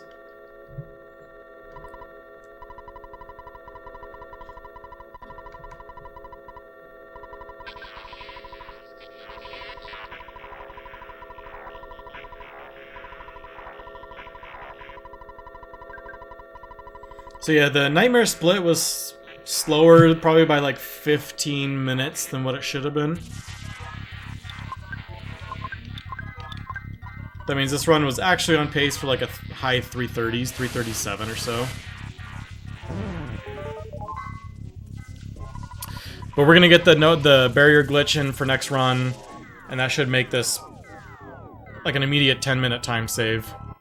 Actually, a little more, because my ONET in this run was 30 minutes. And with the barrier glitch, you get into Tucson at like the 11-minute mark. And I only have to come back to do Giant Steps, so it should make it like probably closer to like 16 to 17 minutes faster than this run.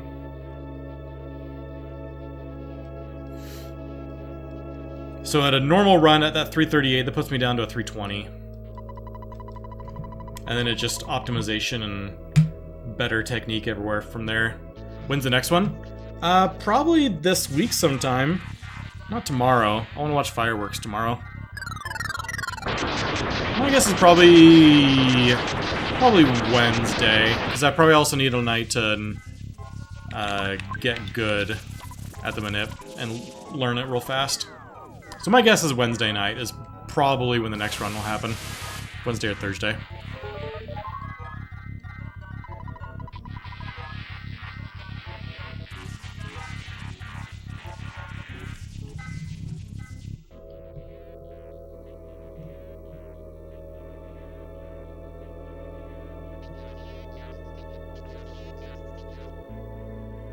But I want to push this down far enough to really compete with the record. So at the very least, I want to try and get a sub 3.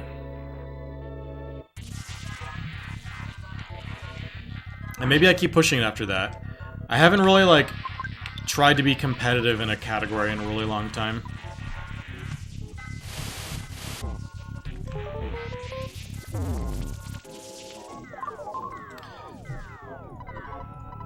So what does the leaderboards look like for this category? Oh, never mind. I was thinking the record was a 250. It's a 255. And then Classic James has a 259. And then there's a few runners with 301, 302, 304, a 312, 319, 319, 325, 331.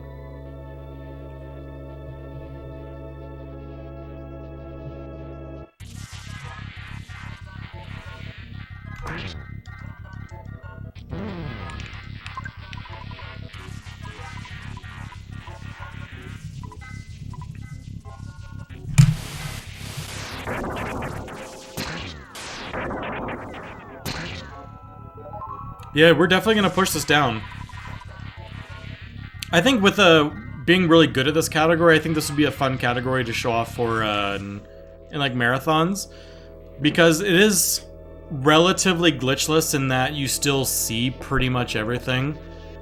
But there's some really, like, lots of cliff skips. You have the fun thing of coming back in 3'd and walking around being invisible. Tons of, like, breaking events and turning off spawns. It's kind of fun.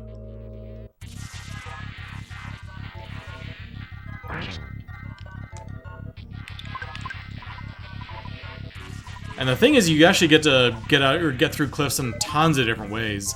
You get to do the cliff wiggles, which is a totally different mechanic than regular cliff skips. You get to do the regular cliff skips like in Tucson that have been known forever. The cliff wiggles, like I mentioned, have actually only been around for about 3 years. And then you also get to do the teleport into a cliff to get in.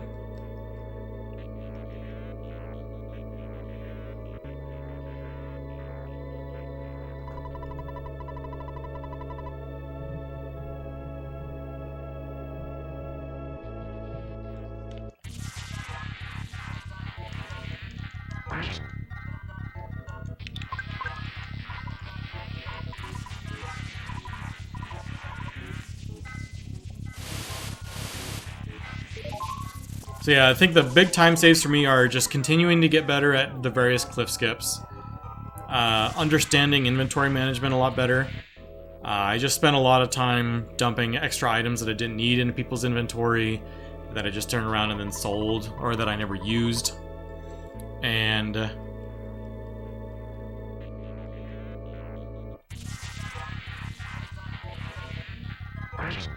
then the barrier skip. Putting those 3 together, I think I can start getting close to about that 3-hour time. And dodging Krakens. I don't know how I got into Kraken fights on both of those swimming sessions. That was weird.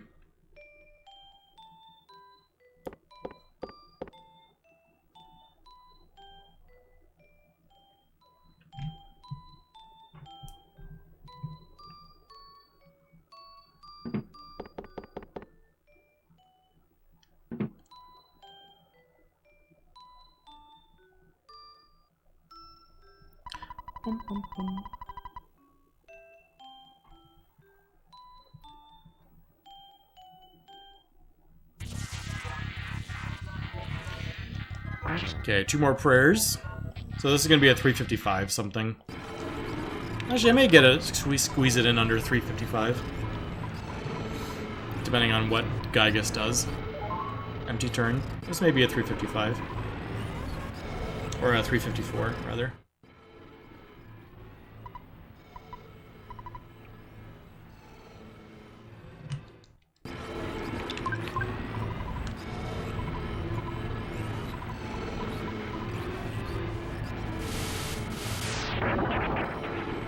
Oh!